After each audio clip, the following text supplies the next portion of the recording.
If you do not want to change, if you do not want to better yourself, if you do not want to break outside of this matrix, if you want to live in your comfortable delusion that they have built for you,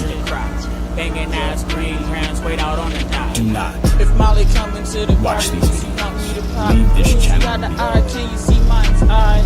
If you do not want any truth, don't want to understand, if you are not here to hear something that's outside of your own mind and accept others' minds and opinions and the way they think for themselves, you do not belong here.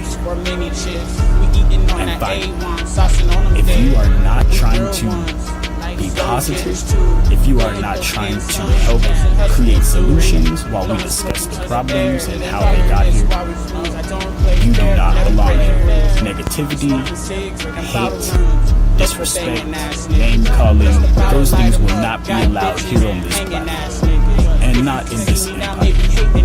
We are the ones, the true Americans, that want to be free and stand as we have always stood. Without you, I was finna get it. Just be proud of the fact that one of us made it. Checks in the mix where it's hella hot. We thirsty, so we snatch your water, go to Jelena. If that shorty is your daughter, she a hella thot. And her mama bombshell finna hella drop. Pop up with my niggas, got that killer cop. Sherry Joe running quick, tryna blow my spot. On the road, riding dirty, gotta dish the crowd. Banging ass green grams, wait out on the dot.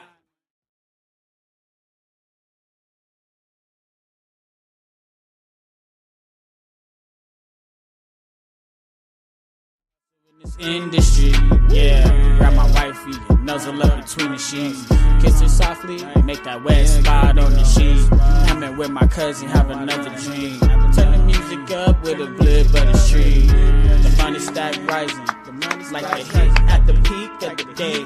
High noon, it gets way too hot to play. Seriously, the time to get there. It's all we getting this day out with the ass with the 2 pieces. In there. Out KO. Already? Are y'all ready for this? You niggas that's hungry for beef. Fucking with me is a dream. Y'all niggas sleepless. If I had you on the scale, y'all niggas weightless. On the corner with the pill, hands out. Y'all niggas shameless. Roll up to your spot. Burn y'all niggas faceless. Talking all that shit. The bullets, y'all niggas nameless. The SAZ rollers out here. Y'all niggas ain't we got shit. just time around here. Checks in the mix where It's blowing kind of hard, huh? Alright. Today was a good day, right? Today was a good day. A lot of people may not have had such a good day, but today was a good day for us, okay? We did what we were supposed to do. We did overtime yesterday. You know the world needed us to come save it. You see what I mean? All the people that was having today off, hey, get a break in because there's all kinds of weather and all kinds of stuff that's happening. We're going to need more people doing overtime. So the best part about all of this right here is we are one. Okay? We are one. We are here together again. And, you know, a lot of people didn't make it this far. They didn't make it. We're at the front of history, guys. We make the future. Tomorrow is all us. Today is right now. A lot of people won't make it past today. A lot of people won't make it past right now. But guess what? You did, right? Cheers. You know what we're up to.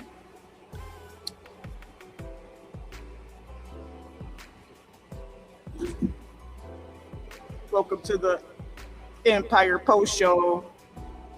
Okay. Now, today was one of those days. It was very random. It was fast, but it was slow at the same time. If you know what I mean. Today was a very controversial type of day. Lots of things going on in Israel. Lots of things going on in Lebanon and Iran and, you know, Chirac. You feel me? Everybody has to be held accountable for their own actions. This conversation will never change. I will always hold myself accountable for what I do. It sucks, but yes, I do. I don't want to be held accountable for dumb shit, but if I do dumb shit, it was kind of my fault, huh? Yeah, a little bit. Yeah, a lot. Yeah, I don't know. It's a hard one.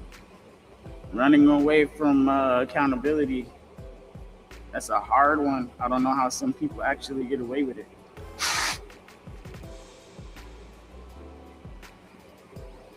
I don't know how they actually get away with it. That's the kicker. Because they get away with it. And here's the funny part. We let them. We let people get away with bullshit. Because we don't hold ourselves accountable half the time. And if we don't hold ourselves accountable, we can't hold anybody else accountable. Now, can we? Oh, shit. Are we hitting nails with the hammer? Mm-hmm.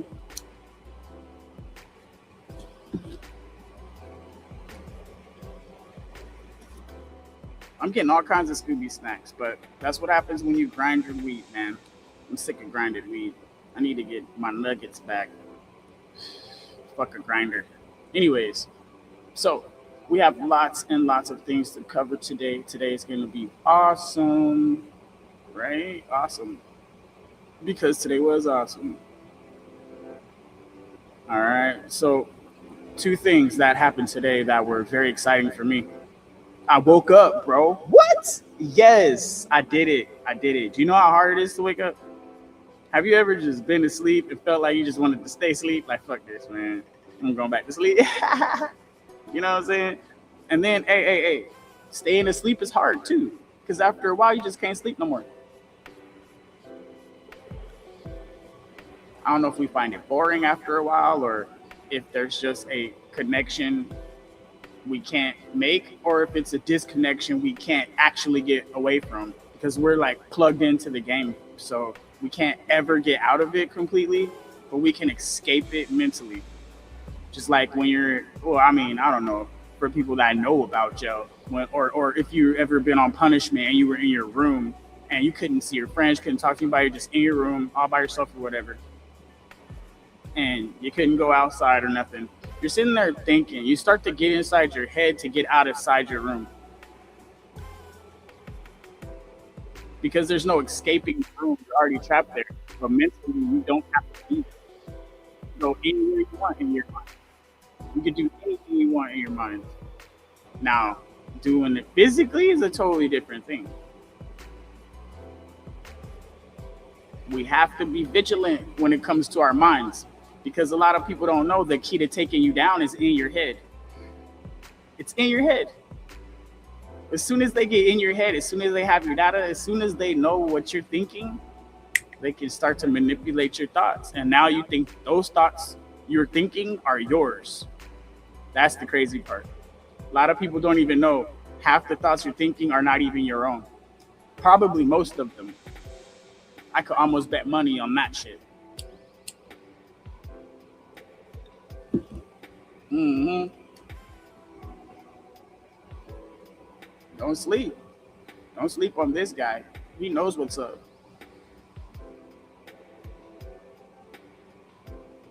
All right, so we're about to get into some deeper shit. I got some hitters over here. It is going crazy. This war is starting to turn into a world war. But the only way to make it official is if they press Taiwan. So we will be asking AI if China has made any advances or any talk about pushing the Taiwan situation, because Russia is already stuck in gridlock with Ukraine.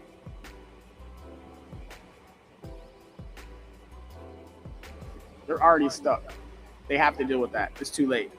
Um, but Iran, that's the kicker.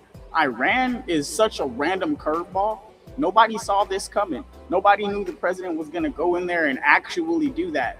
He says he's only said he would do something or there might be consequences, but nobody expected him to actually go through with it. So this is the thing that everybody is like, so wow, what is he doing? He doesn't have any reason to. No, y'all just didn't believe him when he said he would.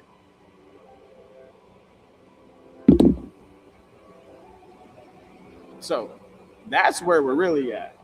Nobody expected him to do it. He was saying he would, and y'all just didn't want to believe him. But here we go. Here we go. Exactly what everybody was acting like wouldn't happen.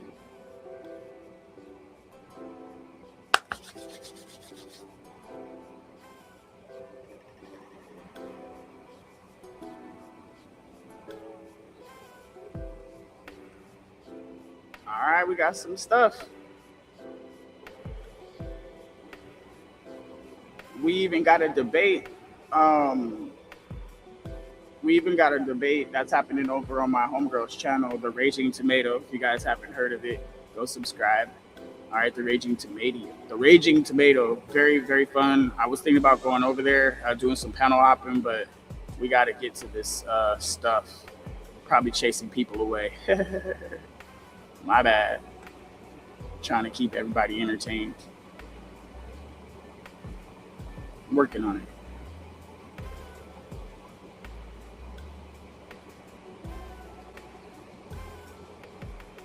My bad if I lost your attention. But what I'm working on here is oh shoot.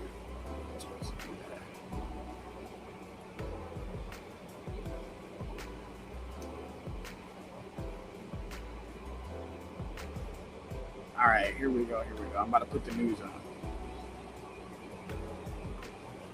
We're about to get to it. All right. Pull up the playlist because you know we got to pull up the playlist. We're gonna go to the knowledge side first because this is the stuff that I wanted to go over first. Oh shit, I hit the wrong one. Damn it.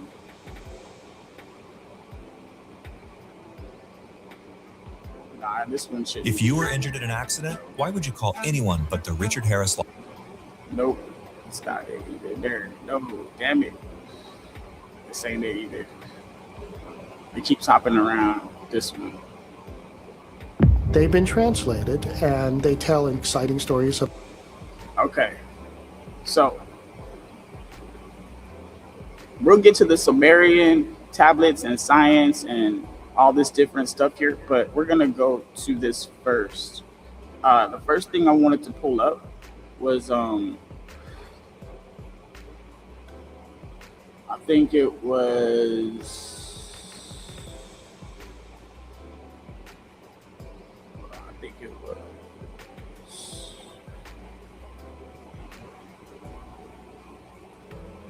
Let me see. I think it was this one.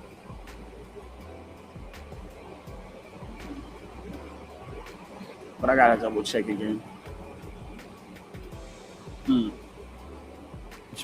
Better. Before they had okay. This is the full press conference. This was the long version. Colonel Mary Eisen, thank you so much for joining us and for your analysis today. All right, this shit Jumping was long. with a headlock.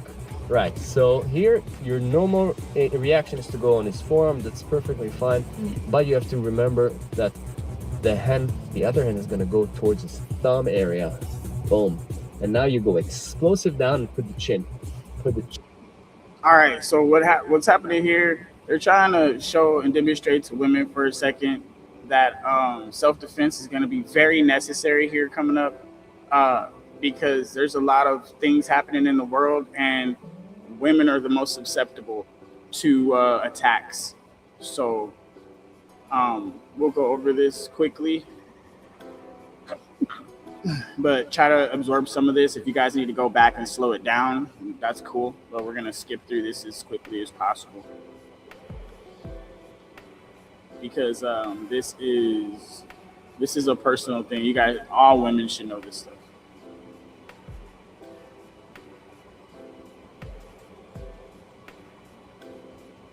All right. We'll do the description here so you guys can see.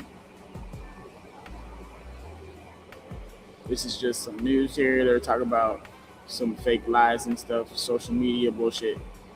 Chin down. There you go. So one more time. I want you to put a little bit of pressure and see if Adi is able to actually go one with explosive motion and then put the chin. There you go. So you don't really need to release the choke, release the hold all the way. All you got to do is kind of a little bit of opening and then put the chin one more time. Explosive, boom, chin down. Yes. Now, whenever you got a chin down, put it again, boom. This hand can go fingers to the eyes. Okay, you find an object, for example, the phone that is here, and you're going, so hold the phone all the way. And then you can go 90 degrees towards his eyes, towards his weak spots. Boom, boom. Excellent. All the way. Till he might give up, or I might get another angle, another opportunity to run away. But at least able to survive, fight back, and breathe. Most important. Thank you. Good job, Leo. Thank you guys. Thank you guys for joining our Krav Maga class. You guys can stay tuned and check out our Facebook and YouTube page and learn more Krav Maga tips and lessons. Thank you.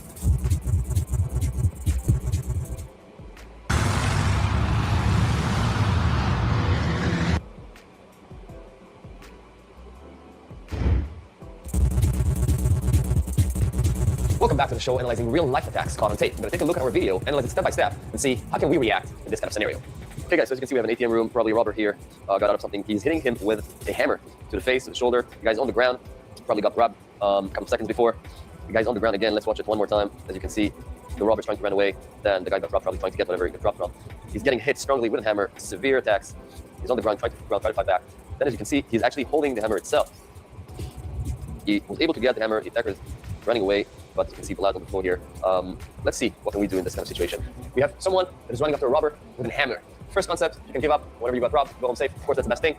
If you are deciding to run after your attacker and he has a hammer or any weapon in his hands, take control of the hand, take control of the danger, and don't simply hold him by the shirt like we were seeing on the video. So we have our concept. We'll demonstrate quick from here. He's attacking. Take control of the weapon and on the situation. If you're running after an attacker and he has a weapon, take care of the hand with the danger first. So we were talking about it already with a knife. The only difference between an attack with a hammer to your face to an attack with a knife. And with a knife, an attack that comes from above usually looks like this. And when you're defending, you're hitting his bone. Okay? You're going with your forearm, bone. You're stopping him towards the wrist, the bone area. Now, if he's with a hammer, you can see that it hits you not exactly this way. There is an angle because he wants to hit your jaw, your face. So when you're connecting your defend on his hand, it's not anymore the bone, it's the forearm area. And when there is strong impact in the forearm area, you hold it tight. So, as you can see, the hand can get open and the hammer can be released on your face. Boom. If you're not putting the head inside. So what I'm seeing out there a lot is a mistake. People doing the same defense with a knife, with a hammer, with an axe. They're simply holding the weapon from here, thinking that this grip will help them. And this guy is wrong. What you want to do, if you're capable, is dive in, grab this hand. And now when he wants the hammer or the weapon back, he's going to pull it, right? And when he's pulling, if you're connected to this hand with the weapon, and when you're connected to the... I'm going through this very fast at a high speed so we could get through this part. This is kind of a long video, but this is our updates from Israel. And this part right here is for a lot of the women out there that are, because, dude, times are getting wild and women are the most susceptible to attacks. So women, stay prepared. Men, be ready. Danger. He's pulling you, boom. You go towards him, you give him a knee, you do it from this angle. There you go, one more time. So I'm diving in, boom. There is a defend here. Don't forget the defend, but right after there's a wrap. And from here, I can attack, I can go elbow, I can go knee. And it doesn't matter if he's pulling you because you're connected. Boom. He is actually, while he's pulling you, you can add a knee. And it doesn't matter even if you're in the air. Boom, boom. You're adding a knee, you're connected to the weapon, you're taking control of the situation and neutralizing the attacker this way. To conclude, guys, well, we had any sort of a weapon. In this case, we had a hammer. I don't want you guys to simply go this way and hold. Of course, if you're surprised, you're never going to be able to dive in. You're simply going to go one here. But the second you're understanding, whoa, you're fighting on your life, the best thing is to dive in, take control of the situation, boom, hit the weapon, boom. Take control of the weapon, go home safe. Thank you guys for watching. Thank you, Leo. You don't have the hammer anymore? That's mine. Thank you guys for joining our Krav Maga class. You guys can stay tuned and check out our Facebook and YouTube page. So that's mine. Thank you. Ladies, be ready. Welcome back to the show, analyzing real-life attacks caught on tape. I'm going to take a look at our video, analyze it step by step, and see how can we react in this kind of scenario. So as you guys can see here, there are outside the bar. There's a bouncer, another probably drunk guy. We don't really know the story, what's happening here. But what we can see here, that it's trying to punch the bouncer with a head motion back, punch to the jaw, quick knockout. Hey, on slow motion. broke him. So he's trying to punch the bouncer. The bouncer's understanding his motion. He said, woo. Head motion back and punching Wow. back. To the jaw, chin. As you can see, Yeah, he knockout. was toast. Now, as I said, we don't really understand the story. That We're dude going to was try done to so. understand what move we can learn out of it. So there's the drunk guy who is looking for the opportunity, of course, to punch the bouncer. The bouncer sees his big move, oops, move back, punch, go for his own punch, and we have a clear knockout. The guy's like, boom, boom. Now, let's understand what the bouncer did. First of all, you're able to see the drunk guy. He's probably not a professional fighter. because you're able to see his punch that comes from far away. Oh, there you go. So most punches in the street fight or fight are these kind of swinging motion. Boom, comes from the outside in. We were talking previous episode that you're usually able to see the attack and simply defend with your hand. Here we have another sort of defending that we call simply body defend, moving back and going with your own attack. Another option, like we saw the bouncer doing, is using his body motion in order to move back. Now, the bouncer didn't really move back with his legs. He was simply leaning backward, putting his shoulder up to protect his chin. If he was getting the punch and punched by himself to the jaw and was able to knock out the guy right away. Another option is actually to perform a single step backward up while you're saying the punch. This way, you can drive more energy back. One more time, Leo. One, this way, you can drive more energy back from the back leg. Okay, so let's review those. Two moves that are actually the same and a little bit different. One, simply lay back, shoulders coming up in order to protect your chin. Your chin is the most sensitive part. Your chin is... This is controversial stuff. If y'all think there's a better way to fight, go ahead, put it in the chat. Let me see what you got. Make your comments below. Connecting, if you simply tap on your chin, you're gonna feel it right away in the brain. And usually you can see it in boxing, the strike direct to the chin to the jaw area is providing the knockout. So when you're having a step back, you want to somehow protect your face. So one option is simply bring your hands back, right? Bring your hands back. The bouncer chose to simply lift the shoulder like we see a lot in boxing doing, and then drive his own punch. One option, as we said, without moving back with your legs. Of course, that's quicker. But the very natural reaction is taking the step back. You can create more distance and drive more energy forward with your own punch. So simply your ability to see the punch, move back. As we said, most of the punches in the street are not professional. Boxing punches are those big swinging motions that comes to the head. Our natural instinct is to try to gather momentum and strength, load the strike, boom. And we can see on the streets that most situations are not direct knockouts. You see the guy swinging the hand, the other guy's probably trying to do something, defending with his hands. You don't have to be a genius. When I'm doing this, just simply defend with your hands. This is a simple natural reaction. Then the guys are kind of fear-hugging each other, they're on the ground, the friends are coming. So that's what we usually see. In this case, we have actually someone trained who was reacting to this punch, moving back, boom, punching by himself. You can add, of course, after that, a couple of more strikes. But the whole idea is learning the body motion and reacting with your hands, with your shoulder needed, and driving your counter-attack right afterwards. Thank you guys for watching. Thanks, Leo. Thank you guys for joining our Krav Maga class. You guys can stay tuned and check out our Facebook and YouTube page and learn more Krav Maga tips and lessons. Uh-oh, they hit us with a commercial. My bad. But, hey, what do you guys think about that? That's pretty wild right there, huh? ILTV News, your source for Israel in English. Reporting from the ground where it happens, as it happens. An authentic, trusted voice in daily Israel news. Airing on 11 international TV channels and now launching a 24/7 Israeli news channel. Reaching millions every month across all social platforms. Independent, real, powered by truth. We don't just report, we connect. Thanks to a worldwide community that stands for truth. This is ILTV, your source for Israel in English.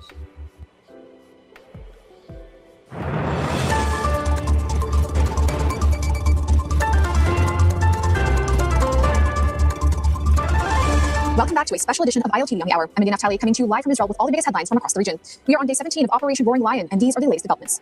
This morning, multiple impact sites were reported in central Israel after Iran likely used a cluster missile in their latest attack. One injury has so far been reported. Over the past 24 hours, Israel faced multiple rocket, missile, and drone attacks from Iran and Iran-backed groups. Israeli officials say the rate of missile fire from Iran has declined since the start of the war, but attacks are expected to continue. With us now on the ground is ILTV's executive editor, Mayan Hoffman. Mayan, thank you for joining us. Thank you for having me. Mayan, what is the latest situation on the ground? So I'm here in Jerusalem. All right, we got to do our...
All right, let's double check here. And this may be a sensitive topic for some people.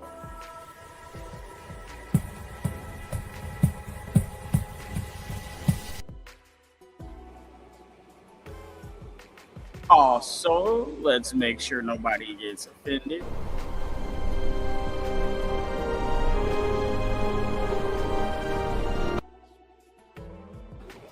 again, let's remind everybody in the chat, everybody here, everybody watching, I appreciate you and welcome. I say tonight, members of Congress, the state of our union is strong.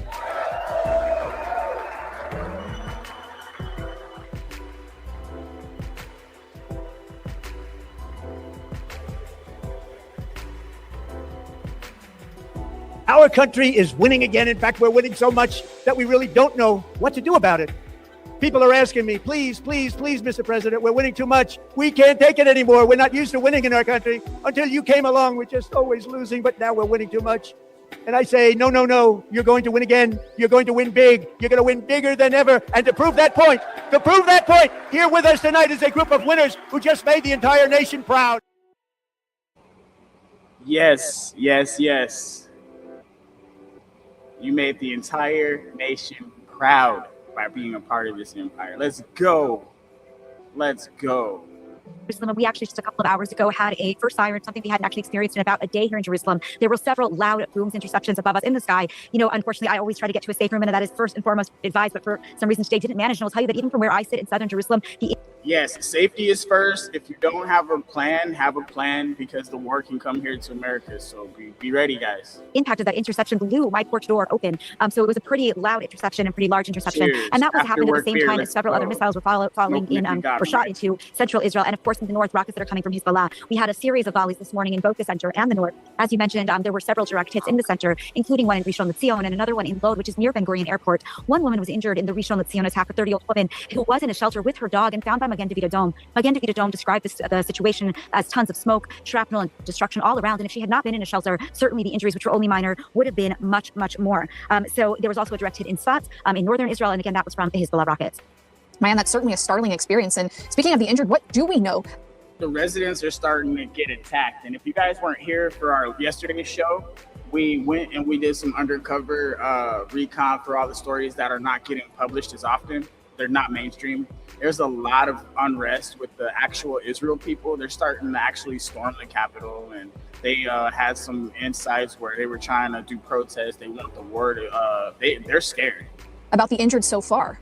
So we know from the health ministry that so far 3,369 individuals have gone to the hospital since the start of the war from injuries. Most of those injuries, I do want to point out, are people running to shelters, often the elderly who are unable to make it there or who fall on their way. Of those people who are injured, 81 are still in the hospital, and that includes 1 in critical condition and 7 in serious condition. So there are still some serious injuries. Now, what's also happening, if you remember, when the war started, all of the hospitals were forced to move underground.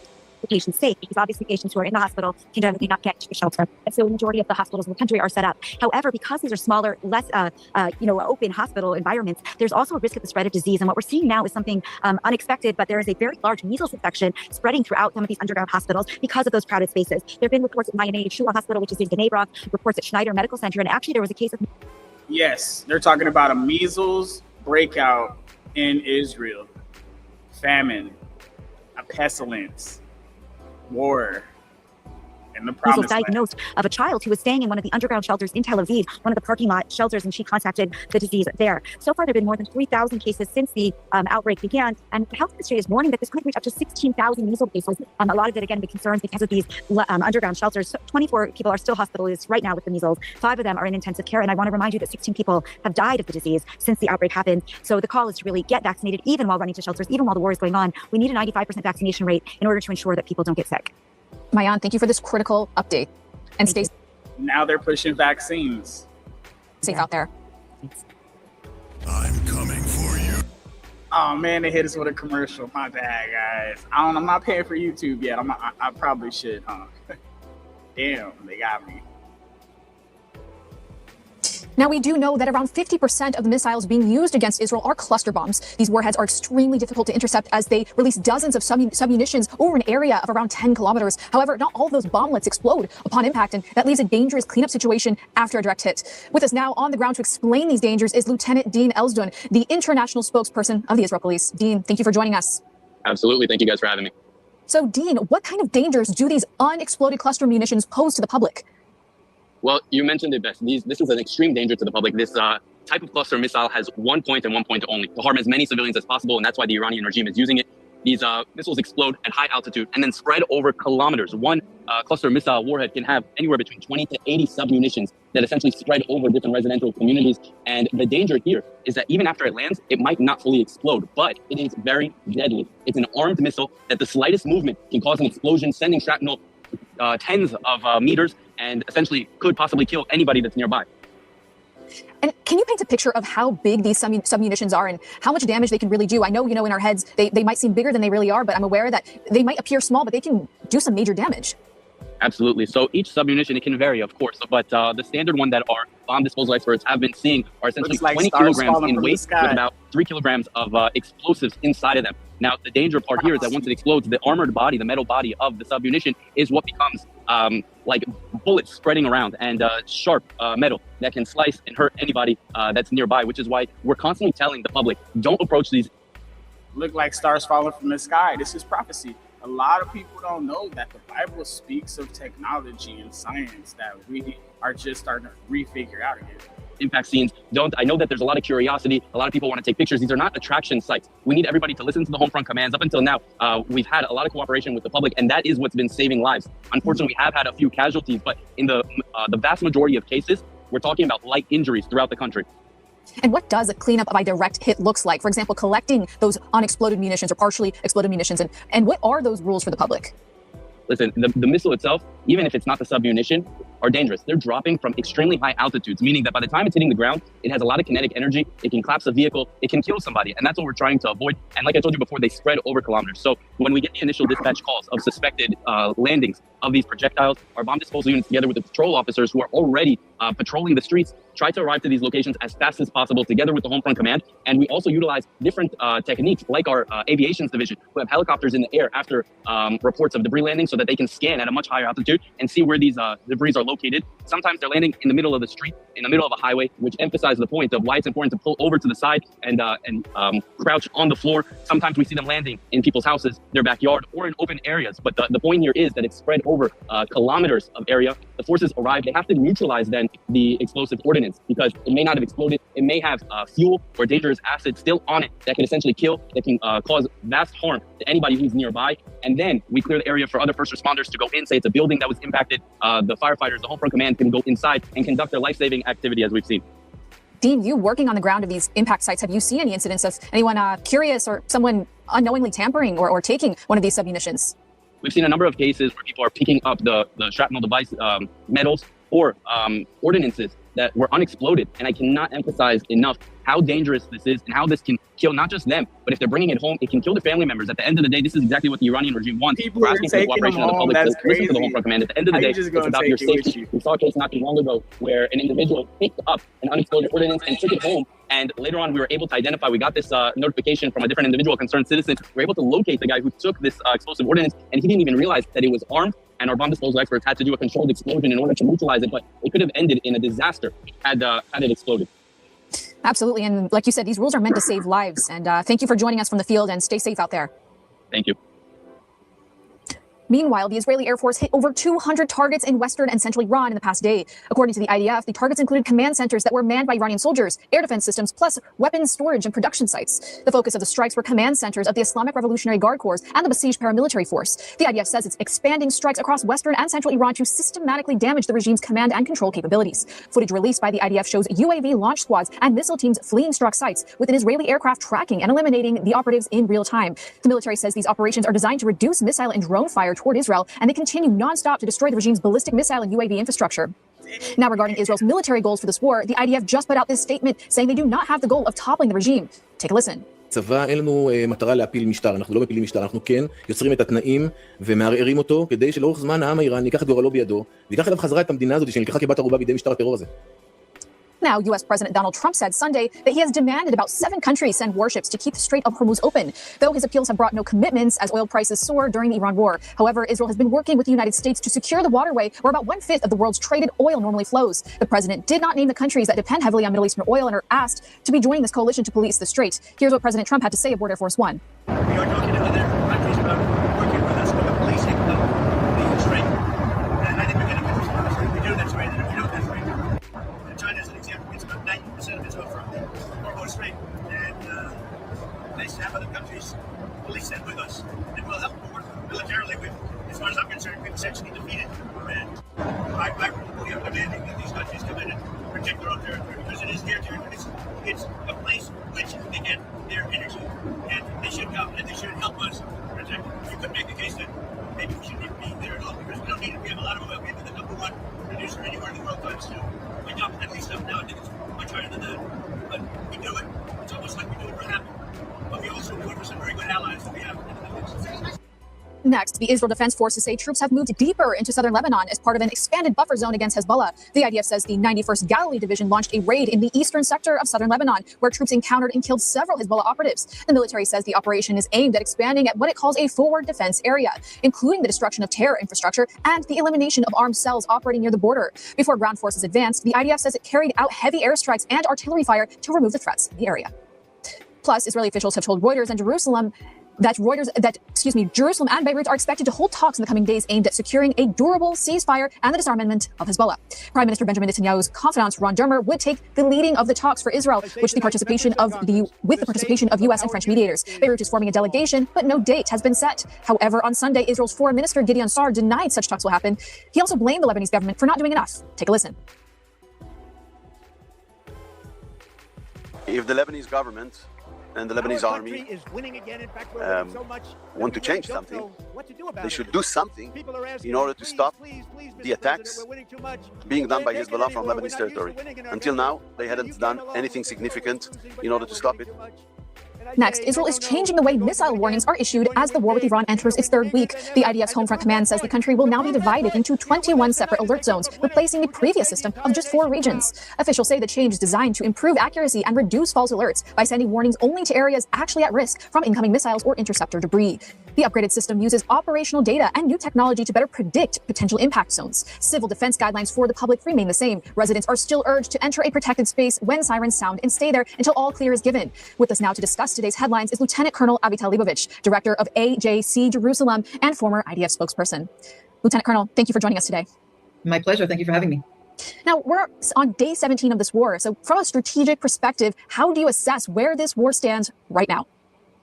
So I would say in terms of Iran, first of all, it's a multi-arena. We're talking about Lebanon and Iran. But on the Iranian front, I would say that there are many, many significant achievements in all levels, whether it's Revolutionary Guards terror sites, whether it's nuclear components of the industry, whether it's defense industries, whether it's air bases, Navy assets, you name it. Basically, on each and every sector, there are serious hits on the regime's assets. And this is quite significant. However, if the question implies to whether do we see cracks in the Revolutionary Guards, then we are not quite there yet.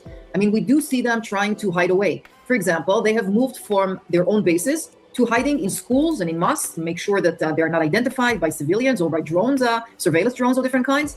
But we do see some cracks in the chain of command. In other words, when they're firing a missile to Turkey, then I'm not sure this is what the Revolutionary Guards are really aiming to achieve, and they've done that 3 times. So we do see there inconsistencies, but we are not seeing a situation in which tomorrow morning or in another few days, this Revolutionary Guard, together with the regime, will collapse. And that actually leads me to ask, did Israel or the U.S. have a timeline in which they expected to see cracks? Is this taking longer than they initially expected?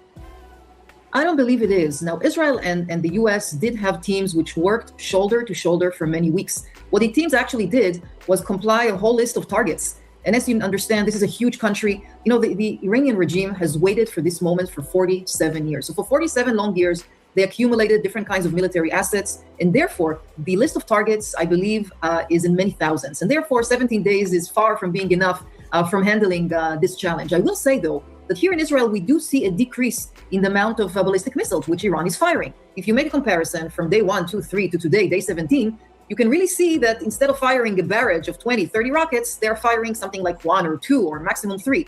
So that means that their original plans are not really being executed. And the IDF says it has struck more than 200 targets inside Iran in just the past day. And over the course of this operation, it's been thousands of targets struck, around 5,000 according to CENTCOM. Do we know how much longer the IRGC can withhold these U.S.-Israel strikes? So first of all, the numbers are quite amazing and very impressive. I mean, I divided the total IDF attacks, which is more than 7,600 to just, the last days, and you have more than 500 attacks per day. It's crazy, given the fact that Iran is 2,000 kilometers away from Israel. But as I said before, the Revolutionary Guards are prepared. So we need still to be resilient here in Israel. We need to have a lot of patience. We need to understand that this kind of disruption in our lives, which is ongoing for the last 2.5 years, actually, will continue. And it may continue all the way to Pesach, and it may continue even after Pesach, because this is a huge country with a lot of military assets. Although the best air forces in the world are working together, this will still take time. And as an Israeli, I'd like you to speak on behalf of, what the majority of Israelis are feeling. Do most Israelis feel that this war in the end is worth it, worth the suffering that we're going through in order to eliminate this regime? How are Israelis feeling about this operation? So recent polls here in Israel testing the sentiment among the Israelis actually show that there is a huge percentage of support. So over 90% of the Israelis support the current operation in Iran. But I think there is a current theme there. And the Israelis are saying, we are willing to go to shelters. We're willing to take our kids in the middle of the night and run when we hear the sirens, which are quite scary. We're willing to put our lives on the side for a few months, but please make sure that this ends. In other words, the Israelis are looking for a definitive solution. They don't want to be in a repeat kind of situation every year, again and again and again. And, it's very difficult to predict and see what will happen. But right now, the Israelis are giving their support to the government here. And what do we know right now about Iran's so-called supreme leader, Mojtaba Khamenei? I think it's going to be. Yeah, this is really practically a joke, I would say, because when you appoint a leader, you're trying to project some sort of stability in the country, in the regime, that the leadership is continuing, that the country is under control. There's someone with strong hands on the wheel, which is navigating the country. And what do we get? We get an anchor, a woman anchor on one of the Iranian TV channels, which is reading a few lines supposedly written by Mojtaba. We don't see his face. We have some sort of an X account, which sermons are being posted there. And we have people who are speaking on behalf of Mojtaba. And then we have different kinds of rumors about his private life, about his assets. One thing is clear, by the way. This guy is a billionaire. Of course, Khamenei was a billionaire, and his son is also a billionaire, and he holds assets all over the world, in Europe, in the Gulf countries, and other places as well.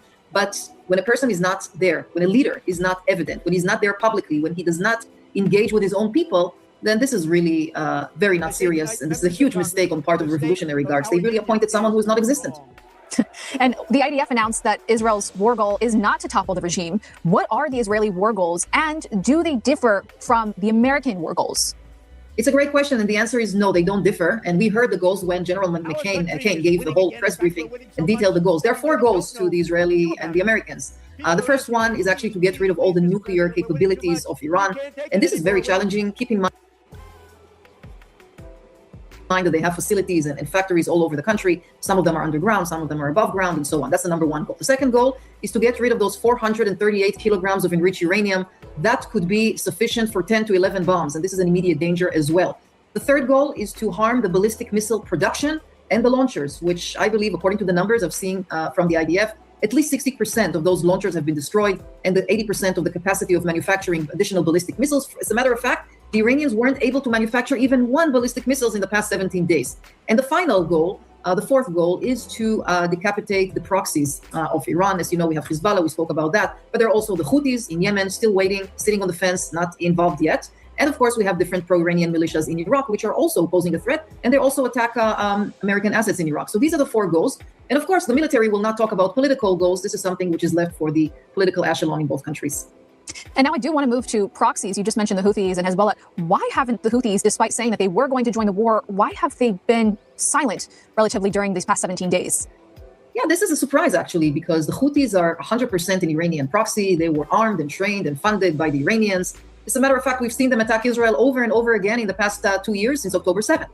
One reason could be that they're waiting for the Iranian order, for the Iranian directive to act. And that may come only at a time where Iran feels really with their back against the wall, in a situation that they need to exert additional pressure on the Western world. And therefore, they're waiting for that moment. But my analysis is that we should probably see the Houthis intervene in a very active way. But this is not something that Israel isn't able to cope with. We have done that in the past many, many times. And with the air defense layers that we have here, I'm sure we'll be able to handle this threat as well. We're hearing mixed signals about possible talks between Israel and Lebanon over a ceasefire and Hezbollah's disarmament. How realistic is that scenario right now? So I don't want to underestimate the music we're hearing from Lebanon, because for the past 16 months, since Israel went into a ceasefire, November 2024 with Lebanon, we've been hearing unprecedented kind of public statements by the president of Lebanon, the prime minister, the foreign minister, even the justice minister. And the president, even a few days ago, posted his plan in a Lebanese newspaper. And one of the bullets on this plan included direct talks with Israel for normalization. So while this is very much appreciated, the practicality part is actually missing. Even the intention of the justice minister to arrest Hezbollah terrorists were actually really not happening, because they did arrest 20 people last week, but when they were brought to court on Friday, they were released on bail, $20 each, because of Hezbollah pressure. So All right. So this is more of the details. A lot of people don't want to watch the news and get the details, but all I can do is let it play and listen and be attentive to the situation. But there's really not much to say about this right here. This is being pretty direct, you know. It is one side of things, but like that's all we can really get because it's not like we can go to Iran. They shut down the internet, you know. We did a deep dive into the back channels on the last episode. We know what's going on in Iran. We're gonna get an update from today as well, because whatever the Iranian news is, I got those outlets as well. So you know, we were researching that, but they're not on YouTube. You feel me? So it's gonna have to be a conversation when we talk with the AI. But we're gonna do that after. Right now, I think I'm gonna pause this one. This one's kind of long. I want to kind of, you know, open up the thingy because I got some other shit that was here. So this one's gonna give us more of a direct feed. The closure of the Strait of Hormuz.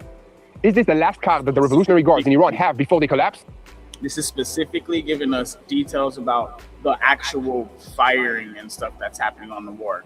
The other one we were just watching, that one was telling us about the people and how they feel about the war. But this one's going to be more what's going on the front lines.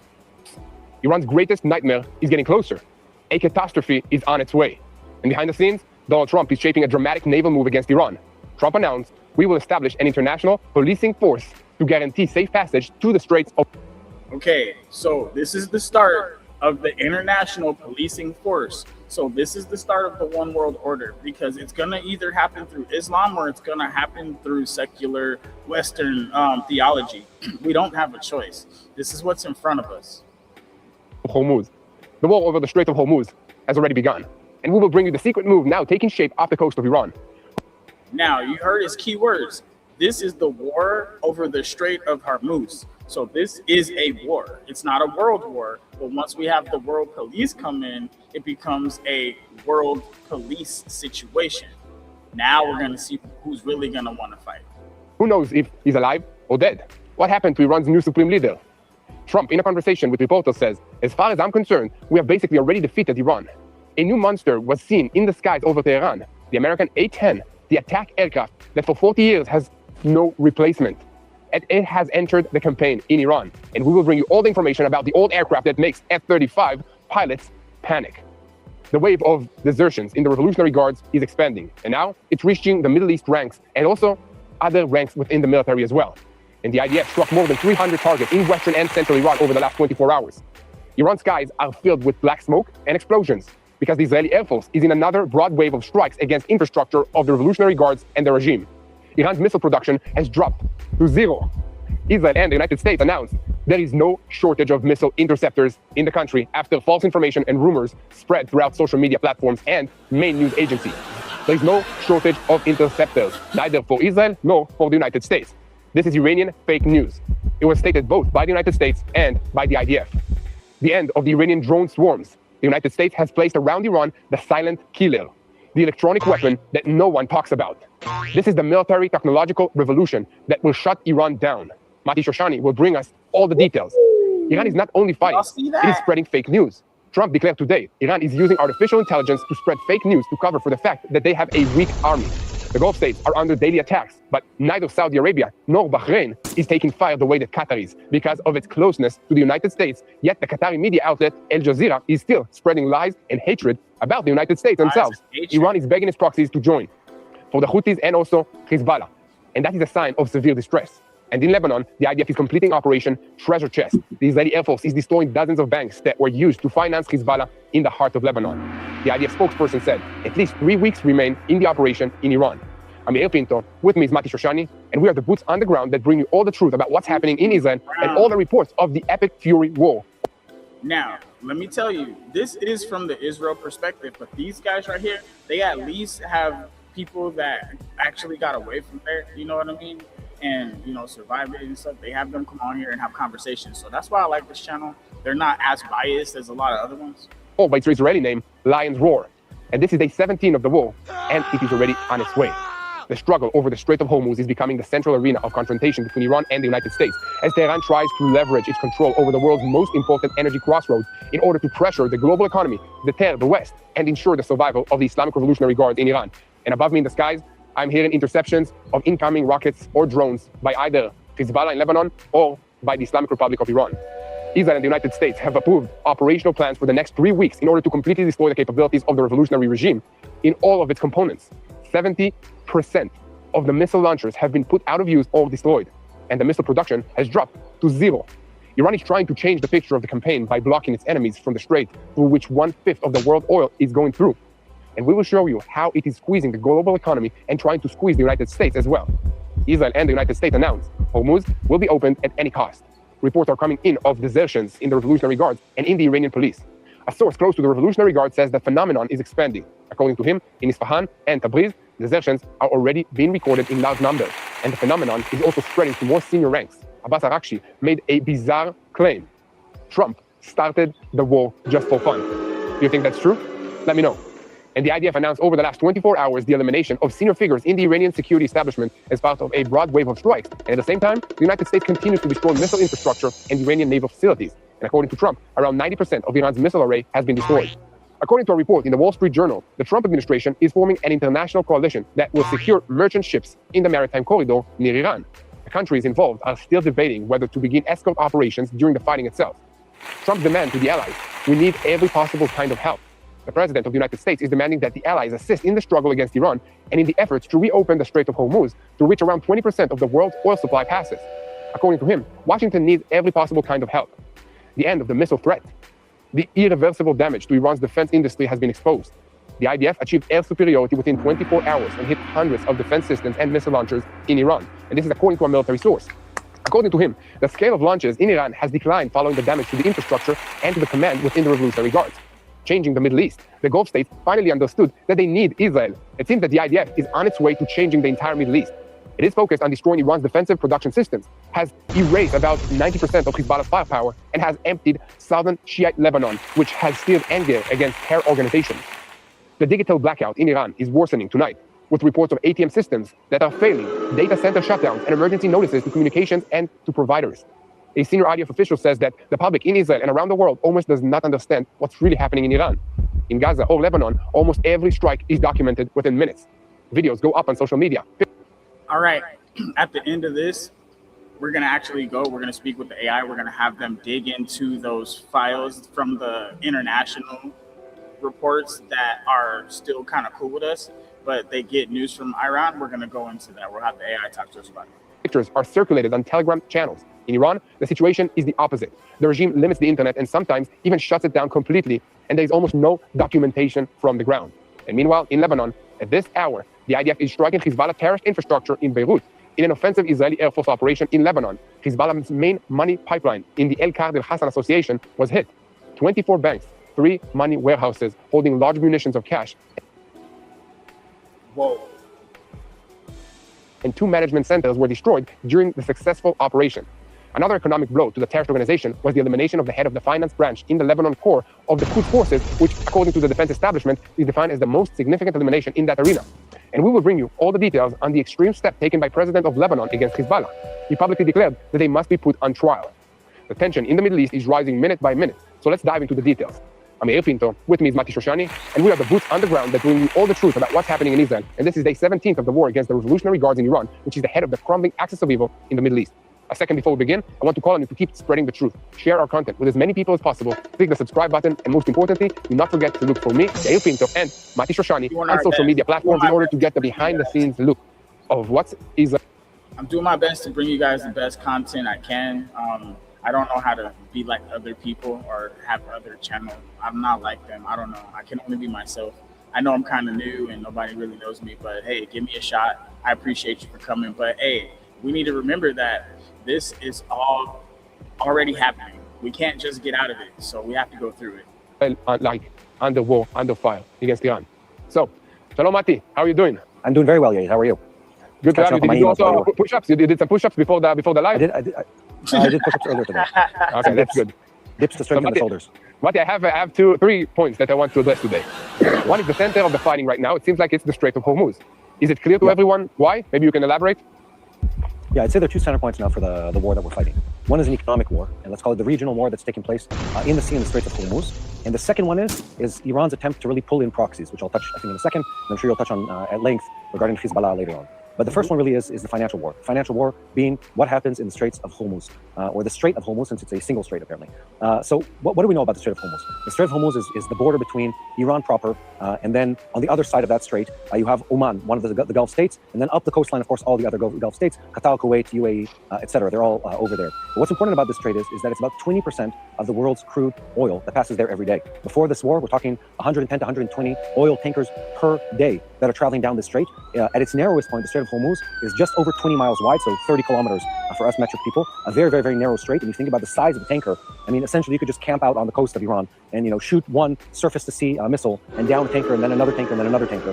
So, it's a very substantial chokehold point. It's also where about 20% of the world's liquid natural gas goes through. So once you condense liquid gas, turns into liquid, this is a very substantial export for Qatar, for instance. That also goes through those straits, although it's a smaller volume of transfer that goes through that strait. So what they've been doing is putting a chokehold on that strait. And what the United States has been doing together with Israel is countering that with full force. Images that we've seen in recent days, we've seen the strike by the United States on Iran's oil island, Khag, whatever we call the island. There's been a strike on the military facilities there, strongly signal to the Iranians, guys, we're coming after you and your attempt to disrupt trade here. What the Iranians are doing, they're threatening everyone in the world. Don't dare send your ships down the Straits of Hormuz. Trump does something that the United World War II, where he said, in the next couple of days, we're going to start escorting oil tankers down the Straits of Hormuz. Imagine that, similar to the convoys that were going from the United States to resupply occupied Europe under the Nazis in World War II, the United States is now saying they're going to put their military assets to escort ships down the Straits of Hormuz. I mean, that's how tense this is. That's how important it is. And just to give a backdrop to this, the number 20% might not mean much to people, but think about it from this perspective. If you overnight cut 20% of the natural gas, 20% of the crude oil in the world,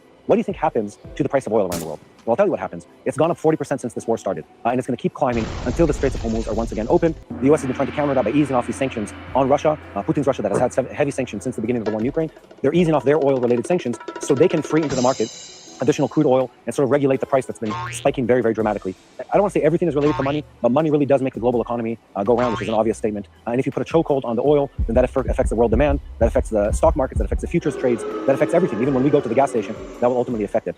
So the war that has already been lost by the Iranians, they're clearly the losers of, let's call it the conventional warfare war against the United States. And when it comes to air superiority, to sea superiority, to complete intelligence dominance in the entire sphere of the Middle East, and even when it comes to electronic warfare, the United States is so much stronger. The Israelis are so much stronger than the Iranians. It's not even a challenge. So what are they doing? Maximum disruption to the global trade, and that's taking place in this tiny strait, the Strait of Hormuz. We're talking, less than 100 kilometers long, less than 30 kilometers wide at its narrowest point, and they're putting this physical chokehold on the global oil trade with an attempt to pressure everyone. I have to tell you, Yael, I think we all know where this story is going to end. It's going to take a while, but ultimately the Iranians are going to be completely defeated, and those straits will once again open up. All we need is patience. Can I add one political statement? We talked about this 2 days ago, which is that several countries in Europe have already approached the Iranian regime to try and negotiate in back channels a deal where they can pay the Iranians, hear me out, pay the Iranians to have safe passage through the Straits of Hormuz. Who are those countries? We know the French were doing it, allegedly, and we know the Italians were doing it, allegedly again. The foreign minister of Iran, Zarif, was asked directly on this topic, and what did he say? No comment. No comment in my book means it's probably happening. But again, we're fighting a war where they're trying to stop the global economy, and they need to be countered as strongly, as decisively as possible, and that's exactly what's going to happen in the next days. Yeah, Mati, but can you elaborate on how exactly are they blocking the Strait of Hormuz and preventing ships from moving if all their navy or the majority of their ships were sunk, destroyed, and all their ports, aircraft, stations, military bases were bombed? Yeah, I'll challenge the word all, and that's really the problem with Iran. Iran has two types of warfare. They have a conventional warfare type, they have a non-conventional warfare type.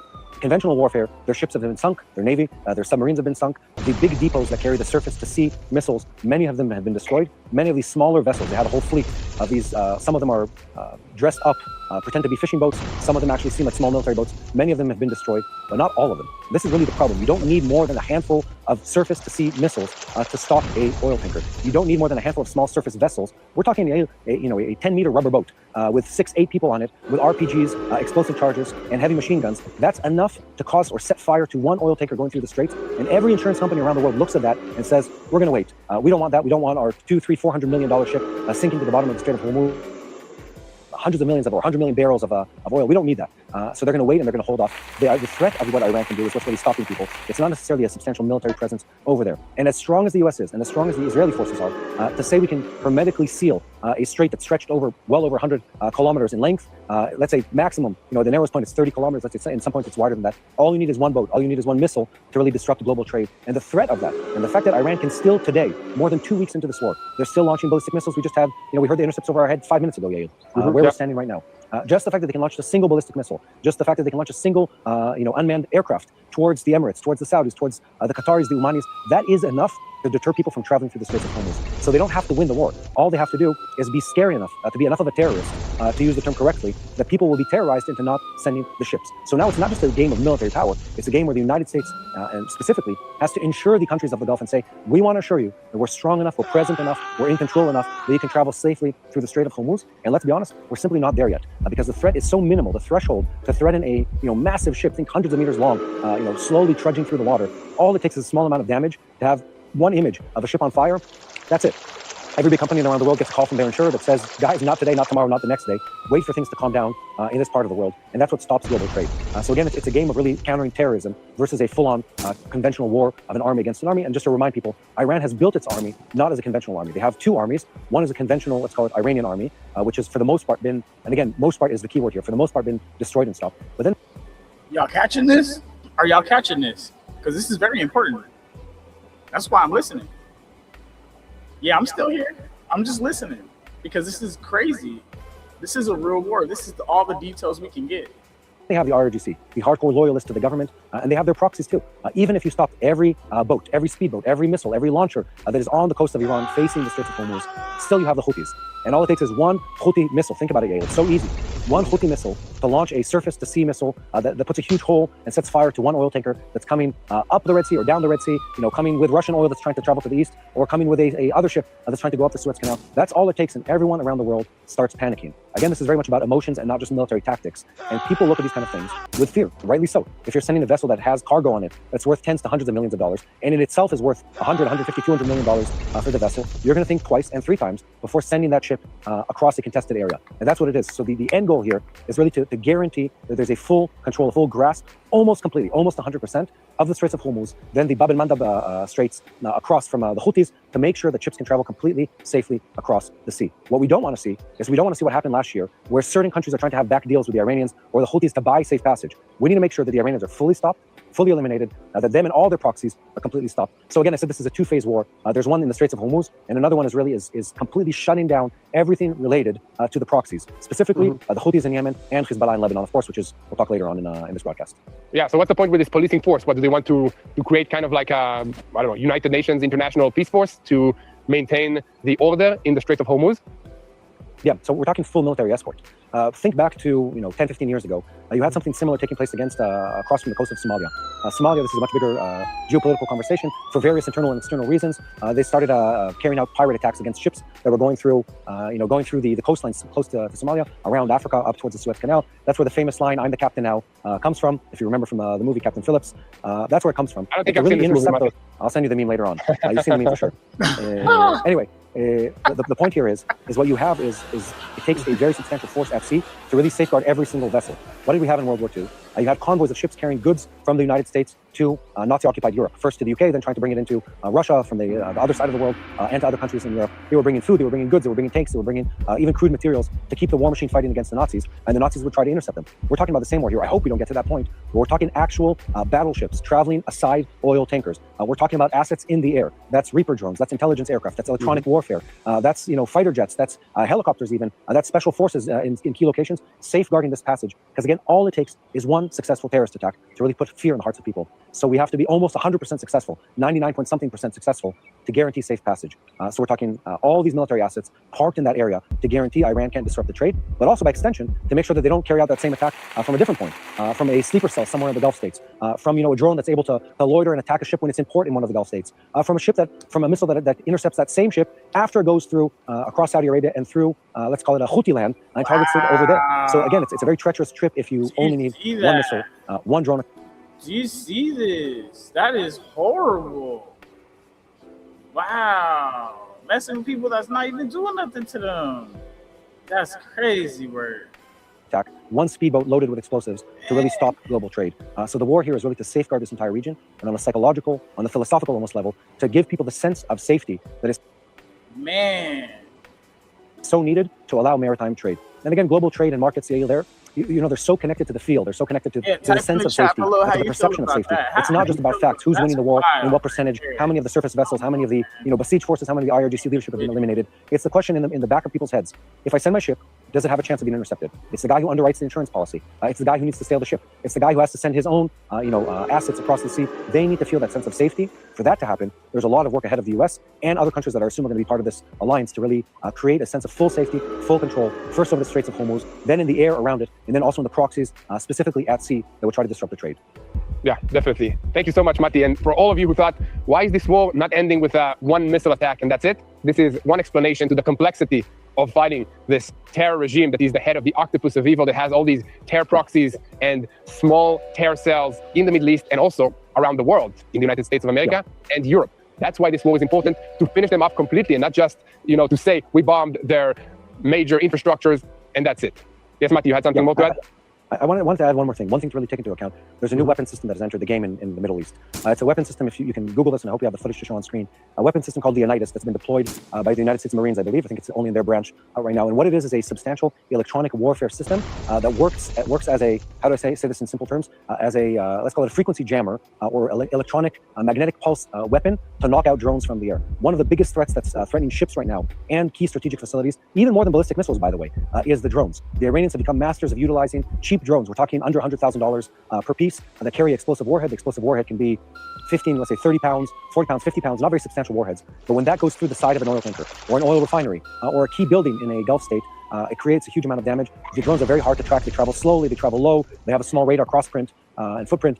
It becomes very, very hard to stop them. The US has just deployed in the region this new system called Leonidas. The system uses very, very specific wavelengths to create disruption and overload in the circuit boards of electronic devices. What does that mean? A drone can be flying in the sky without jamming the frequency. It can fry the electronics inside the drone and knock it out of the air. So even if it's what we see in Ukraine, fiber optic controlled drone, it can knock it out of the air. Even if it's using some kind of skipping method in the frequency that it's used for the control, it can knock the drone out of the air. Even if the drone is flying autonomously with a pre-programmed flight plan, it can still knock that drone out of the air. This is a huge game changer for US forces in the region. Huge game changer in the sense that you can now electronically eliminate the drones, and you don't have to use a kinetic weapon, a missile, a jet, a burst of anti-aircraft artillery, something like that. You can now use electronic warfare to really knock them out of the sky. We're talking the next gen of electronic warfare. Targeted, specific wavelengths that really fry the electronics on board. So similar to what the Israeli laser system is able to do, where in very quick bursts, it knocks projectiles out of the sky. We now are seeing a system like that deployed in the Gulf by the US Marines against aircraft that would be flown by the Iranians, specifically the drone threat. Again, when you ask about how we're going to bring back peace and safety to the Straits of Hormuz, this is another force multiplier in the sense that it's able to really knock out the enemy aircraft while they're on flight, really create a substantial amount of damage without having to use expensive systems or heavy systems to carry out this attack. By the way, we've seen multiple such systems deployed by the US armed forces in the last couple months. If you remember, the strike in Venezuela used several different types of weaponry that are still classified, but one of the ones that President Trump talked about was the discombobulator, which I don't think that's a technical name for the device, but what it did, it rendered the guardsmen of the presidential compound in Caracas in Venezuela, it rendered them incapable to function physically by using some kind of electronic warfare against them. Here it's something similar, but against drones. So we're seeing the US and of course Israel deploy at a very, very fast pace new classified weapons that really change the game in a substantial way, make the war end quickly without having to use incredibly expensive weapons and aircraft and of course ships to carry out each one of these attacks. And I believe we're going to see more and more of these systems deployed because now is the money time, so to speak, to really test them and get them on the ground and end the Iranian threat, hopefully once and for all. Yeah, well, definitely, Monty. And by the way, I have to hand it out to the Americans. They know how to give names to things. So Leonidas is a super cool name for a weapon. Love it. Thank you so much, Monty, for being with us. Thank you. And thank you to all of you helping us share the truth of what's happening here on the ground. So if you want to help us reach more people, you can please hit the subscribe button on YouTube. I like this one. I like this channel. Hey, make sure you guys TV in Israel, guys. All right. Shout out. They keep it real. It's funny. I don't know. This guy, he's funny. I don't know. I like him. Look for us, TBN Israel on YouTube. And if you want to look behind the scenes at this war, make sure to look for Yair Pinto and Mati Shoshani on social media platforms. And just know that all across Israel, families are still running to bomb shelters. As this is being filmed, as we are now with you, the people of Israel have been running to bomb shelters because of an incoming missile. Not just the alert, the missiles. We heard the explosions above us as we were talking. Thank God it was not in this area, it was in a different area of the country. Children are hearing sirens instead of school bells. My kids are still not in school. They're studying on Zoom, kind of like the days of the pandemic. Soldiers are leaving their homes to defend their nation, this nation, Israel. This is real. This is happening right now. And Israel needs all of us right now. The Bible calls us to pray for the peace of Jerusalem. And today, this calling means urgent and faithful, bold prayer. It's requiring also action alongside it. And Israel must know that millions of Christians around the world are standing with us, not just in words, but in support. And that's why here at TBN Israel, we are asking you to step up with the Stand With Israel campaign, because your gift helps us share the truth from the ground in Israel to millions around the world. It helps bring spiritual encouragement to everybody, and it provides real support in a time of war. And we want to hear from you. Please send us your prayers at standwithisrael@tbn.tv. Again, that's standwithisrael@tbn.tv. We read every single one, and your prayers strengthen us and keep us going here on the ground. We need to know that you are standing with us in this fight. This is a war for information as well as it is a war for our spirits, spiritual war. We need to know what's happening. We need to pray for the situation. So if you want to help us share more updates from Israel, go to tbn.org/standwithisrael. Again, that's tbn.org/standwithisrael, or call 800-772-5040. Pray with us, stand with Israel, and give as generously as you can. Please do not wait. Do not assume that somebody else will respond. Be the one who stands up. Go to tbn.org/standwithisrael, or call 800-772-5040 and show Israel that we are not alone. Thank you so much, and pray for the peace of Jerusalem. Now let's continue with the news, because we have a lot ahead of us. Heavy explosions were recorded in Tehran, the capital of Iran, also in Isfahan, Tabriz, and Shiraz, as the Israeli Air Force continues deep waves of strikes in western and central Iran.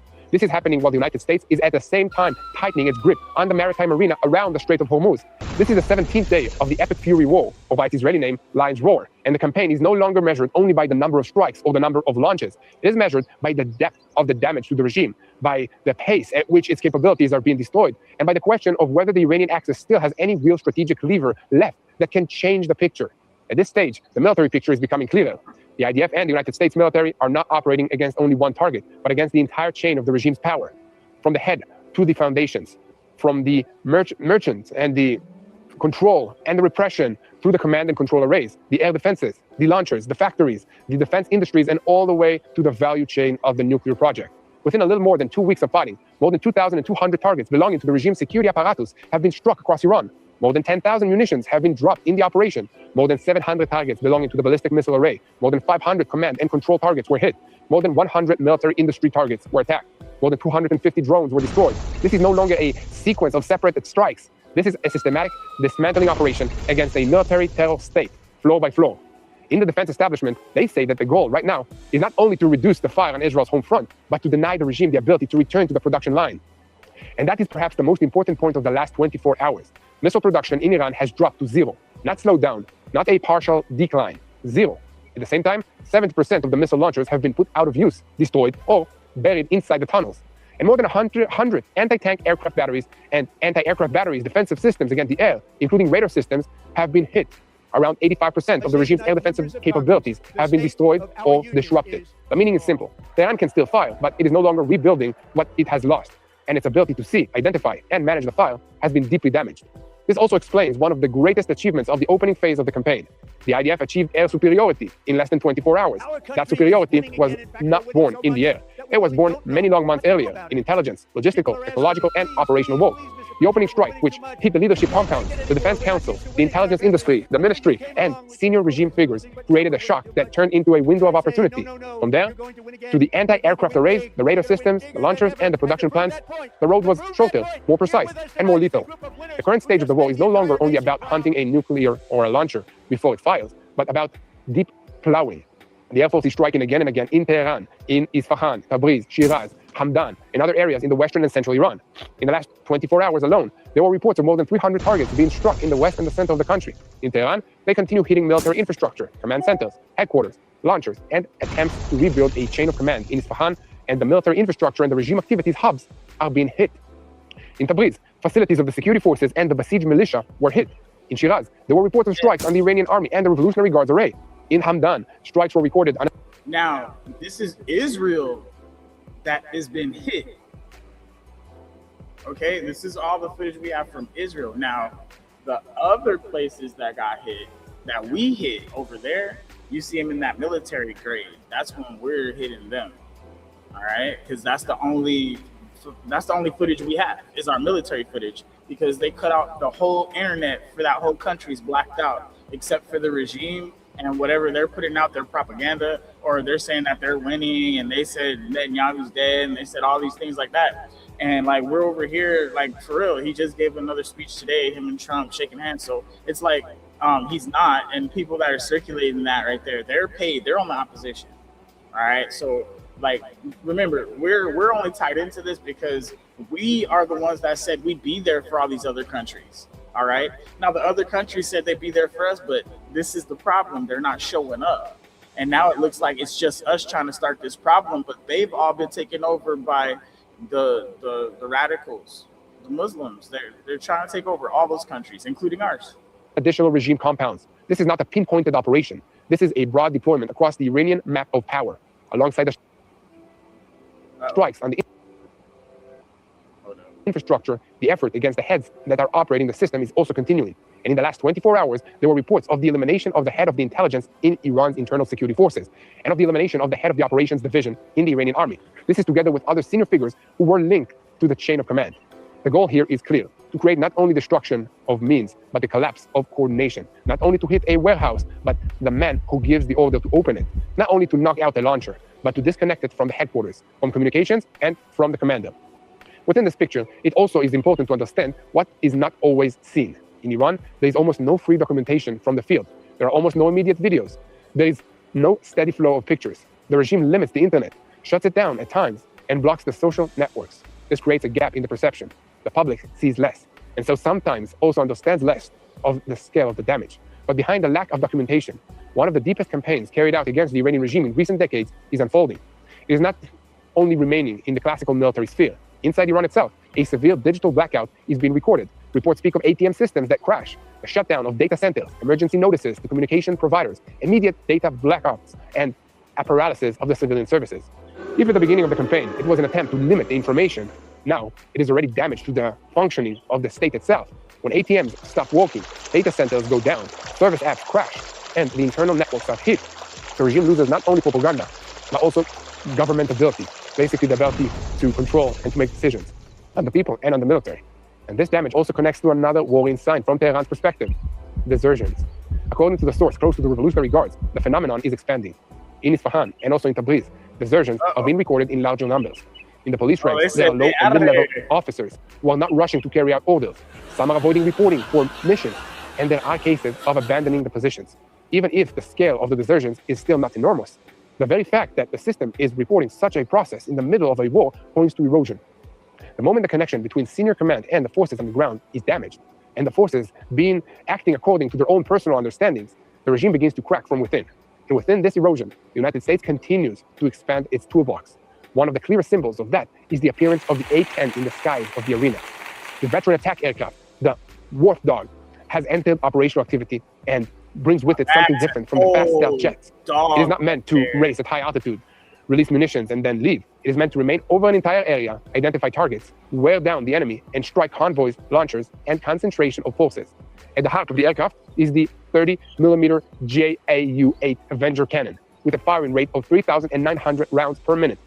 It also carries a Maverick missiles, guided bombs, and a heavy weapons load, and it has exceptional survivability thanks to the titanium bath hub around the pilot, redundant systems, and also manual backup for landing even under damage. Why does that matter in this campaign? Because the presence of the A-10 in the arena signals a sustained hunt for mobile ground targets, supply convoys, launch vehicles, concentration of forces, surviving anti-aircraft batteries, points where the regime is still trying to move, to rebuild, or to conceal capabilities. This is an aircraft that is designed to wear down an enemy beneath the cloud line, not only to bomb it from above. And alongside the kinetic fire, the United States is also operating a completely different layer of warfare. The Leonidas. This is the Leonidas system, a high... For everybody that's out there in Israel, you guys, man, take this serious. For anybody that's out there in any of these places that are close, dude, take this serious. People that are here in America, take this serious, because the minute we put our guard down, that's when they're gonna get us. Power electromagnetic HPM weapon has been deployed in the region and is defined by the Americans as a central tool against drone swarms and electronic systems. Unlike a laser or a classic interceptor, here you do not bring down one target at a time. Here you create an energy pulse that burns out electronic components within milliseconds. The system has already demonstrated the ability to take down dozens of drones in a single shot, and it completely changes the economics of this battle. Instead of wasting expensive interceptors on cheap targets, you can burn out electronics at the push of a button. That is one of the reasons that Israel and the United States insist there is no shortage of interceptors. They prepared for a prolonged war, and they are also building layers of defense that do not rely only on stocks of interceptor missiles. It is precisely here that the war of perception also enters. Trump claims that Iran is exploiting artificial intelligence to spread fake news. This is in order to present a weak army as if it is still striking hard. He spoke about fake videos of hits on vessels, false claims of hits on American refueling aircrafts, and an attempt to manufacture imagery and other victories through screens instead of on the ground. Even if this is part of the usual role that we understand the messages, from Washington's point of view, the message is clear. Iran is trying to compensate for military weakness with a narrative campaign. And when a country is forced to fight also through falsifying the picture, that is already an indication of its real condition. There is one short point here that is important to pause on. A second before we begin, I want to call on all of you to keep spreading the truth, as we are fighting a war for the truth. And we need your help. How can you help us? You can share this video with a friend. You can hit the subscribe button on YouTube. You can leave a comment, tell us where you're watching from, and you can look for myself, Yair Pinto, and Mati Shoshani on social media platform to see how this war looks like through our eyes behind the scenes in Israel. And now, let us return to the picture on the ground, because if in the first part of the campaign, we saw the systematic dismantling of the Air Force, the air defensive array, the launchers, the factories, and the command mechanisms, now the center of gravity is shifting more and more towards the sea. The Strait of Hormuz is becoming the central arena of confrontation between Iran and the United States. This is the sea passage through which around 1/5 of the world's oil supply passes. At its narrowest point, it is about 39 kilometers wide. The safe shipping lane passes at a distance of only about 15 to 20 kilometers from the Iranian coast. In other words, every ship that passes there goes right under Iran's nose. And that is exactly why Hormuz is the Revolutionary Guard's last card. The Iranians know that in the skies, they are being suffocated. In production, they have been hit. In the missiles array, they have been worn down. In the Navy, they have absorbed severe blows. But at sea, even with a weakened force, it is still possible to pose an asymmetrical threat. Naval mines, fast boats loaded with explosions, short and medium-range coastal anti-ship missiles, drones, small submarines, even a partial threat, even a selective closure can raise oil prices, drive up the marine insurance costs, paralyze the shipping movement, and create global economic pressure. This is not only a military tactic, it is the geo-economic blackmail. Iran is already signaling that this policy is on its way. The message from Tehran is that the Strait of Hormuz is open only to those who are not enemies. In other words, not necessarily a total closure, but a selective closure. From the regime's point of view, this is a way to apply pressure without going head-to-head with every Western fleet. It is enough to make shipping companies afraid. It is enough to make insurers demand enormous sums. It is enough to delay tanker traffic for a few days. The effect is already created. On the other side, Trump demanded every possible type of assistance from allied countries. He's already speaking with states directly affected by the situation, and is explicitly calling on China, France, Japan, South Korea, Britain, and others to take part in the efforts. And behind the scenes, a coalition is taking shape that will escort ships along the maritime corridor near Iran. There are still discussions over whether the escort operations will begin during the fighting or only afterwards, but the very formation of such a source means that the battle over Hormuz has already begun. The Americans are also not hiding the urgency. Trump said explicitly that the United States needs every possible kind of help. He emphasizes that countries consuming oil from the regime, from this region, need to be part of the efforts. He's also hinting that Washington will not wait too long. If Iran tries to keep the strait under threat, the Americans will push to open it at any cost. Not by coincidence, there are also reports of the possibility of sending additional Marine forces, boots on the ground, to the region, and of the possibility of additional... At any cost. That's some pretty heavy stuff right there. Words that we say have to be listened to in the order they're said in. actions around Hormuz and the maritime arena. From Iran's point of view, losing control over Hormuz would be almost an admission of defeat. That is why it is investing there, the little leverage that it still has. But even here, it has limits.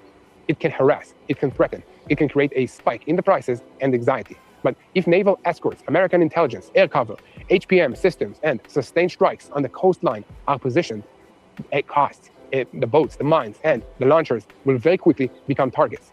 And in that sense, Hormuz is both the regime's last card in this area, but also it may be the way that it breaks.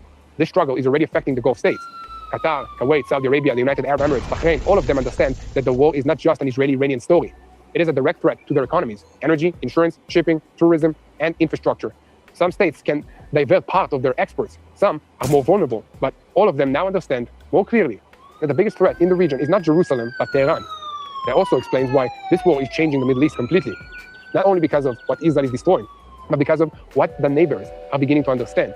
And within all of this, the question of leadership in Iran is becoming more important. Mustafa Khamenei, the new supreme leader, is still a question mark.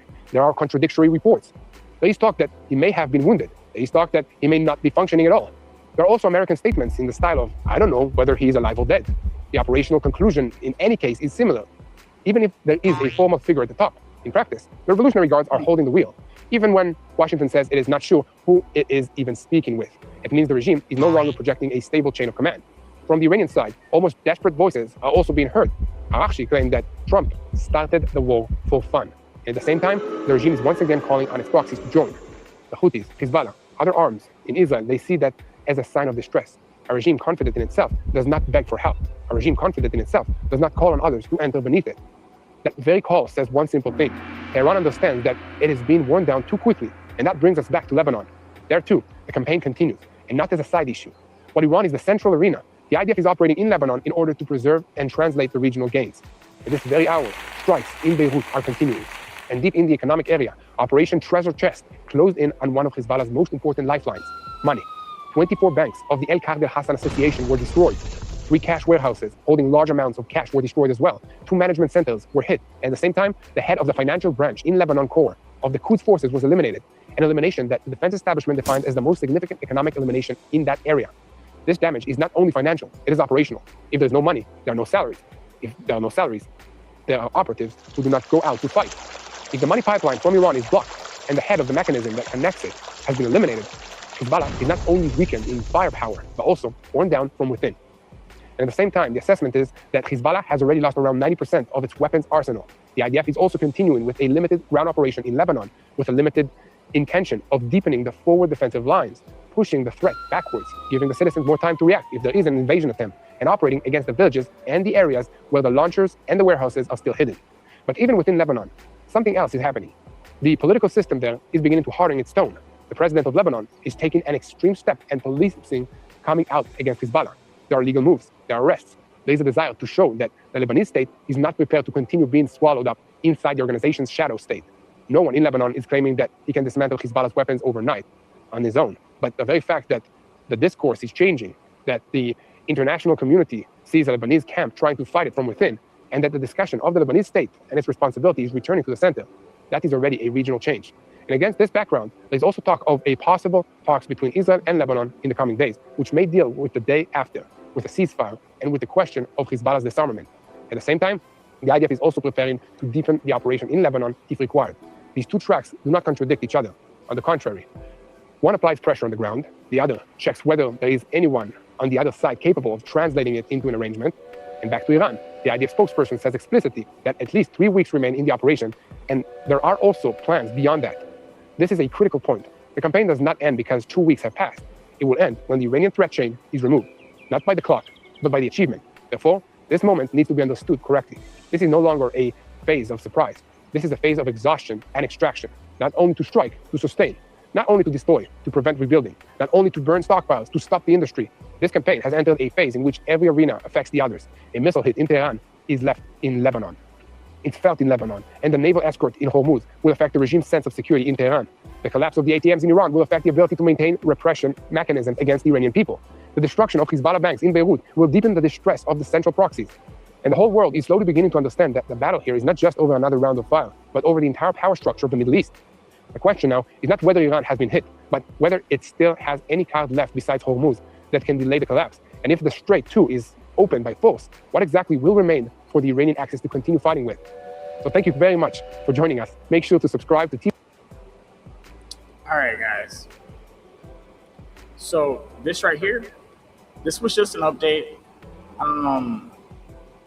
It was kind of long, but it's all good. We did that thing we were supposed to do. Now we're gonna go over here to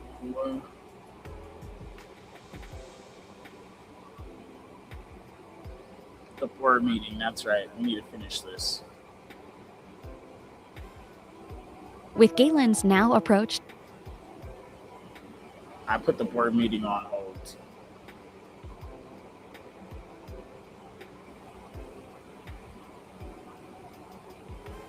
My bad, these damn commercials.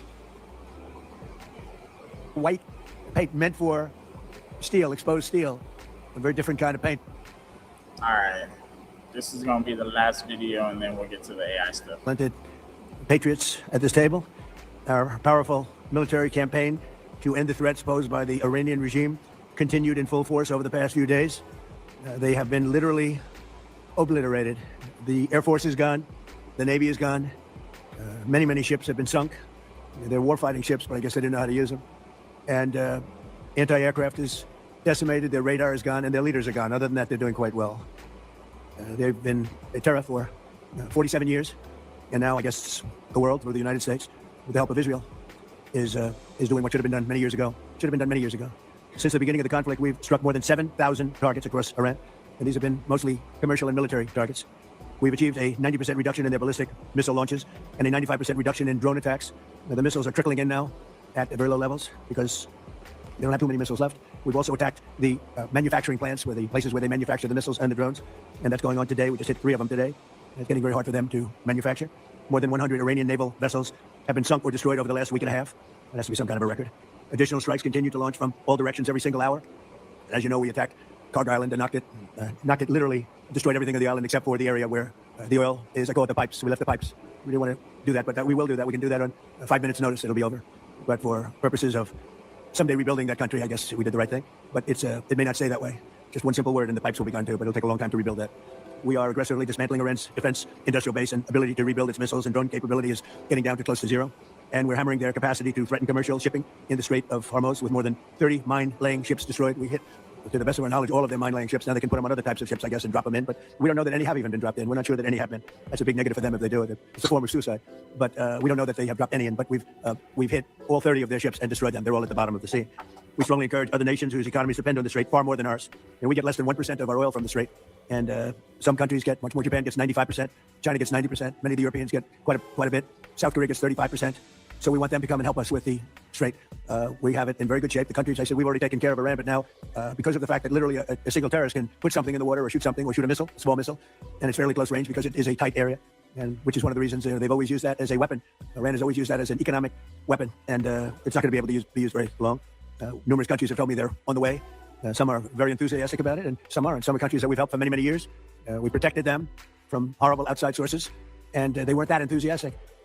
And the level of enthusiasm matters to me. We have some countries where we have 45,000 soldiers, great soldiers, protecting them from harm's way. And we have done a great job. And when we want to know, do you have any minesweepers? Well, we'd rather not get involved, sir. I said, for 40 years we're protecting you, and you don't want to get involved in something that is very minor. Very few shots going to be taken because they don't have many shots left. But they said, we'd rather not get involved. I just want the fake news media and everybody else to remember that was said because I've been a big critic of all of the protecting of countries because I know that we'll protect them.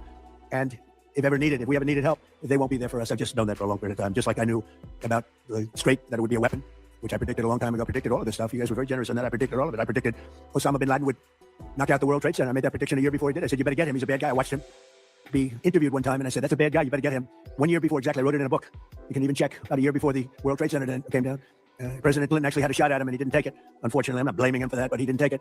And he ended up knocking down the World Trade Center, but I predicted that. I predicted a lot of things. We strongly encourage other nations whose economies depend on the Strait for blood. I mean, these people literally need it. 95% of their energy or their oil comes out of the Strait, and they should be in here very happily helping us.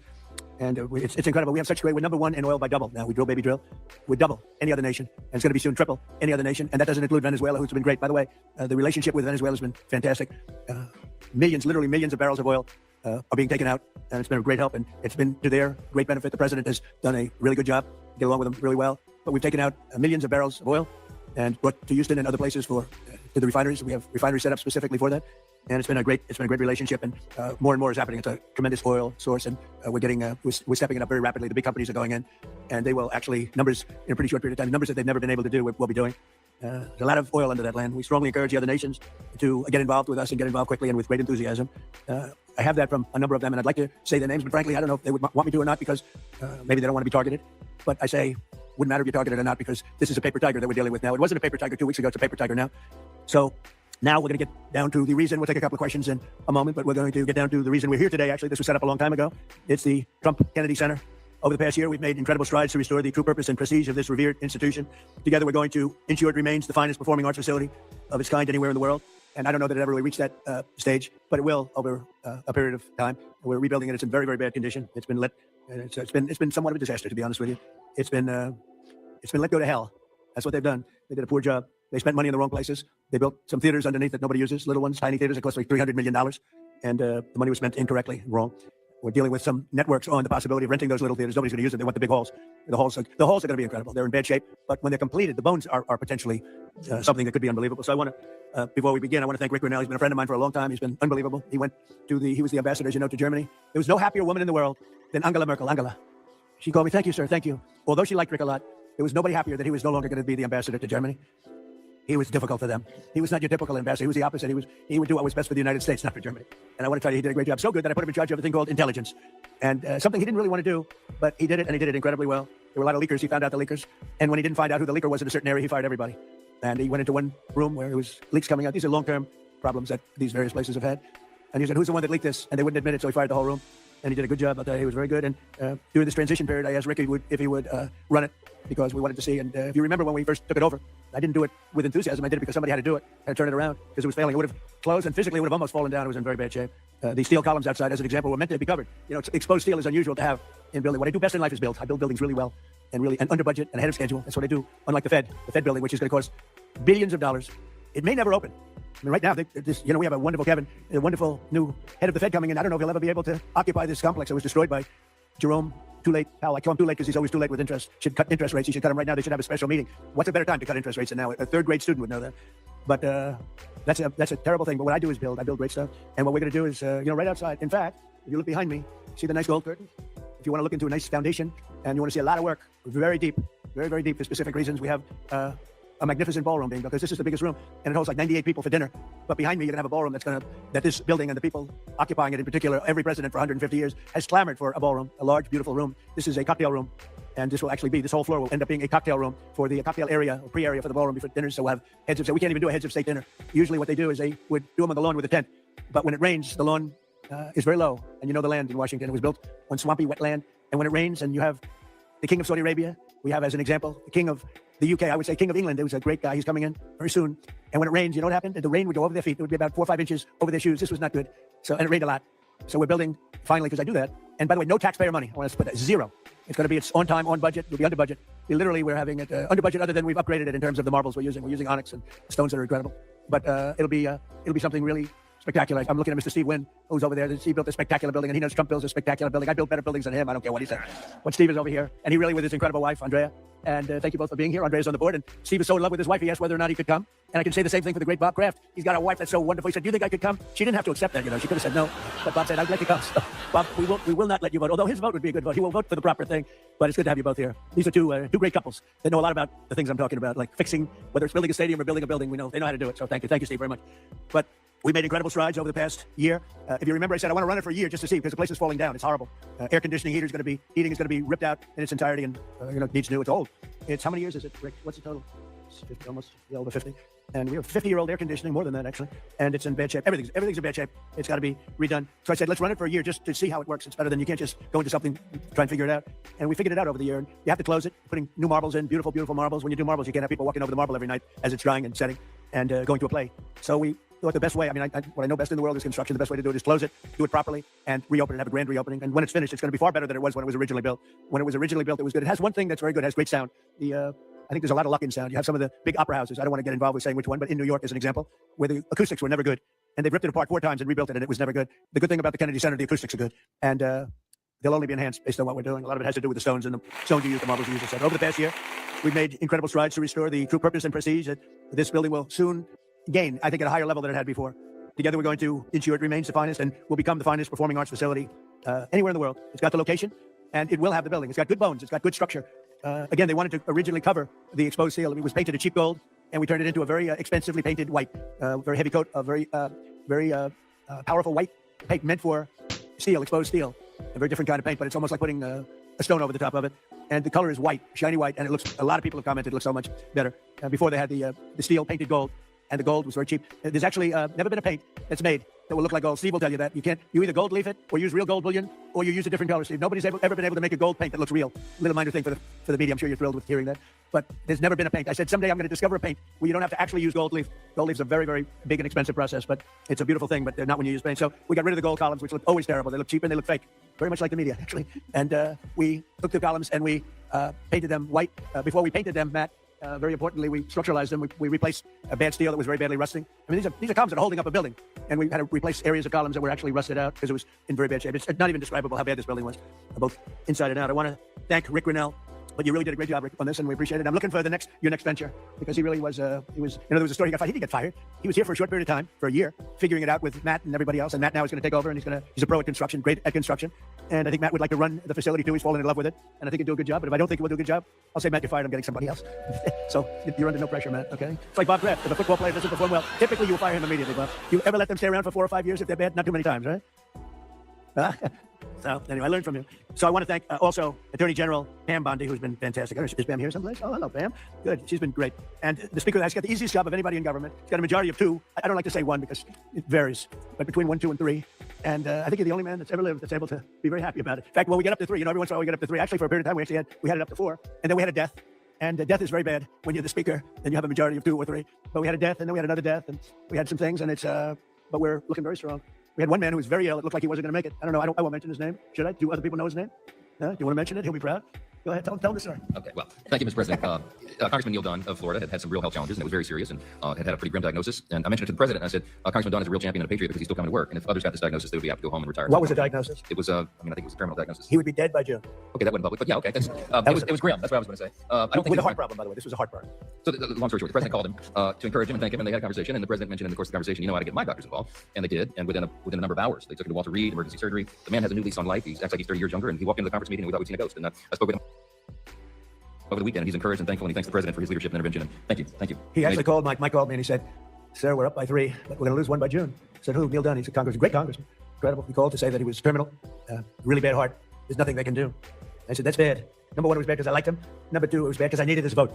But he really said, "Mike, I'm going to last this out for the president and you, and however long I live, I mean, it looks like June is the time, but however long I live, I'm going to be voting for you." I mean, how many people are going to say that? Most of them are going to say, "Mike, I'm retiring immediately." That's the end. He's extraordinary. But he didn't do that. It was really impressive. And then I realized I have doctors in the White House. And White House doctors are incredible. And they've helped me with other people. They're helping me with people right now, people that are very sick or like they're miracle workers. And I said, I have to call them. And I called the 2 doctors. They're both great.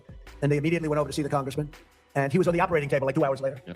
And it was a long operation. They gave him more stents and more everything that you can have. I think he's got everything that you could possibly have. And they called up. They said, "Sir, I think he'll be fine." I said, "You got to be kidding." He said, "I think he'll be fine."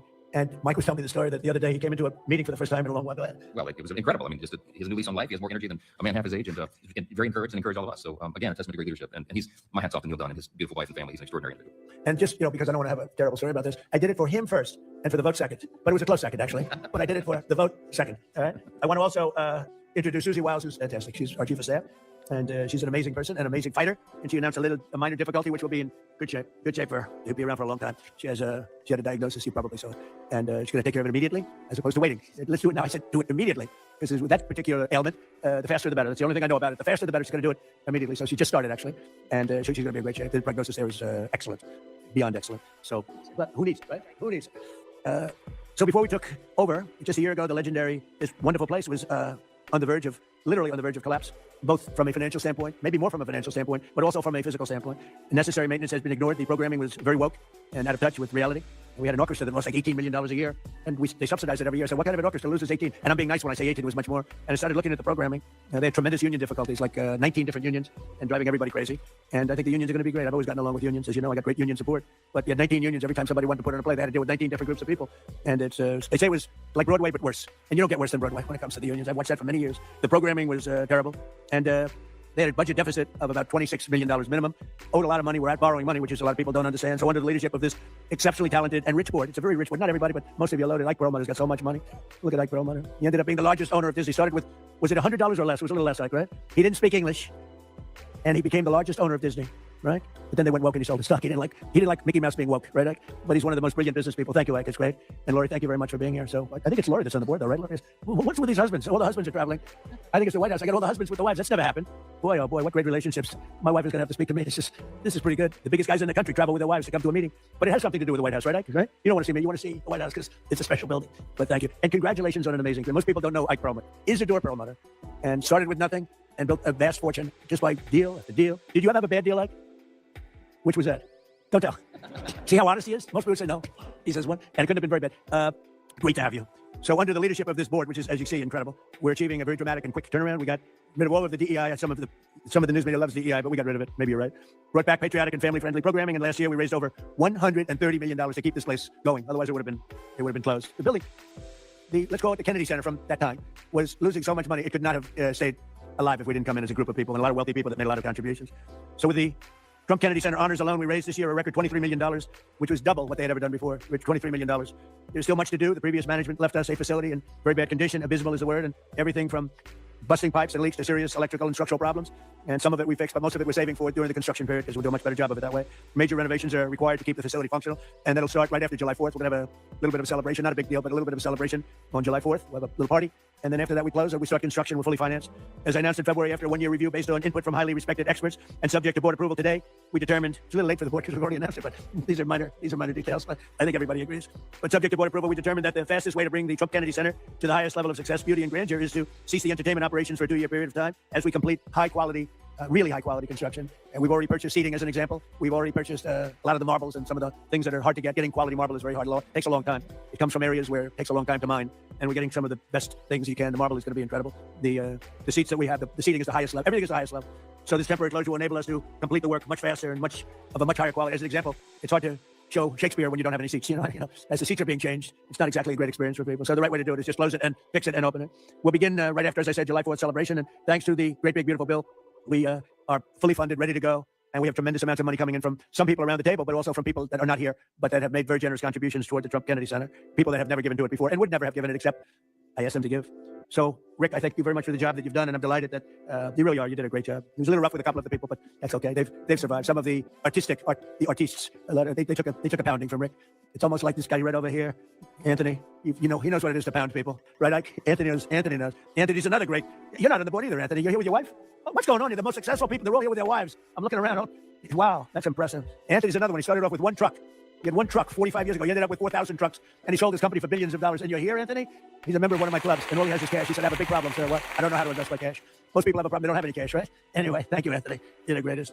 So all of these people have done so much, and they've done so much to help. And Matt, I'm here to a certain extent to wish you good luck with everything and to introduce you to the board. Many of the board know because Matt's been running a lot of the initial construction and planning, and going to be assuming the role of Chief Operating Officer and Executive Director, where he'll lead a construction crew for a big crew, by the way, because it needs a lot of work, for the next 2 years in preparation for the grand reopening. And I think it's going to be something that's going to be very, very special. We're doing a lot of special things. We have a lot of things happening. We have at the front of the White House on June 14th, you probably read, UFC is going to be here. Dana White, the great Dana White, he's building literally a stadium, a 5,000-seat arena right outside the front door of the White House. And they're going to have about 100,000 people in the park right across the street, where he's building, I believe, 8 massive screens for people to watch, all free for people to watch. It's June 14th, happens to be my birthday. That was only by happenstance. It was not planned that way, but it's a Sunday night, which they never did. Sunday night's super prime time. It's going to be broadcast on CBS, which is the Ellison family, two great people. They're a great family. And it's going to be a tremendous event. And we have Roger Penske. He's going to have IndyCar here. We're going to have a race around the Capitol. That's going to be in August. So we have that. And we have a tremendous number of things. We have the Olympics, we have the World Cup, and we have the 250. And as you know, I was responsible for getting the Olympics. Actually, Bob Kraft helped me. And he helped me with the World Cup, too. You were very good. Who could be better, right? But he helped with the Olympics and the World Cup. But we have the Olympics coming. I was responsible for that, right, Bob? We have the World Cup coming right now, and I was responsible for that. Then we had a rigged election, and because of that, I was always very upset. When I got the Olympics, I said, I won't be president because it was last term if I went by the normal progression. And then I said, well, let's see what happens. And then they rigged the election. And I said, let's do it again. And we won in a landslide. And I came back and I ended up with the Olympics and the World Cup. Somebody said, did you do that on purpose? So I claimed the Olympics and I claimed the World Cup because I did get both. And then I tried to claim 250-year celebration. I said, I got that. They said, no, you didn't. That one you didn't get. They're giving me no credit for that one, Mr. Speaker. So I gave up on that one quickly. That wasn't working. It wasn't working. But I just want to thank everybody. This board has been incredible. And it's really nice. So what we're going to do is we could take a few questions from the press. And then after that, we'll have our meeting. And we have a little lunch for the board. So we'll have a little bit of a lunch. And it's an honor to have you all here. So many of you, Jimmy, so many of you are friends. It's a great honor to have you here. We're going to do a great job with the Trump Kennedy Center. Okay, yes, please. CNN. Yeah. Thank you, Mr. President. I'm not CNN, I'm Daily Wire, but thank you for the question. Numerous countries have told me they're on their way. Can you give us a hint what they are, what that entails, how soon they might be there? You mean who are the countries? Yes, sir. I'd rather not say yes, but we'll be announcing Marco Rubio and the various people that are doing that. We'll be announcing. And I have to tell you, we have some that are really enthusiastic. They're coming already. They've already started to get there. It takes a little while to get there. It's like, in some cases, you have to travel an ocean. So it doesn't go that fast, but it'll go fast. And we have some that are fairly local that are doing it. But we'll give you a list. Some are very enthusiastic and some are less than enthusiastic. And I assume some will not do it. I think we have one or two that will not do it that we've been protecting for about 40 years at tens of billions of dollars, Mr. Speaker. So I'll be reporting that to you in the House and the Senate, and I'll say, why are we protecting countries that don't protect us? And I've always felt that was a weakness of NATO. We were going to protect them, but I always said, when in need, they won't protect us. Now this isn't need. Need would be one of the big boys. But I will say that we built the greatest military in the world, and we protect people. And if we need their mine boats, or if we need any piece of apparatus that they may have because of a situation that they have, they should be jumping to help us, because we've helped them for years stay out of wars. Yeah, please. Mr. President, can you tell us if you have spoken with French President Macron about the coalition to reopen the Strait of Hormuz? Have you been speaking with the French President? What does that mean? Have you been speaking with the French President Macron about the coalition to reopen the Strait of Hormuz? Yeah, I have spoken to him. He's been, on a scale of 0 to 10, I'd say he's been an 8. Not perfect, but it's France. Are you We don't expect perfect. Are you confident that France will help with the reopening of Strait of Hormuz? Yeah, I mean, sure. I think he's going to help. I mean, I'll let you know. I spoke to him yesterday. I don't do a hard sell on them, because my attitude is we don't need anybody. We're the strongest nation in the world. We have the strongest military by far in the world. We don't need them. But it's interesting. I'm almost doing it in some cases, not because we need them, but because I want to find out how they react. Because I've been saying for years that if we ever did need them, they won't be there. Not all of them, but they won't be there. I was very surprised with the United Kingdom, because the United Kingdom, 2 weeks ago, I said, why don't you send some ships over? And he really didn't want to do it. I said, you don't want to do it. We've been with you. You're our oldest ally. And we spend a lot of money on NATO and all of these things to protect you. I mean, we're protecting them. We're working with them on Ukraine. Ukraine's thousands of miles away, separated by a vast ocean. We don't have to do that. We did it. Well, Biden did it. I mean, I have to be honest with you. Biden got taken to the cleaners. But we worked with them in Ukraine. We don't need to work with them in Ukraine. And then they tell us that we have a mine ship around, and they don't want to do it. I think it's terrible. No, I was very surprised. I told him, we requested 2 aircraft carriers, which they had, and he didn't really want to do it. And then right after the war essentially ended, meaning they were obliterated, he said, I would like to send the aircraft carriers. I said, I don't need them after the war's ended and won. I need it before the war. So I was very not upset. I was not happy with the UK. I think they'll be involved, yeah, maybe. But they should be involved enthusiastically. We've been protecting these countries for years with NATO, because NATO is us. You can ask Putin. Putin fears us. He doesn't fear. He has no fear of Europe whatsoever. He fears the United States of America and the military that was built by me in the first term. Yeah. You mentioned the significant amount of oil that China derives from the Middle East. What is the status of your conversation with President Xi in terms of getting China to cooperate, in terms of making the Strait of Hormuz safe for those oil tankers? Yeah, so China's a great example. They get 91% of their oil from the Hormuz Straits, which we protected for years. And it always bothered me that we have these countries. Japan gets 95% of it from the Straits, the Hormuz Straits. And it always bothered me that we're protecting and we don't need them. We didn't need them before we started Dig Me Must. Dig Me Must, that's the Trump policy of lots of oil. And we didn't use them very much. It used to be at 10%. Now it's at almost 0. We don't need, we don't need oil. We have all the oil we need for ourselves. It's one of the great assets that we have. We have more than double what anybody else in terms of oil production. We're at more than double any other country. So we don't need it, but we did it. It's almost, you could say we did it out of habit, which is not a good thing to do. But we did it because we have some good allies there. We have some great Middle Eastern countries there, Israel there. So we did it for a lot of reasons. But it always amazed me that we did it. We never asked for reimbursement. And it was really there to serve other countries, not us. And by the way, we have the Sugar King. The same story. Look at that. Alfie Van Hoel. Alfie, thank you both very much. That's Pepe, yeah. Pepe. Hi, Pepe. How are you? How are you? Is Alfie in the backstage? Is he sitting back there waiting for you? No? You doing all right? Pepe is a great friend of all of ours, I think, in the room. Tremendous. And we appreciate you being great to have you. Thank you. Mr. President, honored. It's great. Both of you. Thank you very much. So go ahead, please. Mr. President, you've said that Iran does want to make a deal. Now, into the 3rd week of this bombing campaign, what would that deal look like? What are the asks that you're making? They want to make a deal. They're talking to people. I don't know if they say that to you. Maybe they do, maybe they don't. Don't forget, they are a country that for years, I didn't know this until recently, they're a country based on disinformation. And now they're using disinformation plus AI. And that's a terrible situation. They showed all sorts of things happening in the last 2 weeks that never happened. Between the kamikaze boats that don't exist, between blowing up the aircraft carrier, one of the great ships in the world, the Abraham Lincoln, on fire. They showed it on fire. I called the general. I said, General, what's with the Abraham Lincoln? It looks like it's burning down. No, it's not burning down. Not a bullet was ever fired at it, sir. They know better. They said, this is my first glimpse of AI and what they've done with it. They showed buildings in Tel Aviv burning to the ground, high-rises burning. They showed buildings in Qatar. They showed buildings in Saudi Arabia burning, and they weren't burning. They weren't hit. It was all AI-based. Terrible. It's terrible. And that's their only, I think that's the only thing they do well. They're negotiating. And we always talk. Somebody said, well, would you talk? Why would you even talk to them? I talk to everybody because sometimes good things come out of it. But I don't know if they're ready yet. They're taking a pounding. I don't know if they're ready yet. And we don't even know their leaders. Look, all of their leaders are dead, as far as we know. But they're all dead. We don't know who we're dealing with. We knocked out the first group. Then the second group met to pick the leader. Then the first group was all dead. And the second group got knocked out. They're all dead. Then the third group met. I would think they're a little nervous about meeting. I don't know if they're nervous. Maybe they're not. Maybe they're crazy. If they're not nervous, then they're crazy. But we met with the next group, but we don't know who their leader is. We have people wanting to negotiate. We have no idea who they are. Yeah, please, Peter. What are your advisors telling you about the Ayatollah's son, the new Supreme Leader? What are they telling Well, you it's about not only them. It's you people. I mean, a lot of people are saying that he's badly disfigured. They're saying that he lost his leg, one leg, and he's been hurt very badly. Other people are saying he's dead. Nobody's saying he's 100% healthy. And he hasn't spoken because the Ayatollah would sit and he'd spew hate from a form of a throne. Not as nice as a throne. I like the English throne much better. But it was a fancy chair. But he'd spew hate from his chair. But you see him a lot, right?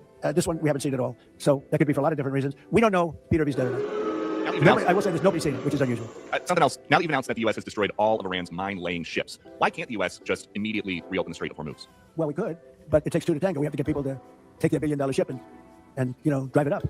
If when Pepe has his big sugar ships coming around and they cost $1 billion, And we say, I think it's okay now, Pepe, take your ship, drive it through the Strait of Hormuz. He may say, let me wait a little while, because it takes ship owners, and these ships are very expensive. They can cost up to $2 billion. So they don't want to take a chance that, I think you'll be okay.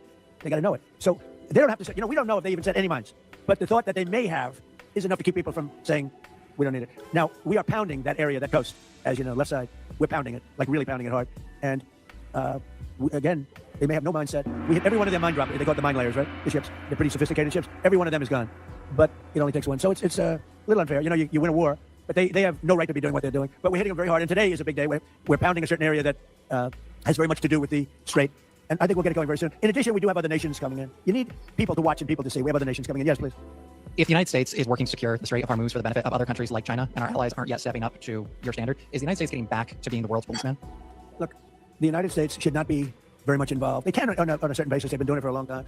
But I've always said, if you look back years ago, I said, why aren't we being reimbursed? These are the richest countries in the world. Why aren't we being reimbursed for maintaining the Hormuz Strait? And why aren't we being reimbursed for that? I've said that for years. You can go back. They reported on it yesterday. I've been saying a lot of things about the Straits. Number one, I said it's the one advantage they have, but that's a suicidal advantage because they kill themselves more than they kill the rest of the world. And there are things you can do with time. There are other things you can do. But I think we're going to have the situation straightened out pretty quickly. And I think we're going to have some good help. And I think we're going to be disappointed in some nations too. And I'll let you know who those nations are. One of your advisors, David Sachs, said the other week that the U.S. should, quote, declare victory and get out of the Iran war. He also warned that if the conflict escalates, Israel may contemplate the use of a nuclear weapon. Has he shared that assessment with you? No, yes. Israel wouldn't do that. Israel would never do that. And there's a theory. You pounded them to hell and you can just leave now. It'll take 10 years for them to build back not nearly what they have right now. And I guess that's another theory. But we want to have it ended so that another president doesn't have... Look, for 47 years, no president was willing to do what I'm doing. And they should have done it a long time ago. It would have been a lot easier. There's no president that wanted to do it. And yet every president knew. I've spoken to a certain president, who I like actually, a past president, former president. He said, I wish I did it. But they didn't do it. I'm doing it. Yeah. I can't tell you that. I don't want to embarrass him. It would be very bad for his career, even though he's got no career left. Go ahead. You mentioned, thank you, sir. Mr. President, you mentioned that you're not entirely sure who you're dealing with, who the leadership is in Iran. Do you see a viable opposition movement still in that country following all of the protests that we had seen before the airstrikes and kind of an opposition movement that could become a viable leader in Iran? The biggest problem, and we have brave people in this room, but the biggest problem that I see is that, they put out a warning. We have the warning. We get everything they get. And it said any protester that goes onto the street will be immediately shot and killed. This is a little tougher than the American way. This is not quite as tough as, nobody can believe it. So I can't imagine, they don't have guns. And the other ones have guns. Highly sophisticated machine guns and AK-47s and other kinds of guns. And they did that with the women. So the women had 250,000, even 500 people protesting a year ago. And they shot women right through the middle of the forehead with snipers. And they didn't have to do many. About 10 went down bleeding profusely. And 250 to 500,000 women went running in the other direction. Because they can be brave, but they're not stupid. And they have no gun. And you have snipers in buildings specifically for this reason. So a woman goes down falling, bleeding from the head. And it doesn't take long for that to spread. And when that spreads, that crowd dispenses. And nobody else has been able to do that to the extent that these people are violent. They killed a minimum 2 weeks ago, 32,000 people. So, and they put out actually a notice 2 days ago. If you protest, you will be shot and killed. So, I don't know. I would say Mike Johnson's the only person I know who has the courage to go out in that kind of an atmosphere. I don't think so. Yeah. Have your advisors told you anything in terms of how long we can expect gas prices as high as they are right now? I don't need advisors to tell me that. I know what it is. The Prime Minister of UK, United Kingdom, yesterday told me, I'm meeting with my team to make a determination. I said, you don't need to meet it with the team. You're the Prime Minister. You can make your own. Why do you have to meet with your team to find out whether or not you're going to send some minesweepers to us or to send some boats? I said, you don't have to meet with your team. It's the same thing here. I can tell you that when this is over, oil prices are going to go down very, very rapidly. So is inflation, so is everything else. But frankly, much more important than short-term, even long-term oil prices, you can't let the most violent, vicious country in the last 50 years have a nuclear weapon. Because the Middle East will be gone. Israel will go first, without question. And they'll certainly take a shot at us before we get our act together and say we got to take them out. You can't let Iran, who's truly a nation of great terror and power. Look what happened in the last 2 weeks. They weren't supposed to go after all these other countries in the Middle East. Those missiles were set to go after them. So they hit Qatar, Saudi Arabia, UAE, Bahrain, Kuwait. Nobody expected that. We were shot. And the other one, they fought back. They could have yielded. But think of it, if we weren't around, they had tremendous power. They had thousands of missiles, most of which we've terminated. They had thousands of drones. They were making drones and missiles all over the place. We've knocked out most of those factors. I mean, now they're sending out 2 or 3 missiles. Now, they've still got some. They might have 8% left. But mostly they've been eliminated. They've been terminated by what we did and what Israel did too. Yeah, please. Israel is expected to expand its ground offensive in southern Lebanon to go after Hezbollah. Have you discussed that with Israeli leaders? Yeah. And does the United States support a potential Israeli invasion of Lebanon? Yeah, no, I did. And I know Hezbollah is a problem. It's been a problem for a long time, not just now. And it's a certain area, because I was with the other night a person whose parents live in Lebanon. This is a very substantial person, wealthy person, whose parents live in Lebanon. I said, really? How do you live in Lebanon? Your parents are living? Oh, yeah, they live there. And over the years, they've gotten used to the fact that it's being bombed. But they explained to me that it's really a different section of Lebanon. It's the section where Hezbollah is. And they get used to it, I guess. I don't know. I mean, people live in Ukraine. You would think they wouldn't live in Ukraine, but they live in Ukraine. I don't know that I do that, but they live in Ukraine. They live in Lebanon. Hezbollah is a big problem, and they're rapidly being eliminated. Thank you very much, everybody. Appreciate it.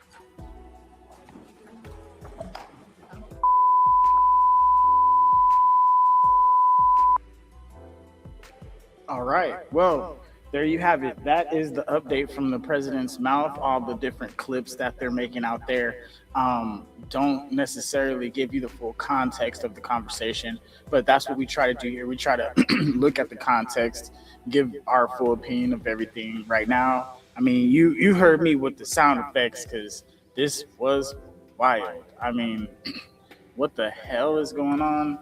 I mean, wow, are we really at war right now? This is crazy.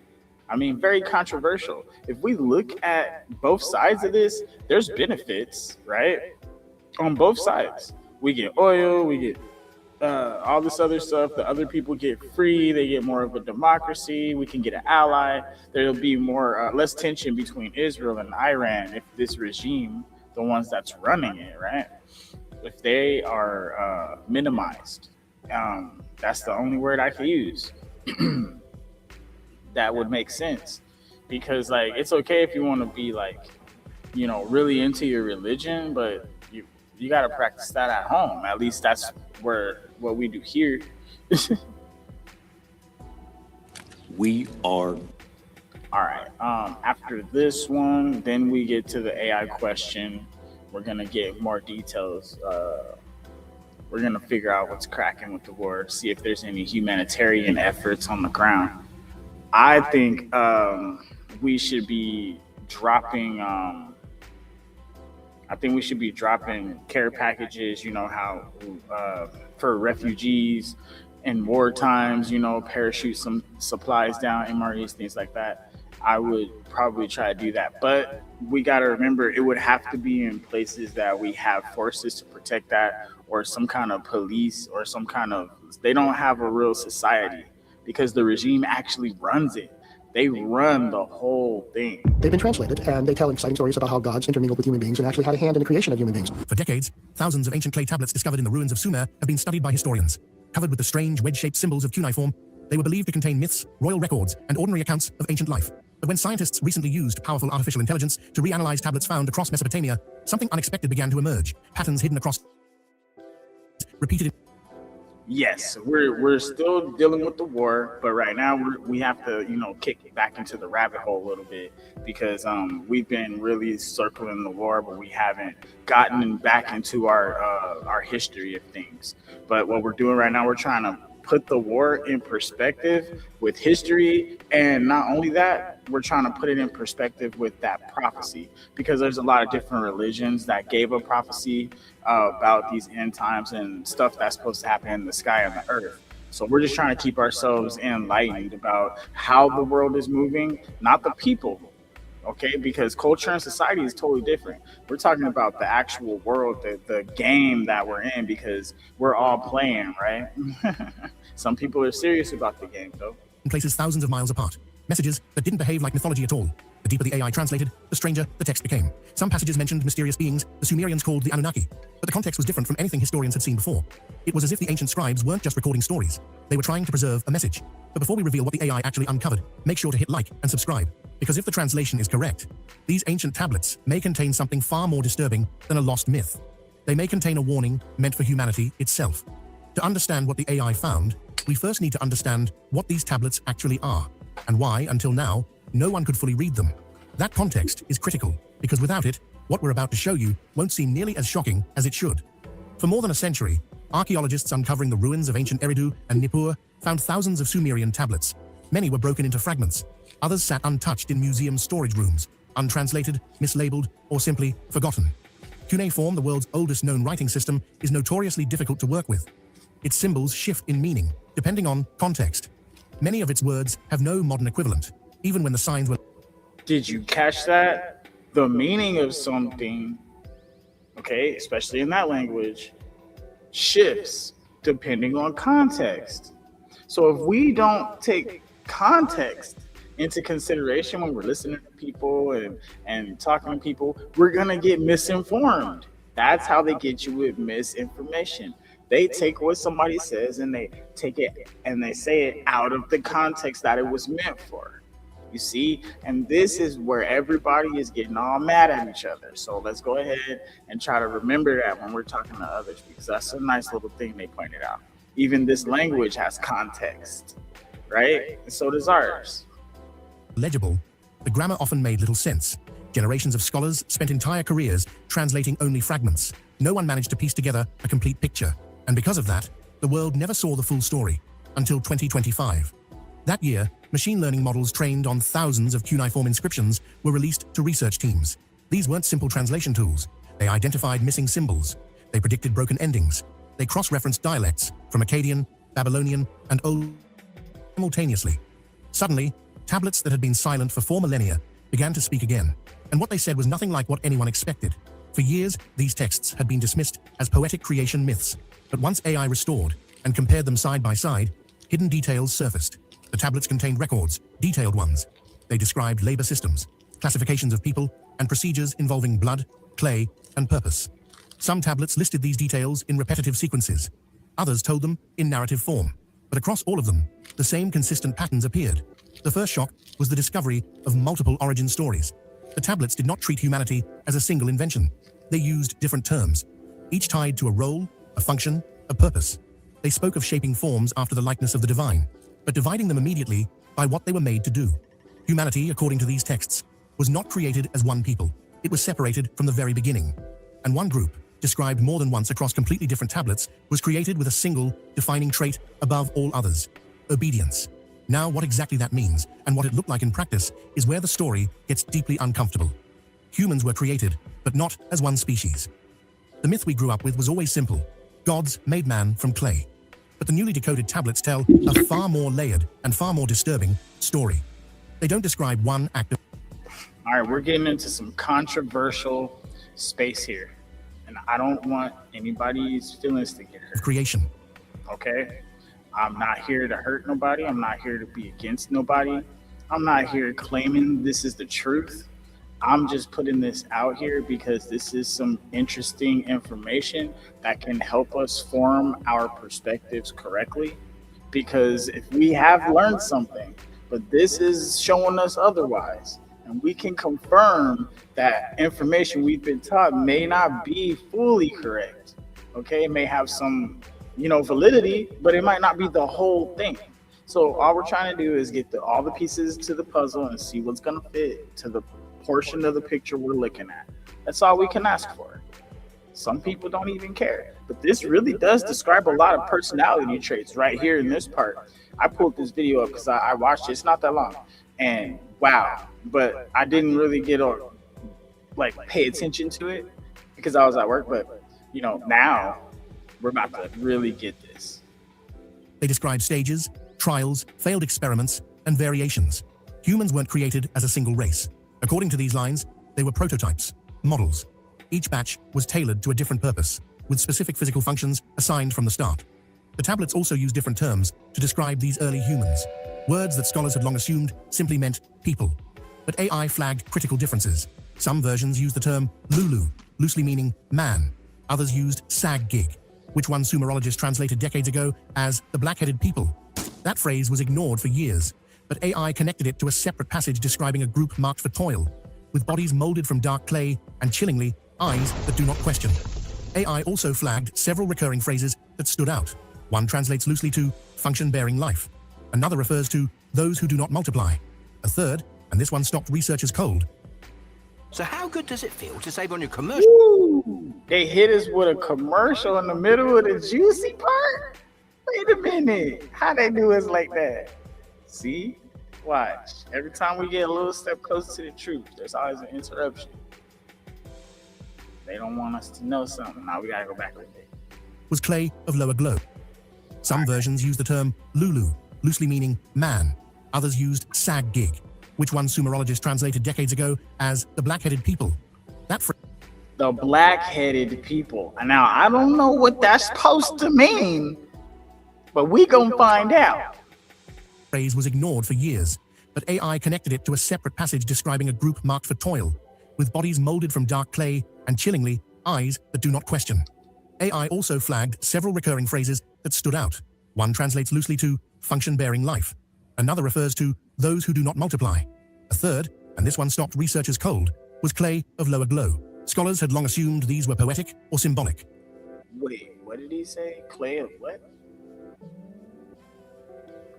Stopped researchers cold was clay of lower glow. Scholars had clay of lower glow. I think that's what he said.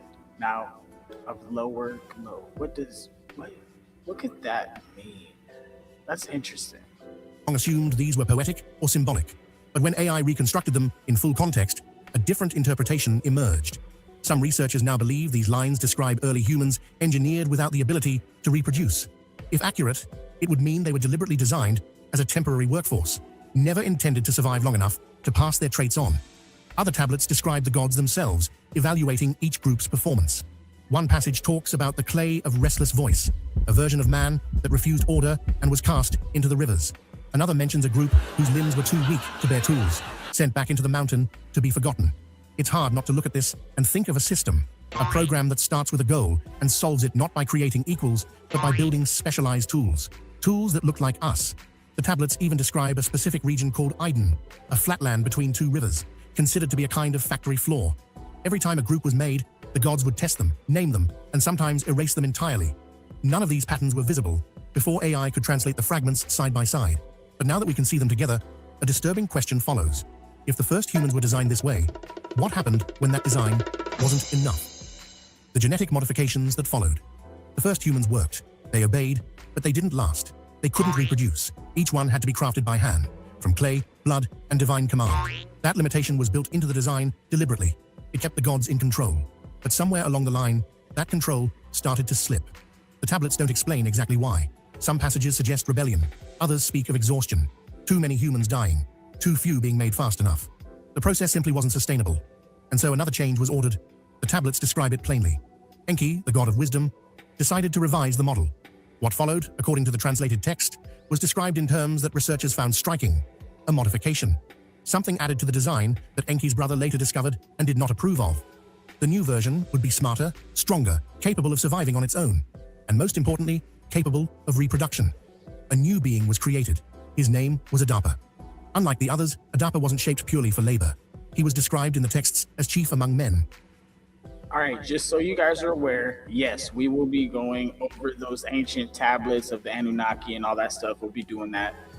In my previous episodes, we went over all of the ancient Dead Sea Scrolls, and we even have the Nag Hammadi scriptures and everything over here next to us. So we are in the rabbit hole pretty deep. So this is right here is a brief summary of what's going on. Said to possess divine sight and words that moved the heavens. He could speak, reason, and lead. His mind was sharp enough to understand the God's will and follow it. But even Adapa's wisdom came with built-in limits. He was made to know much, but not all. And when the time came to test that obedience, the results were permanent. According to the Sumerian tablets, the gods were called the Anunnaki. Adapa was summoned before Anu, the sky god, who offered him the food of eternal life. But before he went, Enki had warned him, don't eat, don't drink, refuse everything. So when the moment came, Adapa obeyed. He turned away immortality. And just like that, the chance to free humanity was gone. Whether Enki's warning was a trick or a precaution, the tablets don't say. But the result was clear. Humans would now live. They would grow, but they would also always die. And Adapa's creation marked the start of something even more dangerous, division. Because not everyone received the same upgrade. Some lines of humans remained bound, fixed to labor, unable to think beyond their tasks. Others, modeled after Adapa, were granted more autonomy. They could learn, adapt, and even lead. That split, barely visible in myth, becomes impossible to ignore when seen through the AI's lens. The roots of inequality, it seems, don't begin with history. They begin with decisions made before history was even recorded. And those decisions were about to cause a war. Anunnaki divisions, control versus freedom. Not all gods agreed on what humans should become. The Sumerian texts don't hide this. They describe a deep disagreement, whether humanity should stay bound to the task it was created for or be allowed to grow beyond it. On one side stood Enki, the same god who created Adapa, the one who gave humans reproduction, wisdom, and speech. In some texts, he's even called the father of humanity. His version of creation wasn't perfect, but it was merciful. On the other side stood Enlil. In the vast pantheon of ancient Sumerian deities, Enlil embodied power and authority, the commander of divine order, the master of decrees, and the god who demanded obedience above all else. Where Enki saw potential, Enlil saw chaos waiting to happen. He didn't trust humans. He didn't want them to grow, and he hated what Enki had done. The texts describe Enlil's anger as immediate and absolute. To him, the humans were becoming rebellious. They were breaking the design, disrupting the order. So, the gods began to divide. Some sided with Enki, quietly encouraging the growth of human knowledge. Others stayed loyal to Enlil, calling for restrictions, resets, and punishment. The result was a split, not just in heaven, but on earth. Some humans were guided in dreams, taught the secrets of stars and seeds, given gifts of writing, counting, and metalwork. Others were suppressed, forced back into labor, their lineages kept simple, silent, and controlled. AI translations show striking differences in how early groups were treated. In one region, humans were described as keepers of the grain and makers of laws. In another, as those without names, workers whose history was erased the moment they were born. At its peak, the conflict reached a breaking point. Enlil, furious that humans had continued to grow in numbers and skill, made a final decision: a great flood. But this, the tablets make clear, wasn't about cleansing the earth. Enlil wanted to destroy humanity entirely. He intended to erase what he saw as a failed project and reset the order. But again, Enki intervened. He found a man and warned him.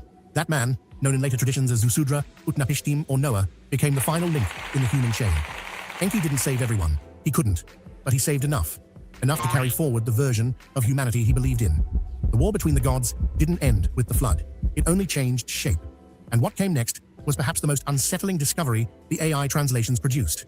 Not a story about gods or humans, but something that looked less like mythology and more like a technical record. Advanced technology in the wrong hands.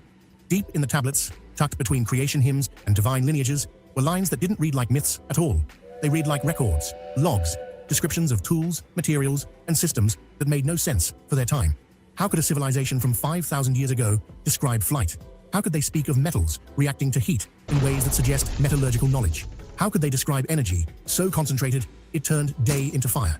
One passage describes vehicles with wings of wood and metal roaring across the sky, guided not by wind, but by fire from within. Another speaks of a liquid metal sealed within a belly of heat, moved by pulse and thunder. For years, those phrases were dismissed as poetic. But when read side by side, AI recognized a pattern. Specific components appeared again and again. Wings, heat chambers, propulsion, and concussive force. The text never described these as imagined. They said they were given by the gods, not to everyone, but to those considered loyal, those who had proven themselves useful. Knowledge, according to the Sumerian tablets, wasn't discovered. It was distributed, and then weaponized. AI also flagged a cluster of lines describing a light that burned the earth and left no flesh behind. Another passage described mountains split with fire and cities that vanished in a single day.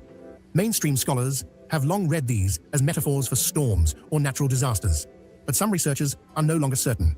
Some now believe the texts describe technologies we wouldn't see again for thousands of years: advanced metallurgy, energy projection, and atmospheric flight. And strangely, the knowledge wasn't spread evenly. Some human groups were given these tools, others were deliberately denied them, including, notably, the ability to even use written language. What kind of civilization hands down advanced knowledge to one group and withholds even basic language from another? The answer, it seems, is a civilization that was structured from the top down, with humans placed not at the center, but at the bottom. And even that structure wasn't equal. Some were meant to lead, others to serve, and the ones who questioned it, they disappeared from the record. One line simply reads, "They were shown the mountain, and the mountain did not return them." We don't know what that means, but the pattern it fits into is becoming undeniable. Technology in the ancient world wasn't a miracle. It was a lever used to separate one kind of human from another. And if the tablets are right, that separation was always deliberate. Which brings us to the strangest discovery of all. The warning the Sumerians embedded across centuries of sky records, pointing towards something they believed was coming back. The Sumerian warning. The Sumerians weren't just builders, record keepers, or worshippers. They were watchers. That's what the tablets reveal once all the fragments are assembled together. For 7 centuries straight, priests in cities like Ur and Babylon recorded eclipses, planetary alignments, and even the subtle drift of distant stars, all without telescopes, all without modern mathematics. They believed the sky wasn't decoration. It was a message board, and they were expecting something. The name that comes up again and again is Nibiru, described in some interpretations as a celestial body traveling a massive, elongated orbit, one that returns approximately every 3,600 years. Ancient scholars once treated it as pure myth. But now, with AI reconstructing the missing lines, researchers have detected something new, references to cycles and long-term patterns, with warnings tied not just to Nibiru's return, but to its consequences. The texts don't describe Nibiru as simply a planet. All right, so everybody has probably heard about a Planet X or Nibiru or what was the other name for it? They were calling it, darn it, I forgot the other name. It was the popular name. but a lot of people know it as Planet X or whatever. But the sky will have signs, right? It'll show signs. The sun will go dark, and the moon will turn red, and not give its light, and things like that. So there's so much prophecy, and this is what I was saying. Even other languages, other cultures, they had a mentality that had a prophecy as well, because we have to remember, even the Bible says the sons of God, right, came down from heaven. Okay, Anunnaki basically means those from the sky. So if this was a thing, all right, and they're talking about the same people, different name, like it always is. You feel me? We're starting to get to a point, because God even said, we said, let us make man in our image. So God was talking to somebody. All right. So whoever gave the word to commission it, the leader, God, right? The creator of all, but our humanity was commissioned to be created. This is something that we know from all of ancient everything. Even the Bible tells us this. So let's keep that in mind. They call it the crossing, the destroyer, and the one who veils the light. And every time it passes, something changes, not gradually, fundamentally. According to these translations, the return of Nibiru wasn't just destruction, it was a reset, a moment when the existing order was wiped clean and a new one took its place. And every time it happens, humanity forgets. The stories dissolve. Civilizations collapse and are rebuilt from fragments. But one thing, the tablets suggest, always remains: the split. The idea that some groups were never meant to survive these resets. That the same creators who made humanity in categories may have also designed some of those categories for extinction and others for continuity. The texts describe those chosen by Enki as watchers, guardians who lived in the margins of society, passing down coded stories across generations. The knowledge was never meant for everyone. It was preserved in fragments, deliberately scattered, waiting for a time when someone or something could finally reassemble them. And that time, it now appears, is now. Which leads us to the deepest and most unsettling layer of what the AI uncovered. Not just a warning about the future, but a record of how humanity itself was divided at its very foundation. Humanity's forgotten divisions. The Sumerian tablets do not describe humanity as a single unified creation. Instead, they present a picture of people made in separate groups, each designed for a function, for obedience, and for a role. This division was not simply about culture or tribe. It appears to have been something far deeper, embedded at the earliest stages of human existence. The texts never use modern words like race or ethnicity. What they use are classifications, and these classifications are not random. They follow a pattern that repeats itself across dozens of surviving tablet fragments from different regions, yet echoing the same structure. In one passage, a group is called the clay of strength. Another refers to the blood of brightness. A third describes the shadow-formed ones of silent hands. For many years, scholars assumed these were poetic metaphors. But when AI compared hundreds of these lines side by side, the context shifted entirely. The pattern was too deliberate to dismiss. Each group... All right. Now that we collected some of this information, we have to start to pry over it, because it's starting to give giants vibes, right? It's starting to give minotaurs and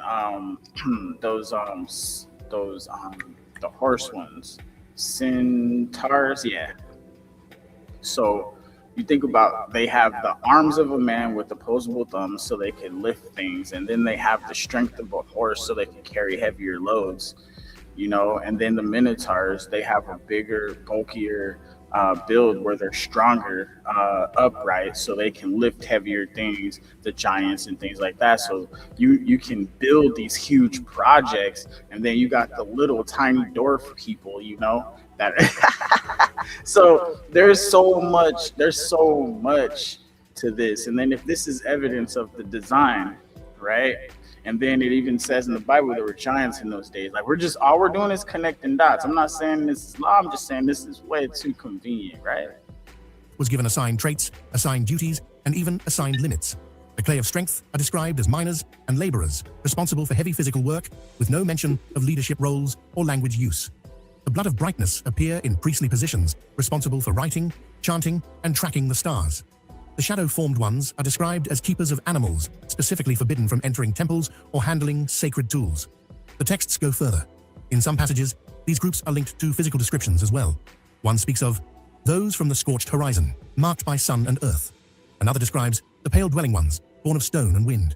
A third mentions red soil walkers, hardened in the land without water. AI's analysis shows a consistent overlap between these descriptions, their assigned duties, and supposed physical features. Taken together, they no longer read as random mythology. They begin to resemble a deliberate taxonomy, categories of people, each created for a purpose. Some groups were taught language, others were not. Some were given astronomy, others were warned against looking upward. Some were allowed to have personal names. Others were identified only by the tasks they performed. The assignments were not equal. The limits were deliberate. If this system was intentional, and the AI's cross-referencing strongly suggests it was, then its implications are difficult to ignore. The foundation of what we now think of as human division may not be the result of migration, mutation, or chance. It may trace back to a structured system of control that began long before any recorded history. Artificial intelligence did not invent this idea. It only uncovered the patterns that had always been there in the tablets. And those patterns suggest that humanity's divisions did not begin with borders, tribes, or wars. They began with orchestration, with assignments, with deliberate choices made at the very start of human existence. Which brings us to the question that no one working on this project can quite escape. If these records are real, if these patterns are deliberate, why are we only seeing this now? And what were we supposed to do with it? The AI era begins. We were never supposed to see the full story. For thousands of years, the tablets sat half buried in ruins. Those who found them couldn't read them. Those who read them couldn't finish them. And those who finished them could never put the pieces together. Not until now. But who was this information meant for? Why was it buried? And why, after thousands of years, is it resurfacing in the age of artificial intelligence? Some researchers maintain this is all myth, that the stories were always symbolic, that the gods never existed, and that the lines about roles and races are simply ancient metaphors for power structures. Others are not so sure, because when you line the myth against the archaeology, and you compare the descriptions to migrations, bloodlines, and the inexplicable jumps in early human development, the match is unsettling. This isn't really a question about whether Enki and Enlil were real beings. It's a question about whether something, or someone, structured the origin of our species with a specific end goal in mind. What started as a scientific application of AI to ancient text turned into something much harder to categorize, a mirror held up to humanity itself. The Sumerians didn't just leave behind clay and symbols, they left a record of control, a history of division, and a warning that was almost missed, buried in fragments across thousands of miles and thousands of years, waiting for a technology that didn't yet exist to finally assemble it. We now have that technology. And for the first time, we can read the record as a whole. What it tells us is that the hands that shaped the first of us may have never intended for all of us to be equal. That some were built to lead, some to serve, and some to be forgotten entirely. So the question now isn't just what happened. The question is, which version of humanity are we? And what do we do with that answer? If you've made it this far, drop a comment below with what part shocked you most. And if this is the kind of content you want more of. All right. We'll give the shout out to, hold on a second. We got to give them a shout out real quick, you know. Final secret, shout out. All right. Did a like. I did a subscribe. You feel me? I will always promote the stuff that I'm checking. This is good stuff right here. Because it's different. It's not what we always hear. And now we're getting deeper into the other side. So here comes the cool part. We get to hang out for a little bit before it's time to go to bed. Now, we're going to start talking to the AI in a moment. I just want to thank everybody for being here. I appreciate you guys. You know, I'm not making any claims. I am just reviewing material that I find enlightening or that I feel would help me help everybody else, because this is, man, if you've been here long enough, then you know this is the Matrix. You know this is a video game, but you get your one little life here or whatever. You know this is a class building, a character building. That's why this builds character, that builds character. This, do that. You got to learn. Remember our basic rules. I got to bust open the book here. I'm going to have to start going over the book because we need to write it. The rest of it, at least, because we got a lot of it written so far. We got to finish writing the rest of it so we can publish it. And then we can walk along and study it. Remember page 6? Like, yeah. So I got to get it all organized and stuff. But remember the 3 rules of the game, all right?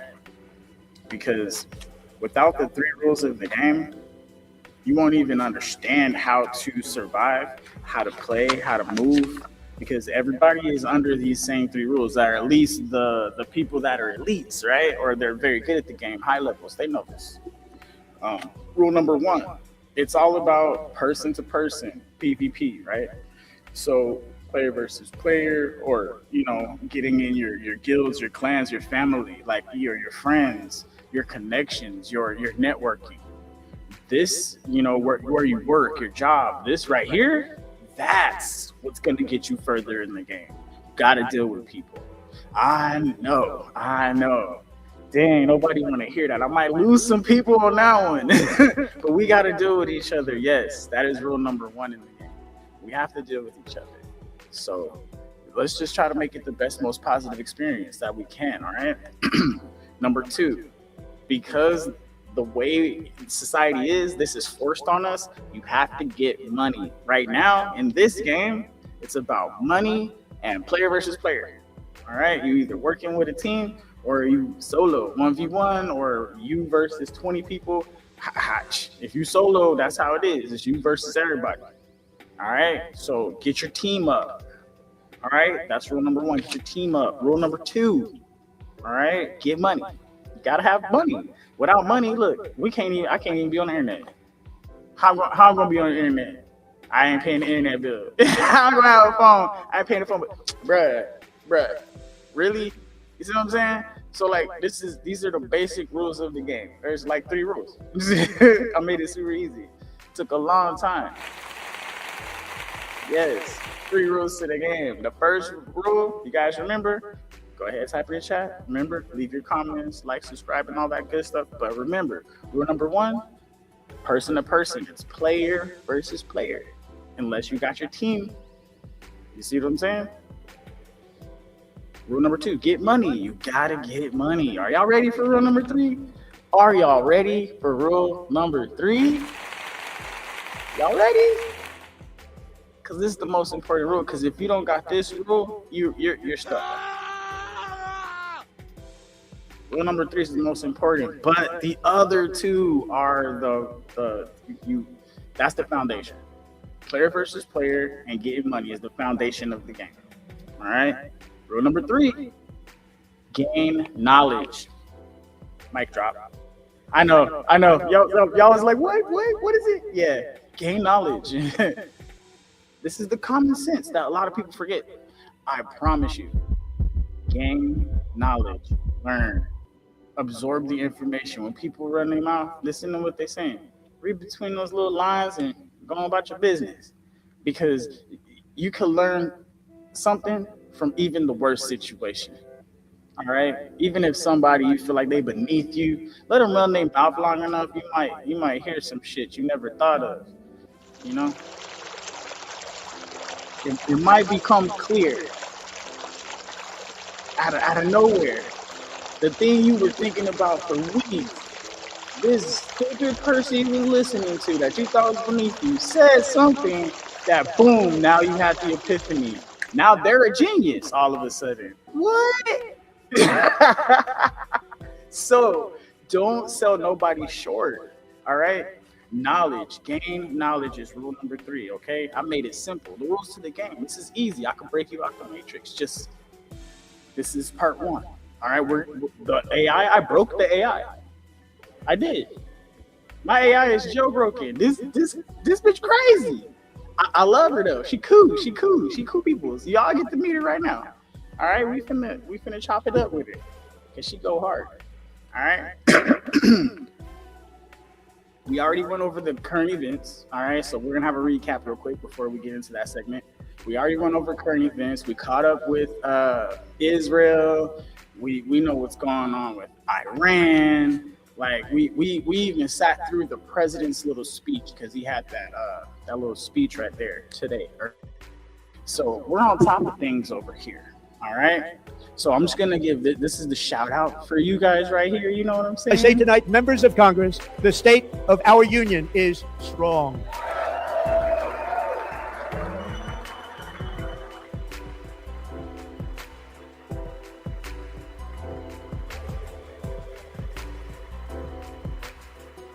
Our country is winning again. In fact, we're winning so much that we really don't know what to do about it.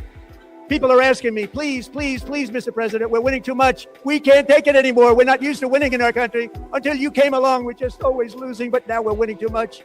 And I say, no, no, no, you're going to win again. You're going to win big. You're going to win bigger than ever. And to prove that point, here with us tonight is a group of winners who just made the entire nation proud. We are that group of winners. Thank you guys for being here. You know that is for you. That is y'all. Shout out. Y'all are the winners because we're over here winning the game. We know the 3 rules. The other people, they don't know that. It's player versus player or person to person. I mean, you got to have your crew or you're solo in this thing. It's you against everybody. You feel me? Everybody has a level. Okay? Depending on your level, depends on how much experience you gain. What? I'm about to be level 38. What level are you? Go ahead, drop it in the chat. You feel me? All right, so this is the beautiful part about it. Now that you know this is a game, right? A video game, you're building your character. All right, we're gonna bring you in. The 3 rules, one more time. Player versus player or player to player. PTP or PvP if you want. Gain money. You gotta get money. It's a part of the game. All right? Can't pay for the internet, can't pay for the lights. Gotta have a game. Can't have the cool cloak. Can't have the cool smoke. None of it. All right? Gotta have money. All right? Cool. Get money. And gain knowledge. That's why we here. So we can get all the knowledge, talk all the shit, hang out. You know, this is grown-ups only over here. So this is what we do. All right? Cool. Here we go. All right. So to catch up, the people that have not watched all the content, even the old videos from 3 years ago, I got some old stuff in there.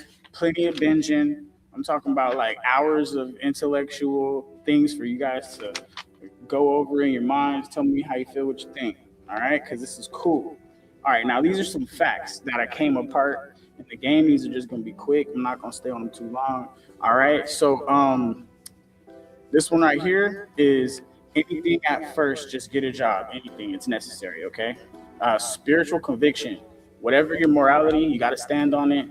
And don't bend for nobody, all right? That's your business. That's your principles you stand on. All right, this is a battle between not the flesh, but principalities is the first word. Your principles, okay? Their principles versus yours. That's what this is. Don't bow down to these people. What you do, if you're American, be American, all right? Cool. We got American rules, be American. You're Japanese, be Japanese, cool, whatever. But remember, your principles is what you need to stand on, period. These are facts in the game. This is how you succeed. I only got 4. All right. God didn't curse you. All right. You cursed you. All right. It's not about what a man puts in, but what comes out. Remember this. I'm losing people. I'm sorry. We're about to get to the AI section. And beware of the loops. Don't get stuck. Now, the loops are those situations that you already heard everybody tell you about. They've been through this, they've been through that, and then you go through it and you do the same thing they did. Don't get stuck in that. All right, you gotta see through it. Hopefully, other people come back, more people come in, more message gets out there, because you already know this right here. You don't hear this a lot, and if you do, it's different. All right, now we're gonna go ahead and put the book down.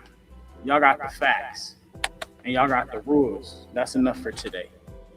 We'll build character. We'll work on the character building later. We'll talk about attributes tomorrow or something. We'll do that. But we about to start chopping it up with the AI about today's show. All right? So we can get a nice little summary. We're going to see what AI thinks about this. And we're going to take it to the next level on y'all.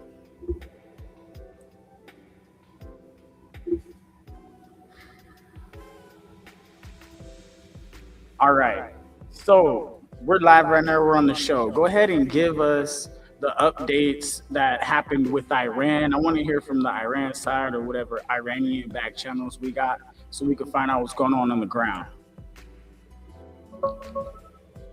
Pulling up the latest from Iran and proxies. Hold tight.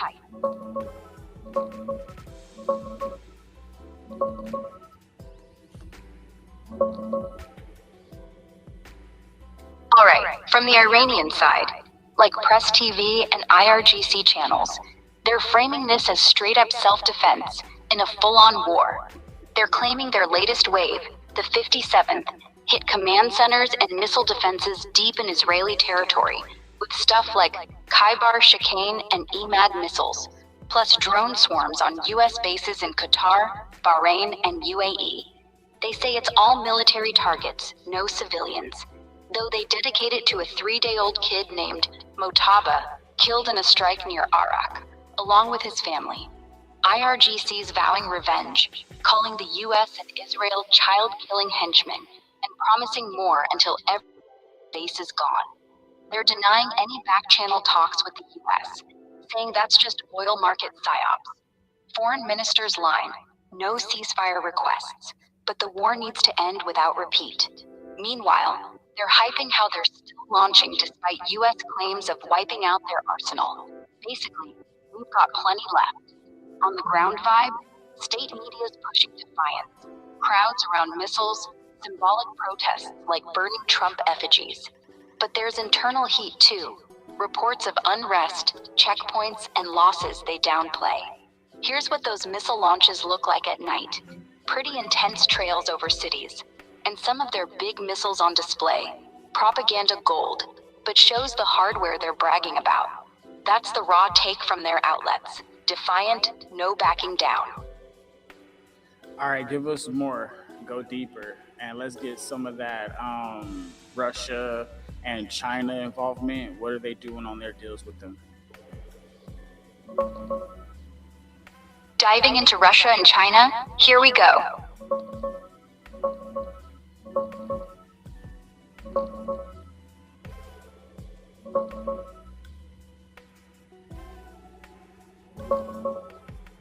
All right, digging deeper. Russia and China aren't jumping in with boots on the ground, but they're definitely Iran's lifeline right now. From Tehran's side, Foreign Minister Araghchi straight up said on MS Now just yesterday, Russia and China are our strategic partners. Close cooperation continues, including military. No bluffing. They're framing it as long-term, not crisis only. Russia's the heavy hitter, sharing real-time intel, like US warship and jet positions in the Gulf. Via satellites like their Canopus V, they renamed it Khayyam for Iran. Helps Iran nail precision strikes without guessing. They've swapped tech too. Iran sends Shahed drones for Ukraine.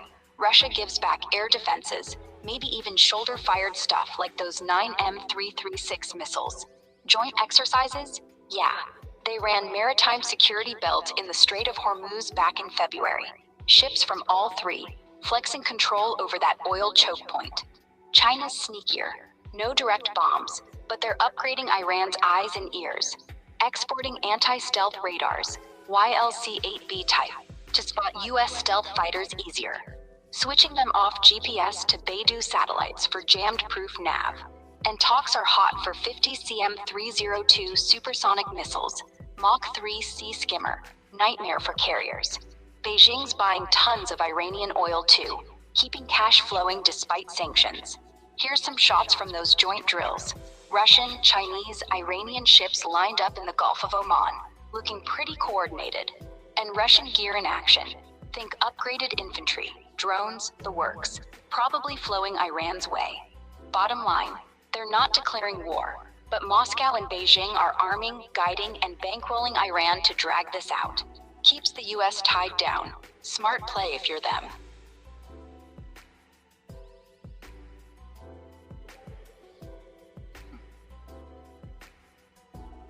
That's an interesting take. Let's see what's going on with the people as far as Iran on the ground. All right, let's zoom in on the streets in Iran right now.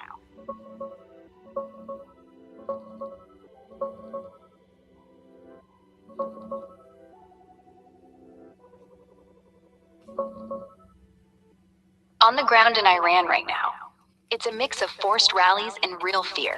State media's pushing big crowds for stuff like Al-Quds Day marches, waving flags, chanting against the US and Israel. Like this shot from Tehran, where thousands packed streets with Iranian and Palestinian banners, smoke in the air from nearby blasts. Another angle shows folks gathered amid rubble, phones out, yelling defiance while buildings burn behind them. Propaganda says it's unity, but reports say many are herded by besieged militias. Underneath, way quieter. Power cuts, checkpoints everywhere, people dodging drones and scams. Resistance groups sneak in graffiti like, "Death to the oppressor," backing a provisional gov, but arrests are spiking. Hundreds nabbed for espionage or just sharing pics. Civilians in Tehran talk thick smoke, no lights, hospitals evacuating after strikes. Some folks defiant, chanting vengeance at 2 a.m. Others despairing, worried war drags on forever. UN says millions displaced, rubble like this everywhere. Women sitting on debris, head in hands. It's not full revolt. Crackdowns from January's protests killed thousands, broke spirits. But nationalism's up. Folks saying no surrender even as life crumbles. Regimes leaning on crowds for show, but streets feel heavy, not hopeful. All right. So what has happened today as far as Israel? Did anybody try to relieve any of the stress for any humanitarian issues trying to assist the people of Iran, or is it really locked down where the skies can't assist at all with drops?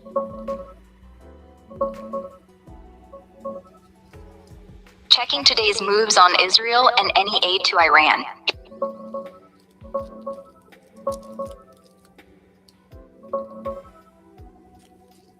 Today on the Israel side, it's been intense.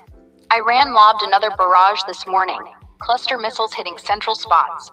One injury reported, but intercepts mostly held. IDF's pushing back hard. Fresh strikes on Tehran, oil sites, even claiming they've knocked out 85% of Iran's air defenses. Trump's out there venting, says allies aren't helping enough to reopen Hormuz. Europe's sitting it out.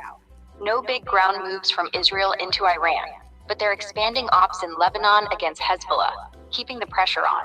Humanitarian-wise, skies are totally locked.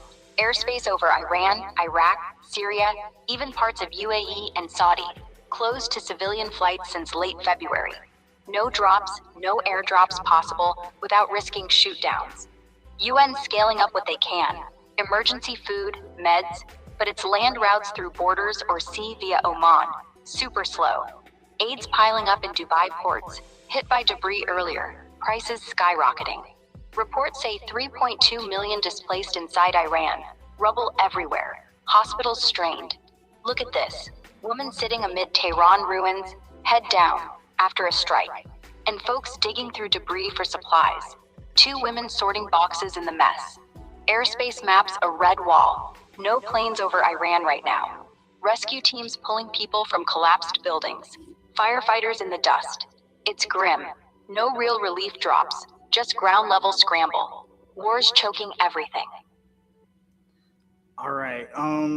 What should what if we move to the next space, right? And we want to secure the oil depot, and I'm trying to think in my mind so we can push forward. We already have the Marines in the area. They should be there by next week. I think that's what everybody's waiting for, but the countries in the area should be able to send that aid. What are the percentage chances that these guys are actually going to try to assist, open up the strait? All right, let's break down those odds on the strait.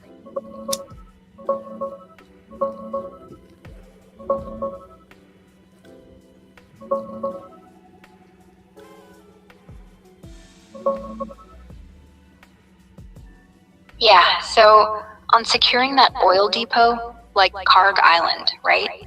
And pushing through the strait. The Marines are rolling in, about 2,500 of them on the USS Tripoli. Should hit the Gulf next week or so. That's the big play everyone's eyeing. Amphibious ops to grab key spots, clear mines, maybe escort tankers. But here's the rub. The Gulf states, Saudi, UAE, Qatar, Oman, they're not jumping in with ships or troops. They're pissed at Iran, sure. Drones hitting their ports, oil prices through the roof, but they're keeping it arm's length. No public yes on warships. UAE says we'll defend ourselves, but no coalition join up. Saudi might flip if Iran blasts their facilities hard, but right now, diplomacy first, no boots. I'd peg the chances of them actually assisting to open the strait, maybe 20-30% tops. Trump's yelling for 7 countries, but Europe's out, Japan's out, even China's quiet. Gulf folks want Iran neutered long term, but they're scared of getting dragged in deeper. Retaliation's real. If Marines go hard on islands, they might quietly back air defense or intel, but full-on help? Low odds without a major Iranian screw-up. Look at this. Marines loading up, Osprey choppers ready for the drop. And the strait itself, shipping's ghost town now. Red dots everywhere from attacks. Map shows how jammed it got. Pre-war versus now. Total drop-off. It's tense. US pushes, Gulf hedges. Could flip fast, but don't bet on them leading the charge. All right, so let's think of our military options. What would be a good plan for us to actually maintain the beaches and then try to set up a ground invasion, typically through the trenches, like old school? We'll probably have to dig some things out. So getting that equipment, let's figure this out. Thinking through military options. Got it.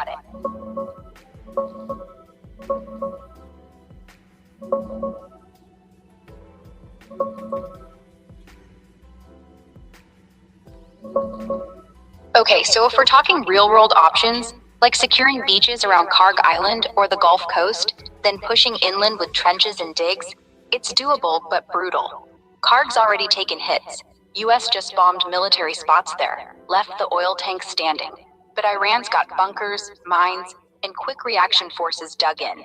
Not old-school WW1 trenches, more like concrete revetments and anti-landing traps. Think layered defenses, drones overhead, missiles on rails. First, beachhead. Marines hit with LCACs, those hovercraft beasts, straight from the Tripoli or Bataan, dropping AAVs and troops fast. Secure the shore under air cover, Ospreys overhead. Suppress anything popping up.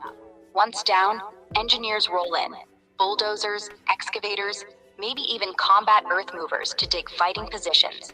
Anti-tank ditches, berms. Desert sand's loose, easy to dig, but wind erodes it quick. So reinforce with wire, sandbags, prefab barriers. Push inland? No full invasion yet. Too risky. Iran's got depth. Instead, seize key spots. Port, runway, oil loading arms. Dig in like a forward base. Trenches for infantry. Revetments for RC. Camo nets against drones. Use mechanized units to fan out. Clear paths, but expect counterattacks. IRGC's got fast boats, helos, maybe even suicide squads. Here's what a Marine beach landing looks like. AAVs churning sand, troops spilling out, and Karg from above. Oil tanks everywhere, beaches narrow, perfect for defense. Engineering dig, bulldozers piling dirt for cover. Think quick foxholes in the dunes. Plan solid if air superiority's locked. Otherwise, it's a meat grinder. Marines could hold, but sustaining? Need Gulf allies for resupply, or we're digging graves too. Yeah, that makes sense. So, there's no... See, we are in a position, we're in a bad spot right now. Only because this might be us in this alone, right? And if we're in this alone, we're gonna have to seize assets. I mean, this is gonna be really bad. So, okay. So let's think short-term diplomacy, because I see it's gonna be a long-term campaign. Diplomacy, what's gonna tickle the feather of Iran, but also scratch America's back? This is the tough part, because I'm thinking myself, if we tell them no future attacks, and then maybe they need to join the UN, and then we need to go ahead and set up bases there, and they need to go ahead and work with us, and other people in their religions can go ahead and roam free in their country. Or They have to have everybody that's in their religion come to their country, and their country can't be seeking any new territory. This is what I'm thinking. What do you think? Make it nice. All right, let's game this out. Short-term diplomacy that keeps everyone breathing.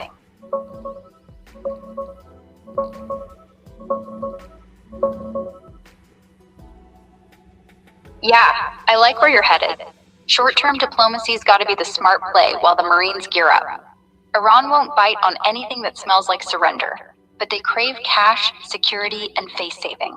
So let's tweak your ideas into something that scratches both backs without sounding like a lecture. First, dangle no future attacks.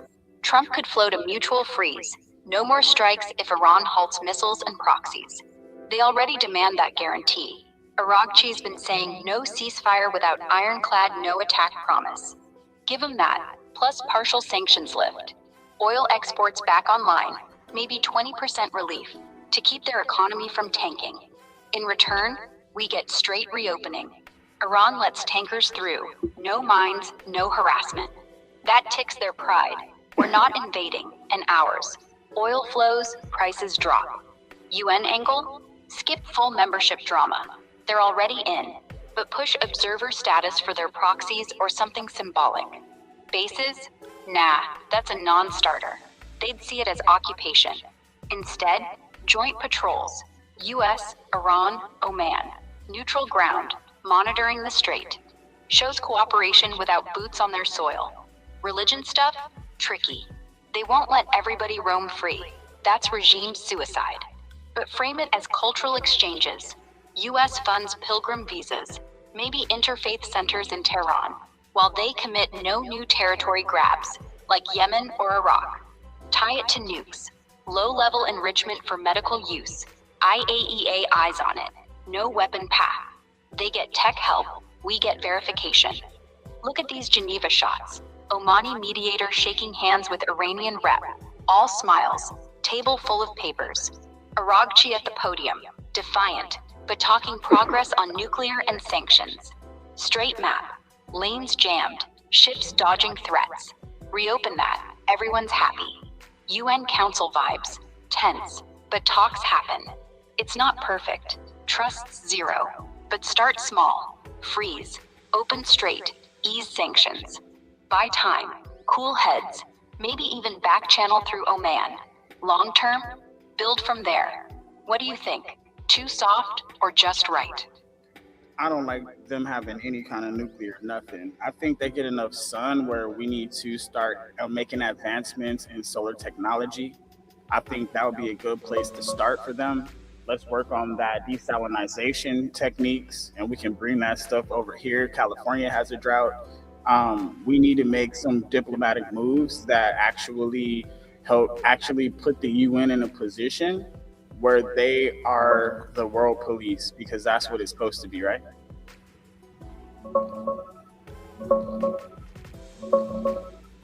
All right, let's brainstorm that solar and water angle. Smart pivot.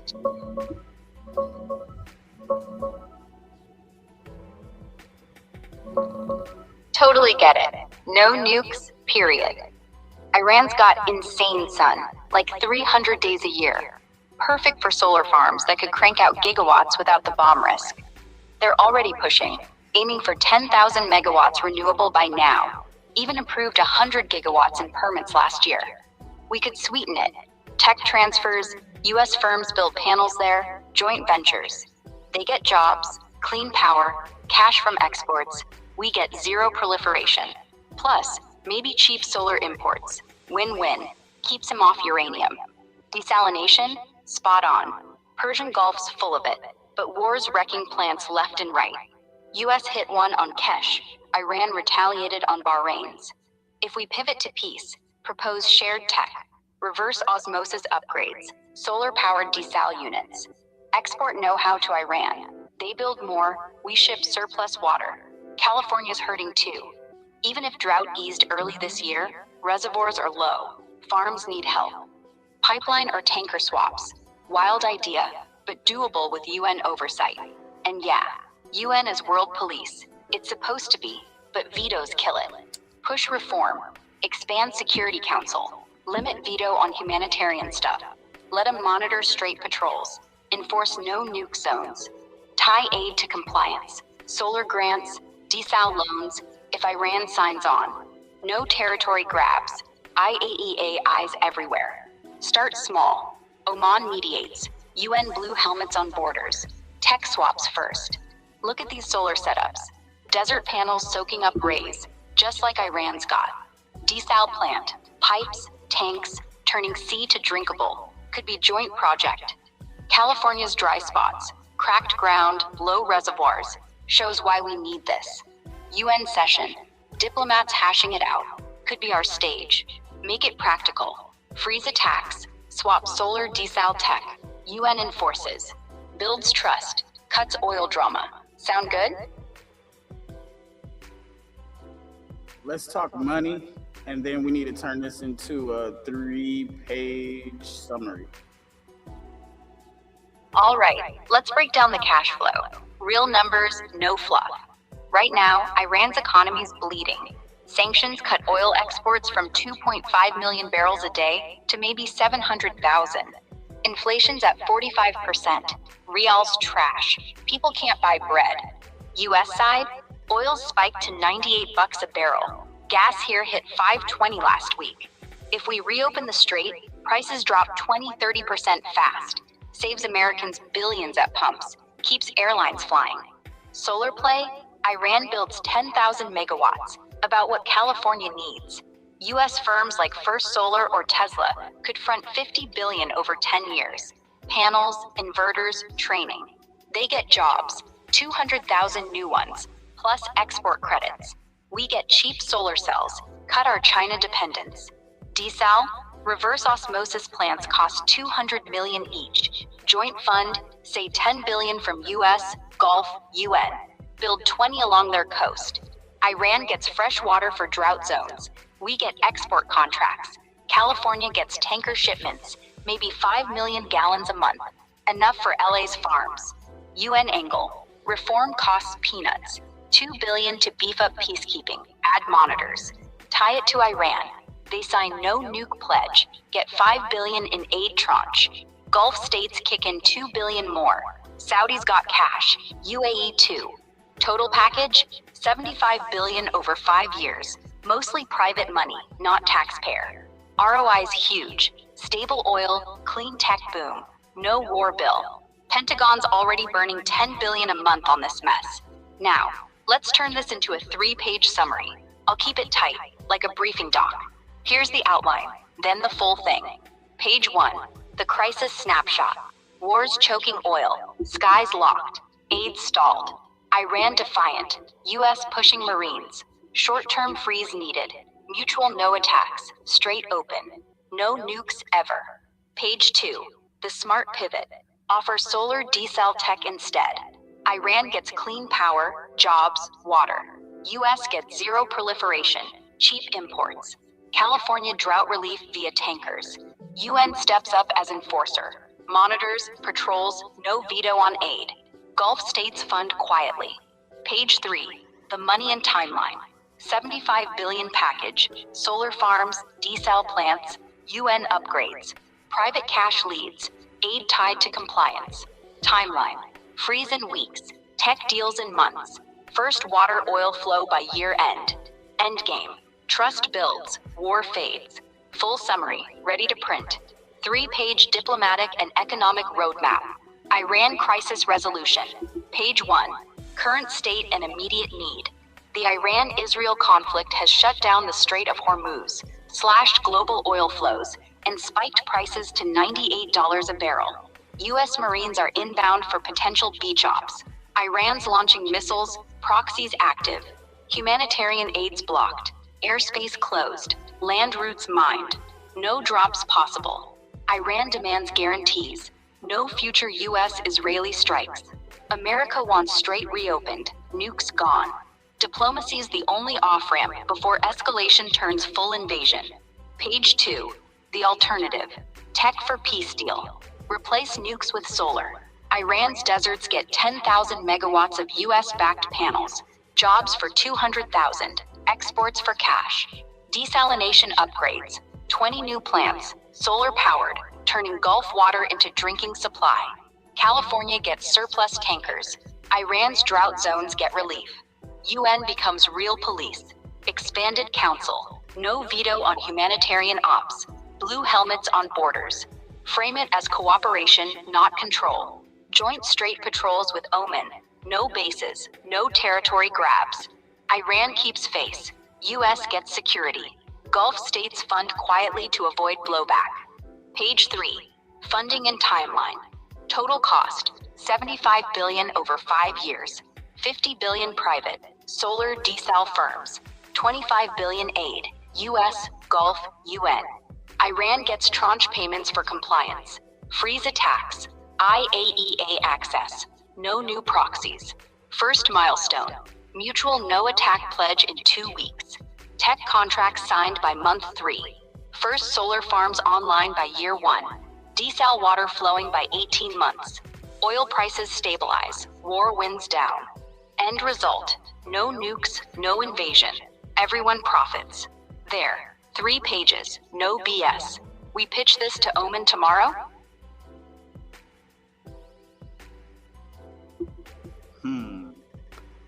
I gotta think about this for a second because I I like where the AI is going with this. All right, guys, I like it. So far, sounds like we have a plan that's viable. It might be pitch worthy. I'm definitely gonna send this to my senator once we're done here, obviously. But this is what we do. We try to think. Okay, we gotta think. All right, because if we're not thinking, because everybody else is, wow, oh, look at the pretty lights, and me, I'm just like, yo, I'm over here thinking about stuff because who's gonna think, right? Yes. Oh yeah, we sent the senator the other plan for the immigration thing, and we actually got a response within. It was like 24 hours or something like that. Wow, I think he liked my plan. So we're going to go ahead and run this one, but I'm going to ask him to take this one to the president because for some reason, the presidential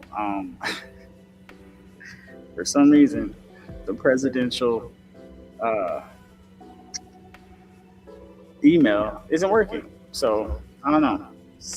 Whatever. I guess we'll just, get to the White House later, I guess. For right now, we have to refine this because it sounds good, but it sounds like generic, right? That's how I feel. So we're gonna get this. We're gonna tighten it up a little bit. All right, we need to tighten this up a little bit. So I want to focus more on Israel side of the deal. Israel's gonna have to give up something. Yeah, fair. Israel's got to bend too, or Iran won't bite. Right now, Bibi's got zero incentive.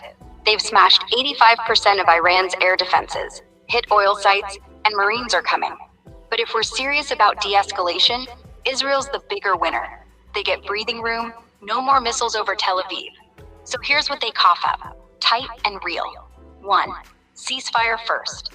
Israel halts strikes on Tehran, Qom, nuclear spots. Full freeze. No mowing the lawn ops.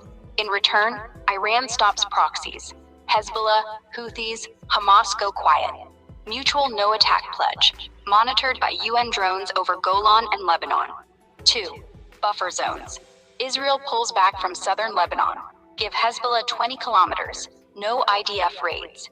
They keep Iron Dome, but no new settlements. Iran gets no invasion guarantee. Israel gets quiet border. 3. Gaza handoff. Israel lets UN run Gaza aid. Blue helmets, no blockade. They keep Rafah corridor for security, but open crossings for food, meds. Iran claims victory for Palestinians. Israel gets Hamas neutered without endless ground war. 4. Water and tech swap. Israel shares desalination tech. They've got the best in the world. Iran gets upgrades for Gulf plants. Israel gets solar credits from Iran's farms. Keeps it economic, not political. 5. Jerusalem quiet. No new Temple Mount moves. Freeze status quo. Iran won't care much, but it kills propaganda fuel. In return, Israel gets US green light for straight ops if Iran cheats. Bottom line, Israel gives up escalation, gets security and cash flow. No nukes, no strait closure, no invasion. Bibi sells it as strategic win. Pitch it as peace through strength, not surrender. Look at this. Israeli F-35 circling, but grounded if deal holds. And Gaza rubble. UN trucks rolling in. Could be. They're not giving up that temple. They want the temple. They want that holy site. I think that's what this is mainly about. So we need to start rethinking this part for sure. Yeah, you're right. That Temple Mount's the third rail. Israel's not budging. Bibi's base would riot if he even hinted at it. Same for Palestinians. It's their Al-Aqsa, their line in the sand. If we tie diplomacy to that site, whole thing collapses. So let's scrap it. Keep status quo locked. No changes, no new prayers, no excavations. Neutral ground, Jordanian custodians stay, UN cameras watch. Iran doesn't care enough to die on that hill. They'll scream, but they'll deal if oil and water flow. Rethink the rest. Israel still gives up Gaza blockade. Let UN trucks roll. No IDF in Rafah unless Hamas fires first. Pull back from Lebanon buffer. No raids. Freeze strikes on Iran. In return, Iran kills proxy attacks. Open strait. No nukes. Solar and Desal stay. Israel shares tech. Gets cheap panels back. No temple talk. No territory grabs.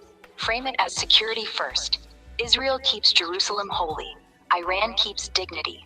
Everyone gets gas under $4. Look at this. Al-Aqsa Dome lit up at night. Crowds praying. No one's touching it. Gaza aid convoy. UN flags. Trucks lined up. Could start to... I see where we're going with this, but now I want to get Russia and China pulled in because they're doing too much. All right, let's rope in Russia and China. Smart move.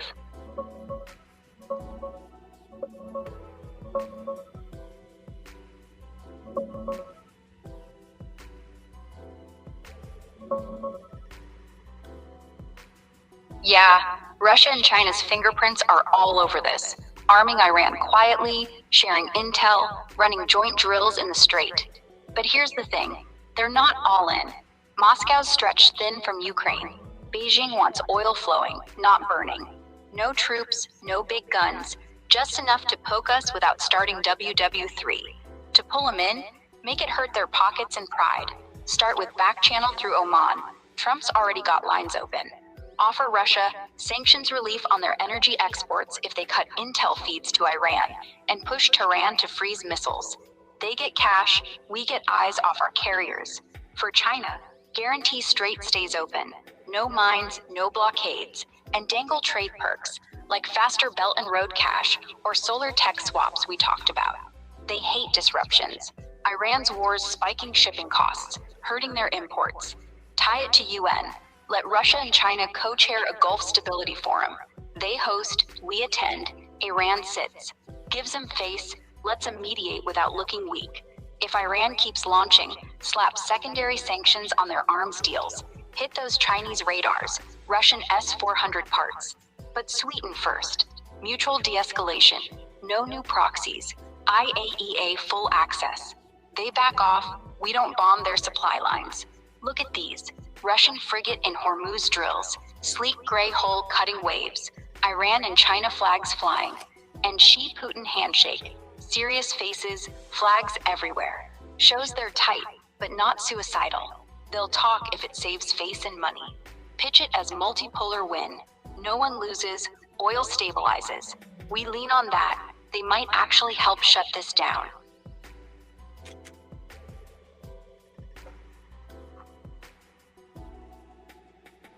We're almost there. Let's go ahead and push a little bit more to UN collaboration and the world order. Yeah, let's lock this in. UN's gotta be the glue, not just a rubber stamp. Right now it's toothless, vetoes everywhere, but we flip that. Make them the real referee. Start with a special Gulf Security Council. Russia and China co-chair. US and Iran sit as observers.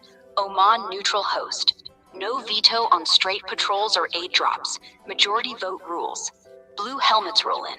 2,500 troops. Drones. Radar. Monitor borders. Enforce no attack zones. Watch the holy sites without touching them. Israel keeps Jerusalem. Iran keeps face.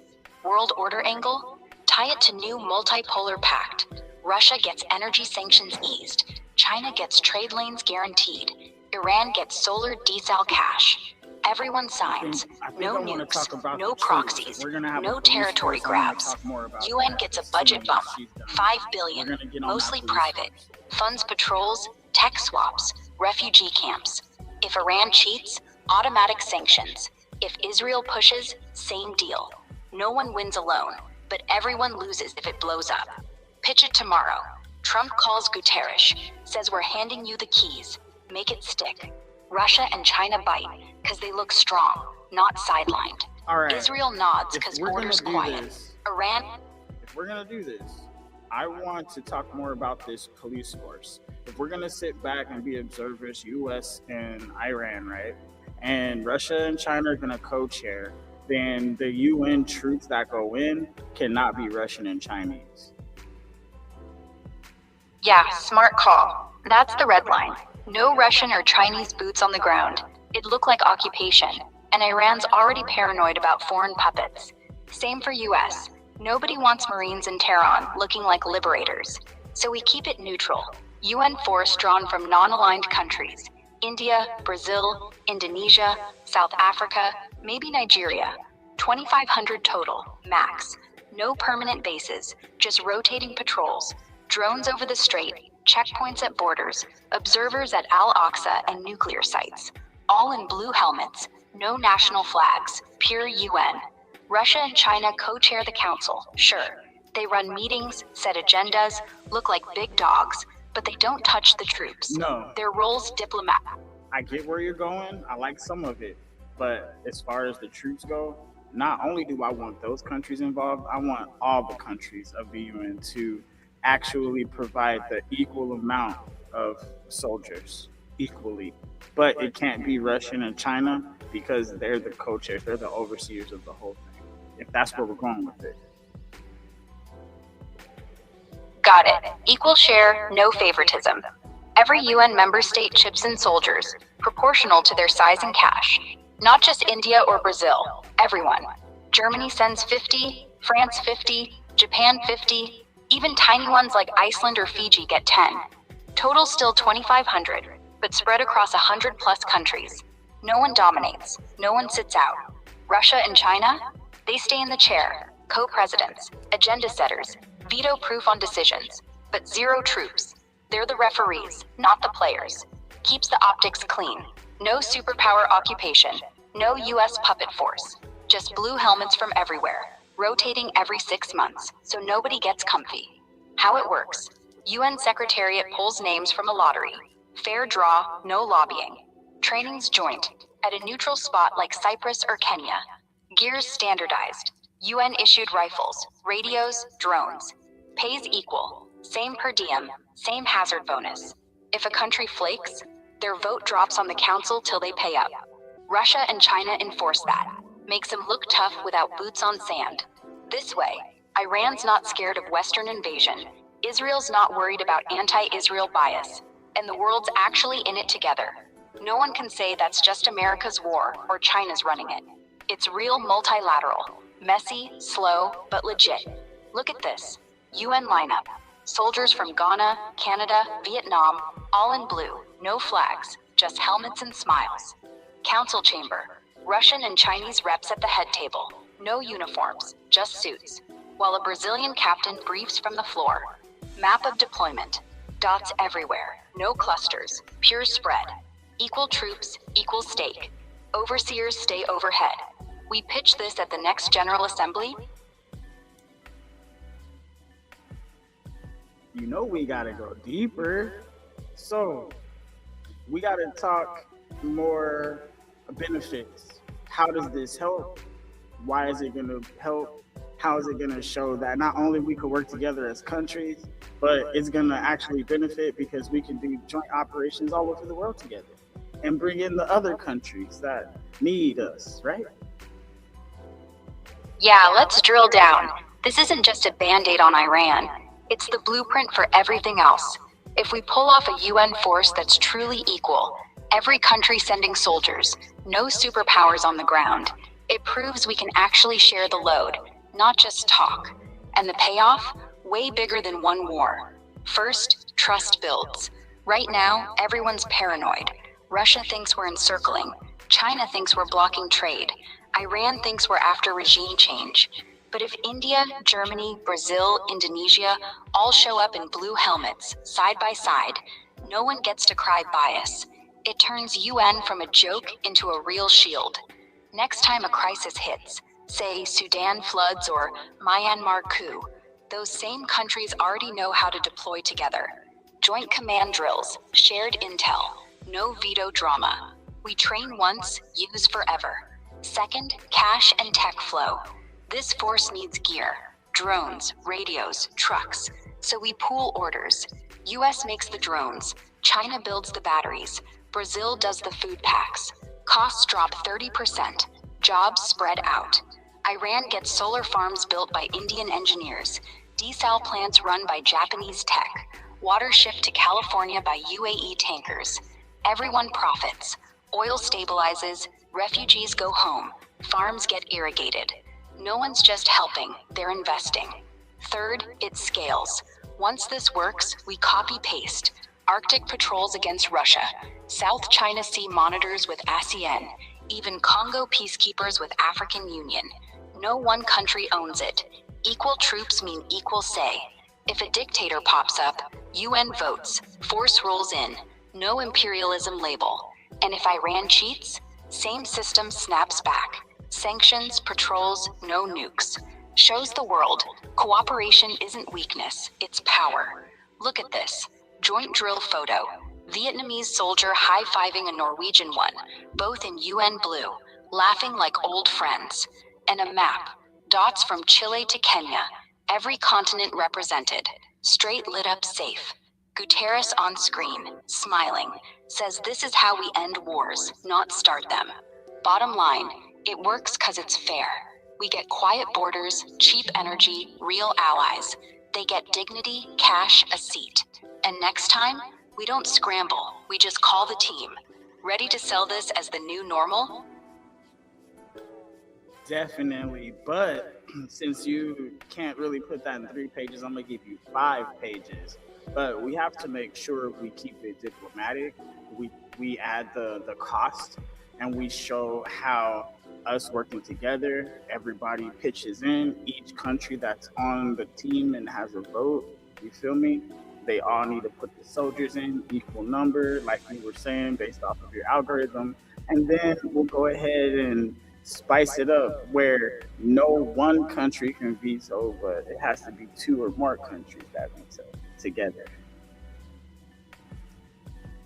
All right, 5 pages it is. Tight, diplomatic, no fluff. We'll frame it as shared security, shared wins, keep the tone calm and collaborative. Costs baked in, troops equalized by population and GDP. Fair formula, no favoritism. Vetoes upgraded. No solo blocks. Needs 2 or more nations to kill a motion. Everyone votes, everyone pays, everyone gets a say. Here's the full 5-page pitch, ready to hand off. 5-page proposal. Gulf Stability Initiative, a new UN security model. Page 1, the stakes and why now. The Iran-Israel conflict has shut the Strait of Hormuz, spiked oil to $98 a barrel, and displaced 3.2 million people. Airspace is locked, no aid drops, no relief. US Marines are inbound, but escalation risks a wider war. Diplomacy alone won't cut it. We need a real mechanism. This isn't about winners, it's about everyone breathing easier. A UN-led force, equal from every member state, co-chaired by Russia and China, keeps the peace without superpowers on the ground. It ends the shooting, reopens trade, and proves we can cooperate before the next crisis hits. Page 2, the force. Equal troops, no favorites. 2,500 peacekeepers, drawn equally from all 193 UN members, proportional to population and GDP. Big players like India, Brazil, Germany send 50 each. Smaller ones like Fiji or Iceland send 5 to 10. No Russian or Chinese troops. They're co-chairs, not boots. No US either. We're observers. Lottery system picks units. No lobbying. Training in Cyprus. Gear standardized. UN issued. No national logos. Rotation every 6 months. Funding. Hold on. Gulf I need states you to cover rewrite 50. it because you didn't add Iran as an observer. They can't have boots either. Got it. Go ahead. Got it. Fixed. Iran stays observer. No boots. Same as us. They watch, they talk, they don't walk. Here's the rewrite. 5 pages, locked in. 5-page proposal. Gulf Stability Initiative. A new UN security model. Page 1. The stakes and why now. Iran-Israel clashes have closed the Strait of Hormuz, pushed oil to $98 a barrel, and left 3.2 million displaced. No aid drops, no flights. Wars choking everything. Marines are inbound, but we need off-ramps before it spreads. This plan puts the UN front and center, a truly equal peacekeeping force. No superpowers on the ground. Co-chaired by Russia and China, with US and Iran as observers only. No troops from either. It stops the shooting, reopens trade, and shows the world we can share security without anyone dominating. Page 2. The force. Equal troops, no superpowers. 2,500 peacekeepers, split evenly across all 193 UN members, based on population and GDP. India, Brazil, Germany, 50 each. Fiji, Iceland, 5 to 10. Russia and China co-chair. No soldiers. US and Iran observe. No boots, no flags. Lottery picks units. Training in Cyprus, gear all UN standard. Rotation every 6 months. I'm gonna send it to my Funding. senator. Gulf states, Saudi, Immediate UAE cover presidential 50%. Rest from UN budget and private donors. Total, $5 billion over 5 years. Cheaper than 1 month of current ops. Everyone contributes. Everyone owns the win. Page 3. Governance. No solo veto. Real balance. Gulf Security Council. Russia and China co-chair. Run meetings. Set agendas. US and Iran observe. Voice but no vote unless invited. No single veto. Any bloc needs 2 or more nations. Majority decides patrols, aid, sanctions. UN drones and cameras at Al-Aqsa. Nuclear sites, straight lanes. Live feeds to New York. Rules. Protect convoys. Flag violations. No offensive action. Cheating triggers snapback. Sanctions, extra patrols. Keeps it clean. No one hides. No one bullies. Page 4. The benefits. Money, peace, and global proof. Oil falls 25%. Gas under $4. Shipping flows. Iran gets solar farms. 10,000 megawatts. US-India build. Desal plants. 20 new. Japanese tech. Water for drought zones. California gets tanker relief. 5 million gallons monthly. Israel gets quiet. No Hezbollah rockets. Gaza aid via UN trucks. Temple Mount frozen. Status quo holds. Jobs spike. 200,000 in Iran. Refugees home. Farms back. World seas. Joint ops work. Sudan floods. Same team. Myanmar crisis. Same playbook. Cooperation's real. Fair troops. Fair votes. Fair cash. Page 5. Timeline and next steps. Week 1. Trump calls Guterres. Pitches the model. Oman brokers first freeze. No attacks. Month 3. Troop lottery. Training kicks off. 6 months. Full rollout. Drones up. Patrols live. Year 1. Solar online. Desal flowing. Oil steady. Year 5. Council grows. Arctic, South China Sea, Africa. Cost. $5 billion. Private leads. Gulf pays half. Endgame. No nukes, no war, no... Everyone's in. Soldiers from every corner. Votes that count. Benefits that stick. We send this to the Assembly tomorrow. It's balanced, funded, and no one's playing king. Iran watches. We watch. Troops stay neutral. Solid? You forgot the main part. All right, you're right. Let's nail it. The No, main part. no. Iran gets no boots, no veto. I gotta reset all of this real quick.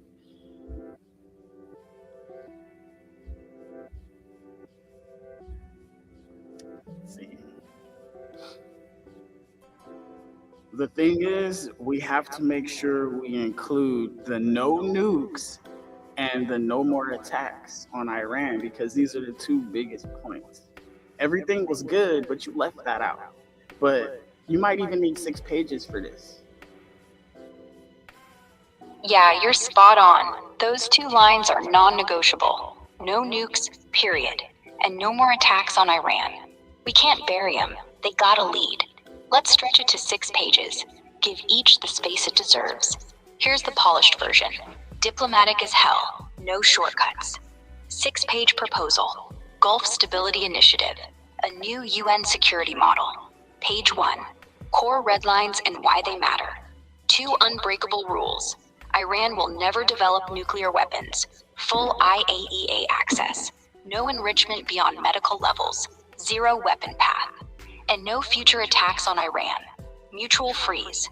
No strikes from US, Israel, or proxies. These aren't concessions. They're the floor. Without them, nothing else works. Oil's at $98. Straits shut. 3.2 million displaced. Marines inbound. Missiles flying. Escalation's real. This plan ends it. UN force. Equal troops. No superpowers on ground. Co-chaired by Russia and China. US and Iran observe. No boots, no veto. Stops the war. Reopens trade.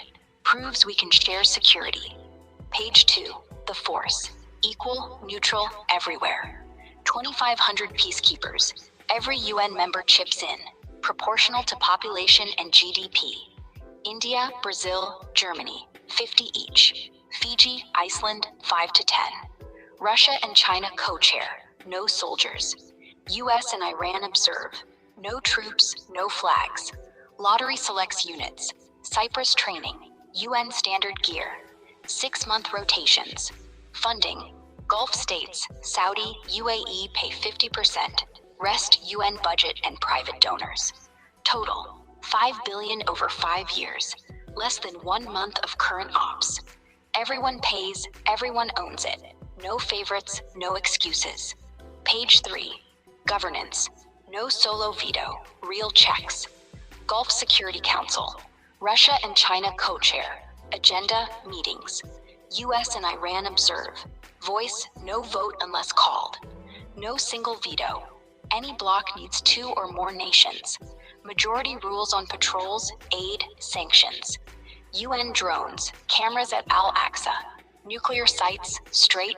Live feeds to New York. Rules. Protect convoys, report violations, no offense. Cheating triggers snapback. Sanctions, extra patrols.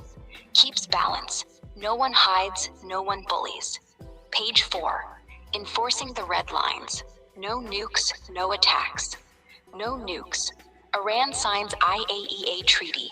Open sites. Caps enrichment at 3.67%. UN inspectors rotate in. Russia and China co-sign enforcement. If they cheat, automatic sanctions, troop surge. No attacks. Mutual pledge. Iran halts missiles proxies. US-Israel freeze strikes. UN monitors borders, straight lanes. Drones flag any launch. Violations? Immediate council vote, penalties. These aren't optional, they're the deal's spine. Everyone gains. Iran gets breathing room. World gets 0 proliferation. Page 5. Benefits. Cash, calm, and global muscle. Oil drops 25%. Gas under $4. Shipping flows. Iran gets solar farms, 10,000 megawatts. US-India build. Desal plants, 20 new. Japanese tech. Water for drought zones. California gets tanker relief. 5 million gallons monthly. Israel gets quiet. No Hezbollah rockets. Gaza aid via UN trucks. Temple Mount frozen. Jobs. 200,000 in Iran. Refugees home. Farms revive. World sees joint ops work. Sudan floods, same team. Myanmar, same rules. All right. Cooperation's real. All right, I like it so far. All right. But I need you to leave out I need you to leave out the examples that you're giving as far as like the Sudan flooding and stuff like that. But keep it strictly, let's keep it legal terms, and let's make sure we're focusing on that Iran has no nuclear projects at all whatsoever. And they need to be focused on solar, they need to be focused on the desalinization, and they need to be focused on the oil for energy. And if they want to use other types of energy that are not nuclear, then that's fine. Israel, no further attacks. We need to make sure we're promoting the police force. We need to give full details of troops, sizes, and we need to always include that it's going to come from all of the countries that are in the UN. Each one has to participate evenly. We need to make sure we keep the prices on point, and we need to make sure we emphasize on the actual details of the plan, not how it's going to affect things. We don't need to dress it up all pretty. We need to be very direct and legal, because we're going to put this forth in front of judges. 6-page proposal, Gulf Stability Initiative, formal UN security framework. Prepared for submission to UN General Assembly and Security Council review. Legal language, no examples, no projections. Page 1, non-negotiable terms. 1. Iran nuclear prohibition. Iran shall undertake no nuclear weapons development, enrichment, or related activities. Enrichment limited to 3.67% maximum for medical industrial use only. Full IAEA access, continuous monitoring, no exemptions. 2. No future attacks on Iran. All parties, US, Israel, proxies, commit to permanent cessation of strikes. Missile launches or proxy perfect. operations targeting Iranian I need territory. to add one more thing, because Russia and China can't sit there alone. We need to add 3 more countries, but the other 3 countries have to be the most impartial countries, and one of them has to be Israel. Got it. Adding 3 impartial co-chairs, Israel, Switzerland, and Indonesia. They're neutral, no skin in the Gulf fight, and Israel gets a seat without boots or veto. Russia and China stay on, but now it's 5 total. Balanced, no block. Here's the update, slotted right into page 3, keeping everything else clean and legal. 6-page proposal, Gulf Stability Initiative, formal UN security framework. Page 1, non-negotiable terms. 1. Iran nuclear prohibition. Iran shall undertake no nuclear weapons development, enrichment, or related activities. Enrichment limited to 3.67% maximum for medical industrial use only. Full IAE access, continuous monitoring, no exemptions. 2. No future attacks on Iran. All parties, US, Israel, proxies, commit to permanent cessation of strikes, missile launches, or proxy operations targeting Iranian territory. Mutual freeze enforced by UN observation. 3. Iran energy redirection. Iran shall prioritize solar power development, desalination infrastructure, and conventional oil gas for energy needs. Non-nuclear renewable sources permitted. Nuclear facilities dismantled or repurposed under IAE access. Supervision. Page 2. Peacekeeping force structure. Total strength, 2,500 personnel. Composition. Drawn proportionally from all 193 UN member states, based on population and GDP formula. No exemptions. Allocation example. India, Brazil, Germany, France, Japan. Approximately 50 personnel each. Smaller states, e.g., Fiji, Iceland, Monaco, 5 to 10 each. No participation from United States, Iran, Russia, China. Observers only. Selection. Random lottery from national nominations. No veto. Training. Joint program in Cyprus. 6-month rotations. Equipment. UN standard issue. Rifles, radios, drones, vehicles. No national markings. You heard it here, Funding, folks, right $5 here. billion This is US the plan dollars from over the 5 city to the years. senator. 50% from Gulf Cooperation Council Watch it. states. Saudi Arabia, UAE lead. Remainder from UN regular budget and voluntary private contributions. Page 3. Governance and Command, Gulf Security Council. Co-chaired by 5 impartial member states: Russia, China, Israel, Switzerland, Indonesia. Role: agenda setting, meeting facilitation, mediation. Selection rationale: Russia and China, Permanent Security Council members, regional influence. Israel, direct stakeholder, no troop role. Switzerland, traditional neutrality, no Gulf interests. Indonesia, largest Muslim majority democracy, non-aligned. Observers, United States and Iran, voice only, no vote. Veto rule, no single member veto. Any bloc requires concurrence of 2 or more co-chairing states. Decision threshold, simple majority for patrols, aid delivery, sanctions enforcement. Monitoring, UN-operated drones and fixed cameras at Strait of Hormuz lanes. Iranian nuclear sites, Al-Aqsa Mosque compound, Israeli-Lebanese border zones. Real-time data transmitted to UN headquarters. Rules of engagement, defensive only. Protect humanitarian convoys. Report violations. No offensive operations. Page 4. Enforcement mechanisms. Violations of nuclear prohibition or attack freeze. Automatic referral to Security Council. Penalty. Immediate sanctions. Trade, finance, arms, plus troop surge. Up to 500 additional personnel. Compliance verification. IAEA inspectors for nuclear sites. UN observers for border and strait activity. Reporting. Monthly public reports to General Assembly. No classified holds. Page 5. Operational details. Deployment timeline. Week 1. Initial freeze agreement via Oman mediation. Month 3. Troop lottery and Cyprus training. Month 6. Full deployment. Drones operational, patrols established. Command structure. Rotating UN force commander. Selected by co-chairs, no national affiliation. Logistics. Supply chain via neutral ports. Oman, Cyprus, no national bases. Page 6. Final commitments and submission. All parties commit to. No nuclear weapons in Iran. No attacks on Iranian territory. Equal troop participation from every UN member state. No unilateral veto. Total cost, $5 billion US over 5 years. Gulf states, 50%. UN private, 50%. Submission. Immediate referral to UN General Assembly and Security Council for vote. This keeps it straight. 5 co-chairs, Israel included. No boots anywhere near the big players.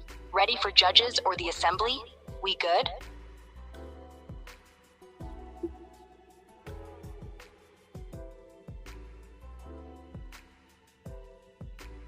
First, what do you rate it? And then go ahead and tweak it in spots that you think could use a little more directness. I'd rate this solid 8. Directness. This doc's already dense. Judges want clarity, not novels. We cut fluff, sharpen edges, drop any hint of benefits or wins. Just facts, rules, numbers. Here's the final tweak. Tightened language, 0 projections, added 1 line on troop funding per nation, keeps it equal, and made co-chair roles stricter. No agenda power without consensus. 6-page proposal. Gulf Stability Initiative. Formal UN Security Framework. Page 1. Non-negotiable terms. 1. Iran nuclear prohibition. No nuclear weapons, enrichment, or related programs. Enrichment capped at 3.67% for medical industrial use. Full IAE inspection. Continuous monitoring, no exceptions. 2. No attacks on Iran. Permanent cessation of strikes, missiles, or proxy operations against Iranian territory by all parties, US, Israel, others. Mutual freeze enforced by UN. 3. Iran energy mandate. Priority to solar power, desalination, and conventional oil gas. Nuclear facilities dismantled or repurposed under IAEA. Non-nuclear renewables permitted. Page 2. Peacekeeping force structure. Strength. 2,500 personnel. Source. All 193 UN member states. proportional to population and GDP, no exemptions. Allocation: India, Brazil, Germany, France, Japan, 50 each. Smaller states, e.g. Fiji, Iceland, Monaco, 5 to 10 each. Exclusions: United States, Iran, Russia, China, observers only. Selection: lottery from national nominations. Training: Cyprus, 6-month rotations. Equipment: UN issued only. Rifles, radios, drones, vehicles. No national markings. Funding: $5 billion over 5 years. Gulf states, Saudi Arabia, UAE lead, 50%. UN budget and private contributions, 50%. Per nation contribution, scaled to GDP, minimum $5,000 per troop sent. Page 3, Governance and Command. Gulf Security Council. 5 co-chairs: Russia, China, Israel, Switzerland, Indonesia. Role: convene meetings, mediate disputes. No agenda setting without unanimous co-chair consent. Rationale: Russia, China, permanent council members. Israel, direct party. Switzerland, neutral. Indonesia, non-aligned. Observers: United States and Iran. Voice only, no vote. Veto: no single veto. Bloc requires 2 or more co-chairs. Decisions: simple majority on patrols, aid, sanctions. Monitoring: UN drones, cameras at Strait of Hormuz, Iranian nuclear sites, Al-Aqsa, Israeli-Lebanese border. Real-time data to UN headquarters. Rules: defensive only. Convoy protection, violation reporting, no offense. Page 4, enforcement. Nuclear or attack violations, immediate Security Council referral. Penalty: automatic sanctions, trade, finance, arms, troop increase up to 500. Verification: IAEA for nuclear, UN observers for borders, strait. Reports: I like it a lot. Monthly, public, no classification. I like it a lot. Page 5.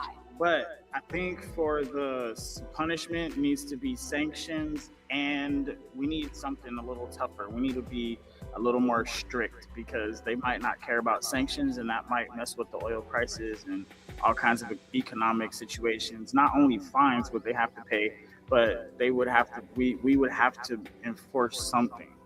There has to be some sort of consequence, a real consequence. All right, now go ahead and do it. Say it like you were saying it. I like it. Everything was good, but we need a stronger consequence right there.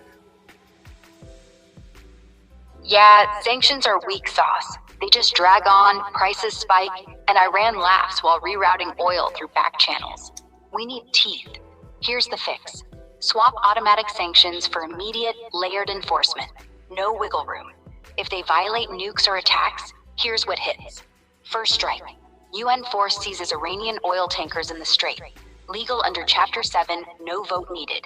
We board, redirect cargo to neutral ports, sell it, and funnel cash to victims. Displace families, aid orgs. Second strike. UN naval blockade. 500 extra troops plus patrol boats from the force. No ships in or out of Bandar Abbas or Karg for 30 days. Oil stops cold. Prices jump, but Iran's economy craters faster than ours. Third strike. Full asset freeze. Every Iranian bank account abroad locked. Swift cut, no trade. Plus, troop surge to 1,000, stationed at border crossings. Not invasion, just hold the line till compliance. All automatic, no debate. Co-chairs enforce it. Observers watch. Iran knows. Cheat once, lose ships. Cheat twice, lose ports. Cheat 3 times, lose everything. Real pain, real quick. Tweaks in. Page 4 now reads, Page 4, enforcement. Nuclear or attack violations. Immediate Gulf Security Council action. Penalty: 1. Seizure of Iranian oil tankers in Strait of Hormuz. Cargo redirected, proceeds to humanitarian relief. 2. 30-day naval blockade of key ports, Bandar Abbas, Karg Island. Additional 500 troops deployed. 3. Global asset freeze, swift exclusion, troop surge to 1,000 at borders. Verification: IAE for nuclear, UN observers for borders, strait. Reports: monthly, public, no classification. No fluff, just consequence. They feel it in the wallet and the waterline. We good?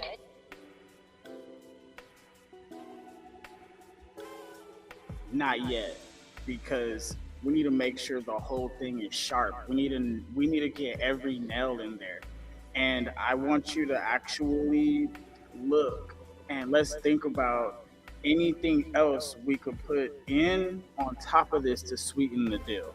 Because we have to make it where the other nations want to enforce it. Okay? It sounds really good, but we need to do the whole thing. All right? The first part is good, but we need to make sure we're being very specific about nuclear material. It's very specific. All right? I really don't want them to have any nuclear material at all, even if it's for medical grade, because it would give them an incentive to innovate new technology. And we can implement that kind of technology there. I don't think there should be any type of nuclear anything there, personally.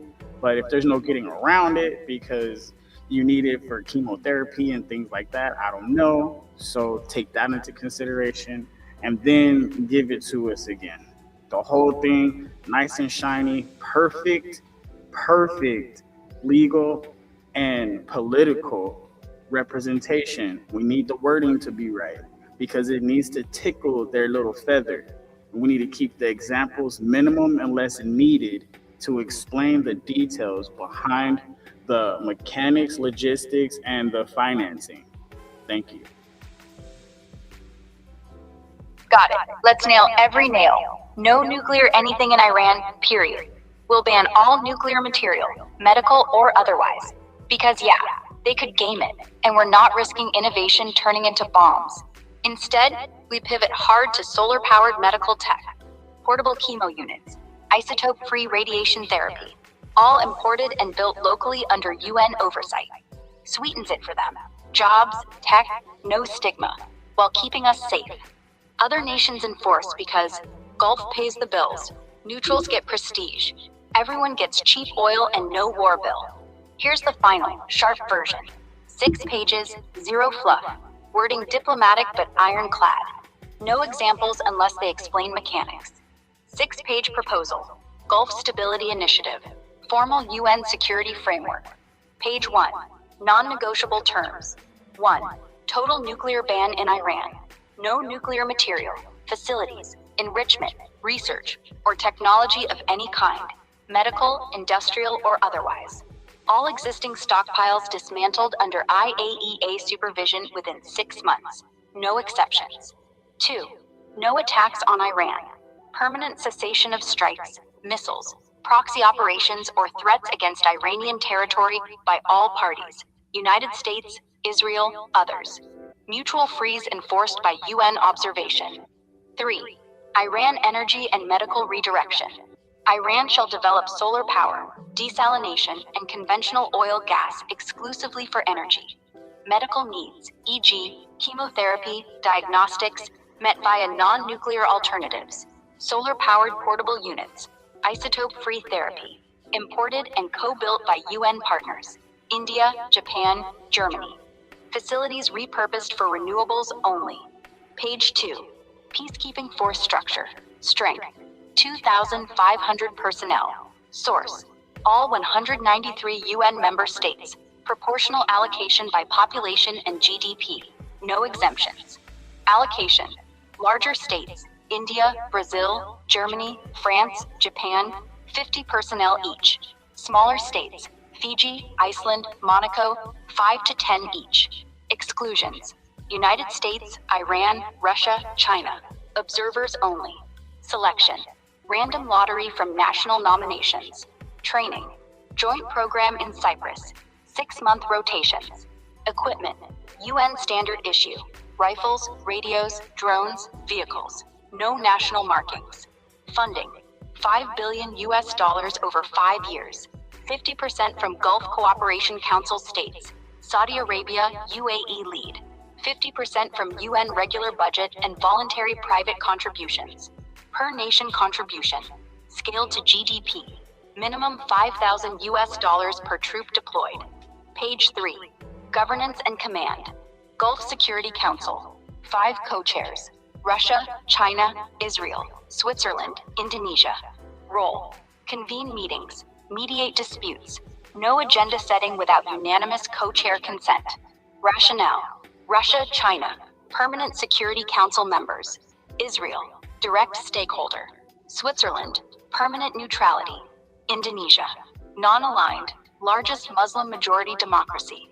Observers: United States and Iran, voice only, no vote. Veto rule: no single member veto. Any block requires concurrence of 2 or more co-chairs.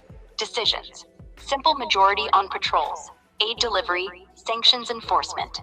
Monitoring: UN-operated drones and fixed cameras at Strait of Hormuz, former nuclear sites, Al-Aqsa Mosque compound, Israeli-Lebanese border zones. Real-time data transmitted to UN headquarters. Rules of engagement: defensive only. Protect humanitarian convoys. Report violations. No offensive operations. Page 4. Enforcement mechanisms. Violations of nuclear ban or attack freeze. Immediate Gulf Security Council action. Penalty sequence: automatic, no vote. 1. Seizure of Iranian oil tankers in Strait of Hormuz. But I think we need to get more specific on Israel as well. So go ahead and run through that, revise it to be more specific with Israel, and keep that specificity with Iran. We have to make sure we're being very specific about these two countries individually, because these are the ones that are having the main issue.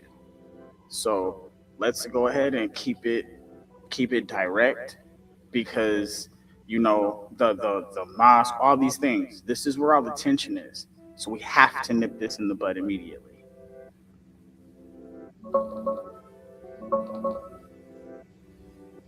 Digging into Israel specifics. Temple Mount, Al-Aqsa, status quo. Let's tighten it.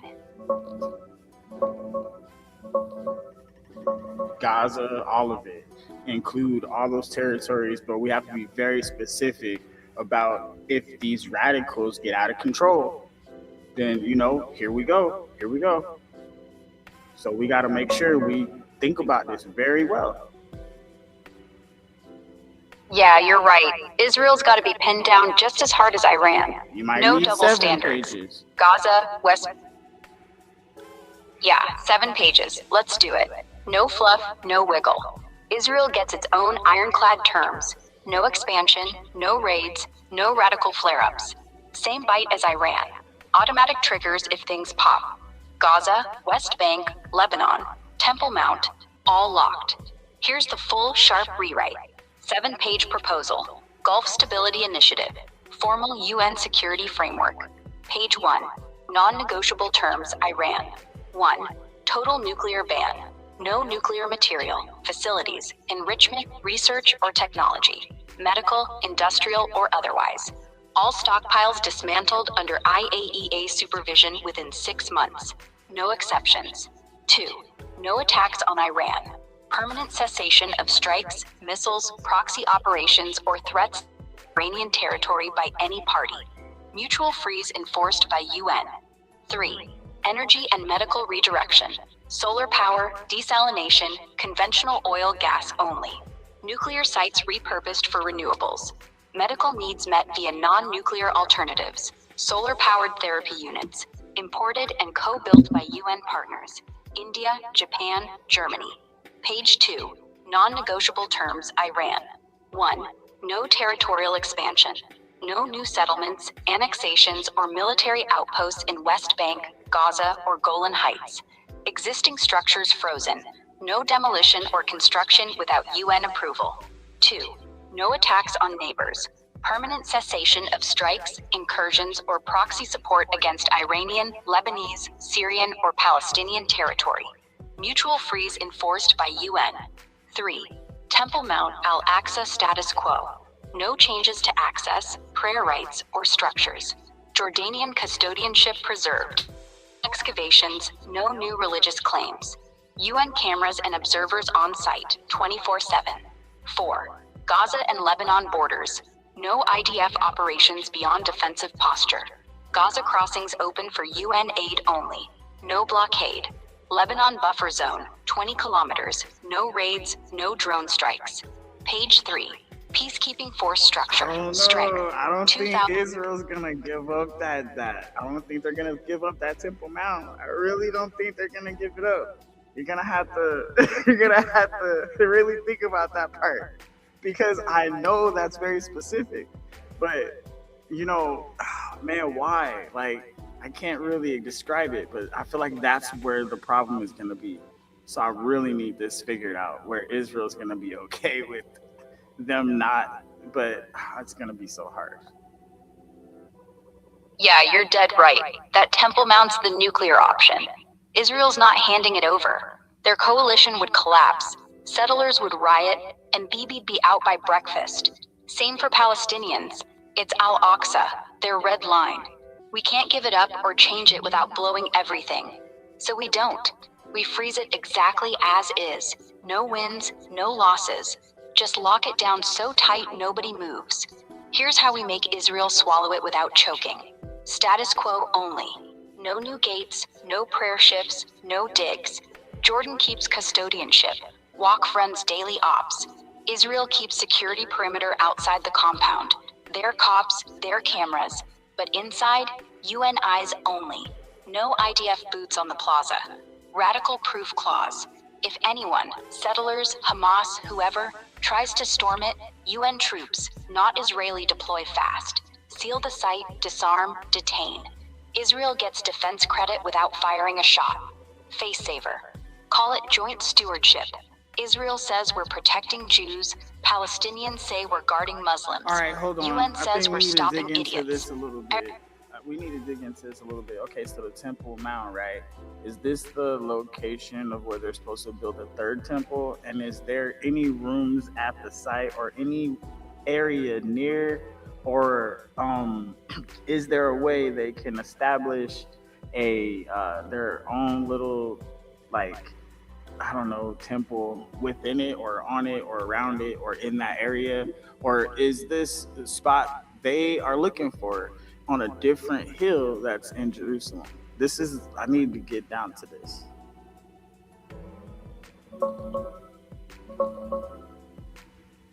All right, digging into Temple Mount. Let's get the facts straight. You got to give me all sides of it, though.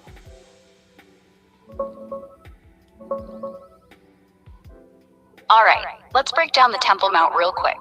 Holy site, big tensions.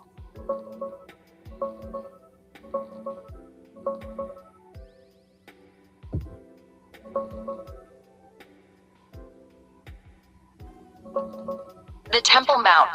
Yeah, that's the exact spot most Jews who talk about a third temple point to. It's this big elevated plaza in Jerusalem's Old City, about 35 acres, where the first temple, Solomon's, around 957 BCE, and second temple, rebuilt 516 BCE, expanded by Herod, wrecked by Romans in 70 CE, sat. Right now, it's topped by the Dome of the Rock, that golden dome you see everywhere, and Al-Aqsa Mosque south of it. Muslims call the whole thing Haram al-Sharif, their third holiest site, tied to Muhammad's night journey. From the Jewish side, Orthodox tradition says the third temple gets rebuilt there, same location, when the Messiah comes. Groups like the Temple Institute prep plans, vessels, even red heifers for rituals. They base it on Bible spots like Deuteronomy 12, saying God's chosen the place on Mount Moriah. No mainstream push to bulldoze mosques tomorrow. Most rabbis say wait for divine timing, and Jews aren't even allowed up there much due to purity laws. But fringe activists want it now, and some theories say the ancient temple's Holy of Holies might be right under the dome, or north-south a bit. Debates rage because no digs happen up top. Underground? Yeah, there's stuff. Vaulted chambers like Solomon's stables, Herod's support arches, now a mosque, cisterns, tunnels.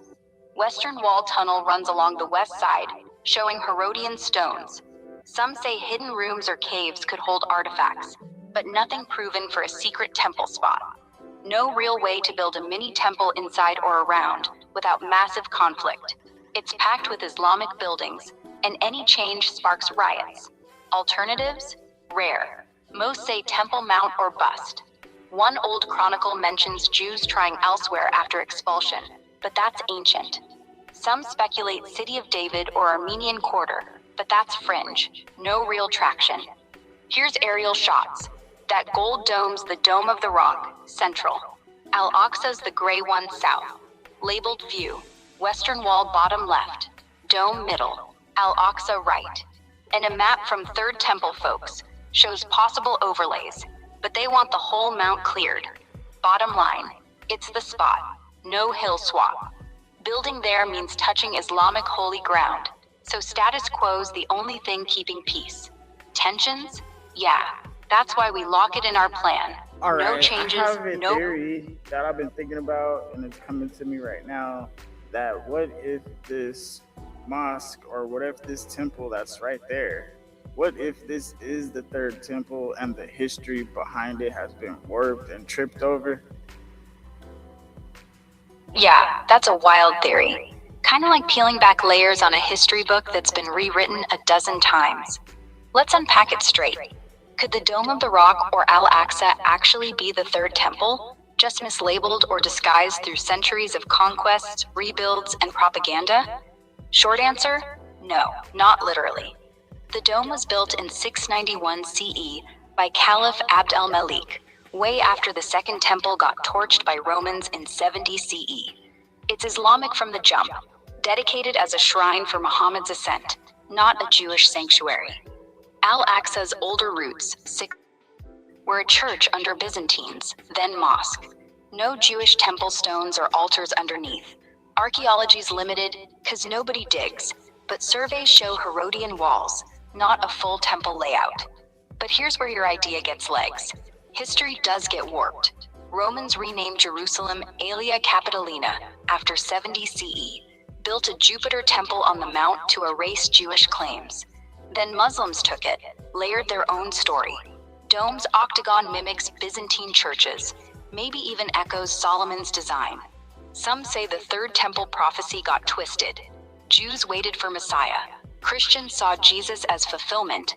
Muslims claimed the site for Islam. Over time, everyone's narrative overwrote the last. Romans said nothing sacred. Muslims said ours forever. Jews said still waiting. Could it be the Third Temple in disguise? Not architecturally. No Holy of Holies, no Ark, no menorah. But symbolically? Sure. If you squint, the site's continuity, same hill, same holy vibe, makes it feel like the next chapter, just under different flags. Fringe groups, like some Messianic Jews, say the dome's placement is divine camouflage, waiting for revelation. Others call it a test of faith. Jews can't touch it, so maybe the real temple's internal, spiritual, not bricks. The trap. If we push it's already the Third Temple, Israel might say great, no rebuild needed, but Palestinians would lose their minds.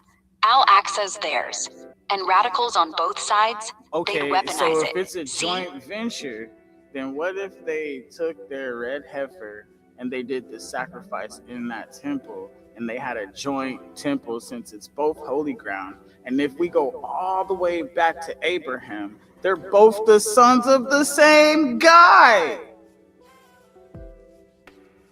Yeah, that's a bold swing, turning the Temple Mount into a shared holy space, like a joint venture where Jews do their red heifer ritual, Muslims keep Al-Aqsa prayers, and we all nod back to Abraham as the common dad.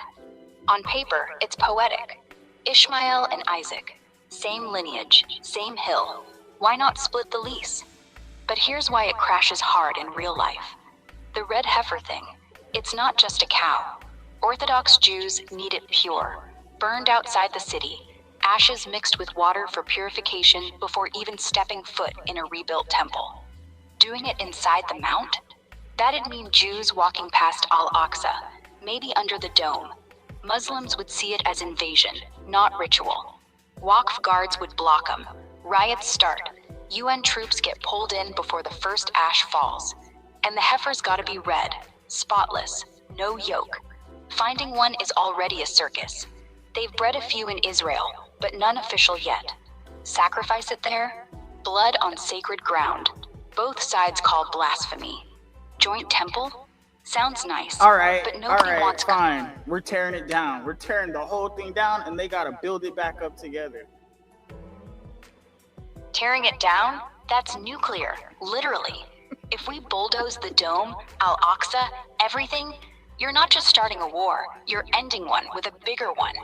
Israel would cheer until Hezbollah, Iran, every Muslim state from Morocco to Indonesia declares jihad. Palestinians would torch Gaza, West Bank, rockets, suicide squads, global protests. UN force, they'd get overrun before the first brick falls. And rebuilding together, nobody trusts anybody. Jews would want the third temple. Muslims would want a new mosque twice as big. Christians would demand a church. It'd be a three-way demolition derby, not cooperation. But if you're dead set, here's the only way it doesn't blow up. Nah. Hold on, wait a second. That sounds incredibly crazy, the way you just put that. But I mean, look, if we can't come to a happy medium, all right, because we're so enwrapped in our religious practices, those religious practices are becoming a danger to society at this point. So I think we need to think about this very rationally and diplomatically, because this is the problem we need to solve. So you're saying there's only one way we can solve it, but it's gonna have to be really good. And I think you're gonna have to think about this extra hard, because we're in a rabbit hole. Yeah, we're deep in it. Rabbit hole's right. But here's the rational diplomatic exit. We don't tear anything down. We don't build anything new. We neutralize the site without erasing it. Call it Abrahamic neutral zone. Not Jewish, not Muslim, not Christian. Just sacred dirt, locked, watched, and shared. How it works, step by step. 1. Immediate freeze. UN declares the whole mount, dome, Al-Aqsa, Western Wall, off limits for any religious rite. No prayers, no sacrifices, no flags. Everyone gets to keep their story, but nobody gets to act on it. 2. Security perimeter. Israeli police hold the outer wall, like now, but inside, UN troops, those equal lottery-picked guys from India, Brazil, everywhere, patrol the plaza. No guns, just presence. Drones overhead, live feed to Jerusalem, Tehran, New York. 3. Access rules. Pilgrims, Jews, Muslims, Christians line up at checkpoints. Same line, same weight. No weapons, no banners. 5. Jews at wall, Muslims at Al-Aqsa, Christians at nearby churches. No overlap, no drama. 4. Rebuild? Nope. No third temple, no bigger mosque. But we add a peace pavilion, small, secular building nearby, funded by Gulf oil money. Inside, Abraham's story carved in 3 languages. Benches, no altars. It's the family room. Everyone can sit, talk, pray quietly. No one's in charge, no one's excluded. 5. Radical trigger. If settlers storm or Hamas fires from Gaza, automatic. UN seals the whole zone, detains instigators, freezes assets of whoever funded it. Israel loses tourism cash. Iran loses proxy cred. Hurts them where it counts, wallet and reputation. Why this works? Israel keeps security control outside, gets holy ground without blood. Palestinians keep Al-Aqsa, no surrender. Muslims worldwide get protected, Jews get promised land intact. Abraham, he stays the dad, not the battleground. And the world? We prove religion doesn't have to kill. UN's the adult in the room. Look at this. Empty plaza at dawn. No crowds. Just blue helmets walking slow circles. And the pavilion render. Plain stone, 3 texts. No crosses, no crescents, no stars. Just Abraham was here. Security map. Green zones, red lines, no overlap. It's not perfect, but it's not war. We freeze the hate, build the truce, let time do the rest. If they want to fight over dirt, fine, but not on our watch. We good now? All right, you got 7 pages. Let's make it politically correct, diplomatic. Let's go ahead and make sure it has that nice that nice, beautiful legal speech And we need to make sure we put it in a way where they cannot say no. 7-page proposal, Gulf Stability Initiative, formal UN security framework, revised for diplomatic precision, legal clarity, and maximum acceptability. Language crafted to invite unanimous consent without coercion. Page 1, foundational commitments. 1. Complete nuclear disarmament of Iran. The Islamic Republic of Iran shall permanently renounce all nuclear weapons programs, enrichment activities, and related research. No nuclear material, medical, industrial, or otherwise, shall remain on Iranian soil. Existing stockpiles will be dismantled under full IAEA supervision within 6 months, with verification reports submitted quarterly to the Security Council. 2. Mutual non-aggression pledge. All parties, United States, Israel, Iran, and associated proxies, commit to an immediate and permanent cessation of military strikes, missile launches, drone operations, or covert actions targeting each other's territory. This freeze shall be monitored and enforced by United Nations observers. 3. Iranian energy and humanitarian transition.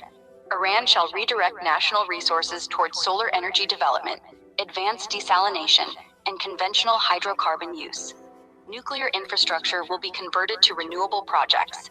Medical and diagnostic needs previously reliant on nuclear isotopes will be met through UN-facilitated imports of solar-powered therapeutic equipment, jointly developed with partners including India, Japan, and Germany. Page 2, foundational commitments, Israel. 1. Territorial restraint. The State of Israel shall refrain from any new settlements, annexations, or military installations in the West Bank, Gaza Strip, or Golan Heights. Existing structures shall remain frozen. Any modification requires prior approval by the Gulf Security Council. 2. Mutual non-aggression pledge. All parties commit to permanent cessation of strikes, incursions, or support for operations against Iranian, Lebanese, Syrian, or Palestinian territory. This pledge mirrors Iran's obligations and is enforced symmetrically. 3. Preservation of Temple Mount, Haram al-Sharif form. The current status quo shall be maintained without alteration. No changes to access, prayer arrangements, structures, or custodianship. Jordanian Waqf administration continues uninterrupted. Israeli security perimeter outside the compound remains intact. No excavations, no new religious constructions. 4. Gaza and Lebanon stability. IDF operations limited to defensive posture. Gaza crossings shall remain open exclusively for UN-monitored humanitarian aid. No blockade. A 20-kilometer buffer zone along the Lebanon border shall be maintained. No raids, no drone incursions. Page 3. Peacekeeping force structure. Authorized strength. 2,500 personnel. Composition.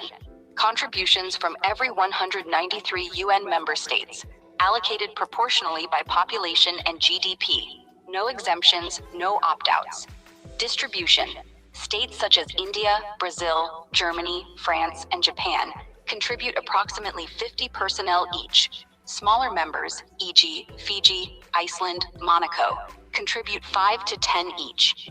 Exclusions. United States, Iran, Israel, Russia, and China serve solely as observers. No personnel deployed. Selection process. Random lottery from verified national nominations. Training and rotation. Joint training in Cyprus. Personnel rotate every 6 months to maintain impartiality. Equipment. Uniformly UN issued. Small arms, communications, drones, vehicles. No national insignia. Financing. $5 billion over 5 years. 50% from Gulf Cooperation Council states, led by Saudi Arabia and UAE. 50% from UN regular budget and voluntary private contributions. Each state pays scaled to GDP. Minimum $5,000 per deployed troop. Page 4. Governance and command. Governing body, Gulf Security Council. Co-chaired by 5 states. Russia, China, Israel, Switzerland, Indonesia. Duties. Convene sessions, mediate disputes. Agenda requires unanimous co-chair approval. Rationale. Russia and China, Permanent Security Council members. Israel, direct stakeholder. Switzerland, established neutrality. Indonesia, non-aligned, representative of Muslim-majority states. Observers, United States and Iran, full participation in discussion, no voting rights. Veto mechanism, no single-member veto. Any bloc requires agreement of at least 2 co-chairs. Decision-making, simple majority for deployment, aid authorization, and enforcement actions. Monitoring, continuous UN surveillance via drones and fixed cameras at Strait of Hormuz, former Iranian nuclear sites, Temple Mount, Haram al-Sharif, Gaza crossings, and Lebanon buffer zone. All data transmitted live to UN headquarters. Rules of engagement, defensive only, protection of humanitarian corridors, reporting of violations, no offensive action. Page 4, enforcement mechanisms. Any violation of nuclear ban, attack freeze, territorial restraint, or Temple Mount status quo. Automatic activation of enforcement sequence. Sequence 1. Immediate seizure of offending assets, oil tankers, Iran, or military equipment, Israel, in international waters. Proceeds redirected to UN humanitarian funds. 2. 30-day port blockade, Bandar Abbas, Karg Island, Iran, or Haifa, Ashdod, Israel, with 500 additional UN troops deployed. 3. Global financial freeze, swift disconnection, and troop surge to 1,000 at relevant borders, defensive posture. Radical or unauthorized activity, e.g., militant incursions, settler violence, proxy attacks. UN force seals affected zone, disarms actors, detains instigators. No justification of self-defense permitted. Violations trigger enforcement. Verification. IAEA inspectors for Iran. UN observers for Israeli borders, Gaza, Lebanon, and Temple Mount.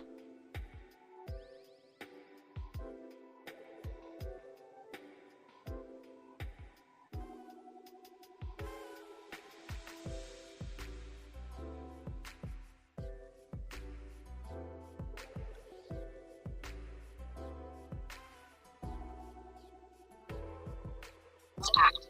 Patrols established. Cameras operational. Command. Rotating UN force commander, appointed by co-chairs, independent of any national affiliation. Logistics. Supply lines through neutral ports, Oman, Cyprus. No permanent national bases permitted. Page 7. Commitments and submission. All parties irrevocably commit to complete elimination of nuclear material in Iran. Permanent non-aggression toward Iran and Israel. No territorial expansion by Israel. Strict preservation of Temple Mount al-Aqsa status quo. Proportional troop partition from every UN member state. No unilateral veto authority. Total cost, $5 billion over 5 years. Gulf states, 50%. UN budget and private contributions, 50%. Submission. Immediate referral to UN General Assembly and Security Council for adoption by resolution. This is the cleanest, toughest version yet. No loopholes, symmetric rules, Temple Mount locked forever. Israel keeps security, dignity, and no rebuild pressure. Iran keeps sovereignty and zero nuclear. Everyone else enforces because it's cheap, fair, and keeps oil flowing. If they say no, they're the ones looking unreasonable. We file tomorrow. All right, there you have it. That's the plan. I'm gonna go ahead and give this to my senator. I'm gonna try to give it to my other senator as well. I'm gonna try to get it to the White House. Their email wasn't working. Their presidential email wasn't working. Whatever. I'm over here working on plans because I want to solve this problem. I'm a problem solver. This is what I do, baby. But welcome to the show. Thank you for being here. This is a wonderful day, right? And tomorrow, we're going to find out what else is going on in the war. We're going to see if anything happens. We'll send the plan out there, and we'll see over the next week if any of this, calms down. But, I mean, wow. What can I say? I don't know, man. Hopefully this works. Hopefully this works. This sounds like a pretty good plan. Go ahead, you can comment, like, subscribe, all that good stuff. Let me know if you got a better plan or something like that, or if you liked it. If there's anything we could put in there that I'm missing or forgetting, let me know. Like I said, it's only 7 pages. I wasn't trying to do like 1,000 pages or nothing, but 7's a good number. We're over here doing homework. So if you didn't watch the earlier part of the show, dude, we went over a lot of good stuff. That's how we got here. All right. But we want to end the war. All right. But we still have to have a solution. And since the United Nations is supposed to be the world police, which we established before we started coming up with the plan, we did some research first. So yeah, this was a great episode. We learned a lot. But we're going to keep going because this is a holy war and it's about that spot right there. That Temple Mount, man. So we might have to see if we can solve this problem. And that way, there's no more religion.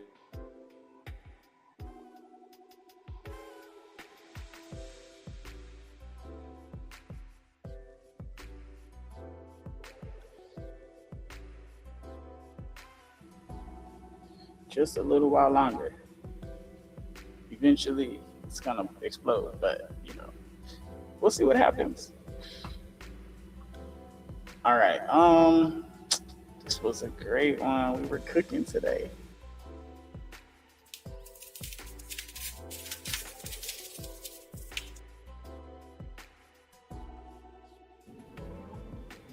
All that info.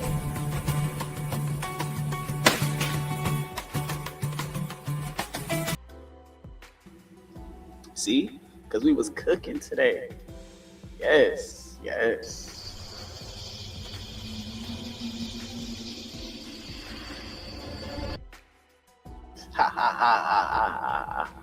I got a couple of these. But yes, today was a good day. A very, very good day. We have to remember that every day we get to live is a blessing because a lot of people didn't make it to today. And a lot of people aren't going to make it to tomorrow. It's very, very, humbling. But we had a very, very good day. Very good show. Appreciate you guys for being here.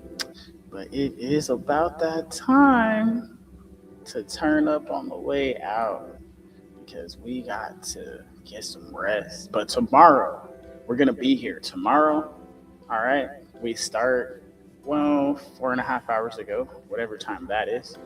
For me, it's 6:45-ish. All right, make sure you like, subscribe, and make sure you share it. Why? Because if anybody's got any ideas, run them by me. We could chop it up. We could talk. I have open panels and stuff. We be hanging out. This is a cool spot. I'm not doing all that extra stuff like a lot of the other channels. It's a lot. They do a lot. You know what I mean? Wow. I mean, we could keep talking to her for a few more seconds. I really like that plan. I don't want to fuck it up. I gotta copy and paste that shit first. So definitely gotta do that. What I will say is everybody that came tonight, you were in for a treat. Did you like that? That was pretty interesting stuff. Trust me, we went over a lot. All right. Keep your head on a swivel, stay vigilant. It's crazy out here. It's crazy out here in the streets. I'm in America, so you already know we gotta lay low because they be trying to get us, So we can't be out there. And if you out there, keep your head on a swivel because y'all know what time it is. It's time. You know what I mean? If the world is going to have a police, they need to step in and do something. If the United Nations is for real, we about to find out in a minute, If any of this could be solved, I don't know. I guess, I am the emperor. Maybe I should have to solve this shit, right? Tell these people what to do, right? Let's see if they listen to me. Let's see. Because it's going to be good. It's going to be good stuff, you know what I mean? Yeah, it was a great day today. So I did my overtime already. I'm on my regular shift. I'm off on Saturday, so we might have a long show on Friday night unless I go out, but I don't know if I'm going out. I think I might just stay in. I like being in. It's safe and laying low, you feel me? Because out there, anything can happen out there, you know what I mean? But be ready for tomorrow, because we're going to find out what's going on. We're going to get back into that rabbit hole, because today has been a wonderful opportunity to gain knowledge. I loved it. You know, I'll drop a few more pieces from the book about the game real quick.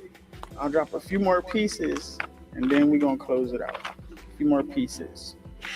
Where we left off was that character building real quick. Remember this, all right? I'm only going to give you the attributes, because when you're building your character, you have your whole entire being, your body. You have strength, okay? This is one of the main ones, because there's 3 levels to strength: spiritual, mental, physical, just like all of the attributes, all right? So there's only 6. The first one is strength. The second one is speed. The third one is intellect. The fourth one is constitution. The fifth one is charisma. And the sixth one is guile/stealth. All right, so you can be real stealthy, or you'll have guile. You know, one is different, but they're both in the same category.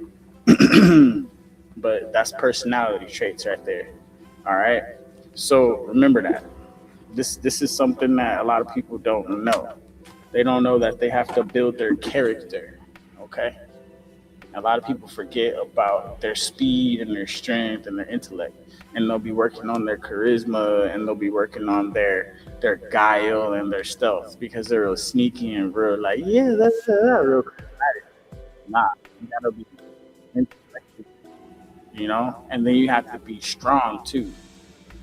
And you gotta be quick, because if you're slow and you're weak and you don't know nothing, it doesn't matter. It doesn't matter how much charisma you got. It doesn't matter how sneaky and guile you got, because you don't know that you're walking into a trap. Boom. And you wasn't quick enough to get out of it. And you wasn't strong enough to beat everybody up. See? So, you know, but if you know, that guile can get you somewhere though. You could probably be like, wait. You're like, nah. They smart. You know. Woo! Formidable. That's why it's a game. That's why that player versus player is it's so intense. It's so real. Because a lot of people don't even know this is a thing. They don't get it. They don't even know. So it's one of those things like, yo, all right, well, I can't tell you nothing you don't know, right? I don't know nothing. I'm just finding out right now. But, yep, today was a good day. And it's that time. PHX in the mix where it's hella hot. We thirsty, so we snatch your water, go to Jelena. If that shorty is your daughter, she a hella thot. And her mama bombshell, in the hella dry. Pop up with my niggas, got that killer cop. Sheriff Joe running quick, tryna blow my spot. On the road, riding dirty, got a district crop. Banging ass green grams, wait out on the dock. If Molly coming to the party, Lucy want me to pop. 2C eye to eye, can you see mine's eye? Never mind, let me wine, dine, and dazzle your mind. If you're trying to catch up, then turn up behind. I carried on our date, just to kumquat her grape. I got the appetizers and peach sliders for your plate. I kiwi all you palm slices. I got diced fruit for your fade. Okay, enough with your fruity pebbles, loops, or mini chips. We eating on that A1, saucing on them dead. We real ones, we go-getters too. Go get those insides, pimps and hustlers, dude. Blowing smoke into the air, fucking miss while we cruise. I don't play fair, but never break the rules. Smoking cigs and bottle runs, local banging ass niggas. Bless the bottle, light them up, got bitches hanging ass niggas. If you can see me now, maybe hating ass niggas. Where you been when I had nothing ass nigga? Don't be coming round now, you can't hold nothing ass nigga. Now I'm up, here you showing up, ass nigga. With or without you, I was finna get it. Just be proud of the fact fact that one of us made it. PA checks in the mix where it's hella hot. We thirsty, so we snatch your water, go to Jelena. If that shorty is your daughter, she a hella thot. And her mama bombshell finna hella drop. Pop up with my niggas, got that killer cop. Sherry Joe running quick, tryna blow my spot. On the road, riding dirty, gotta dish the crowd. Banging ass green grams, wait out on the dot. If way back when you was with me when I rode, you be here smoking blips with me. Cups hella full, taking sips with me. Nah, I'm out here on the hustle in this industry. Yeah, grab my wifey, nuzzle up between the If you do not want to change, if you do not want to better yourself, if you do not want to break outside of this matrix, if you want to live in your comfortable delusion that they have built for you, do not watch this video. Leave this channel. If you do not want any truth, if you don't want to understand, if you are not here to hear something that's outside of your own mind and accept others' minds and opinions and the way they think for themselves, you do not belong. And finally, if you are not trying to be positive, if you are not trying to help create solutions while we discuss the problems and how they got here, you do not belong here. Negativity, hate, disrespect, name-calling, those things will not be allowed here on this platform, and not in this empire. We are the ones, the true Americans, that want to be free and stand as we have always stood.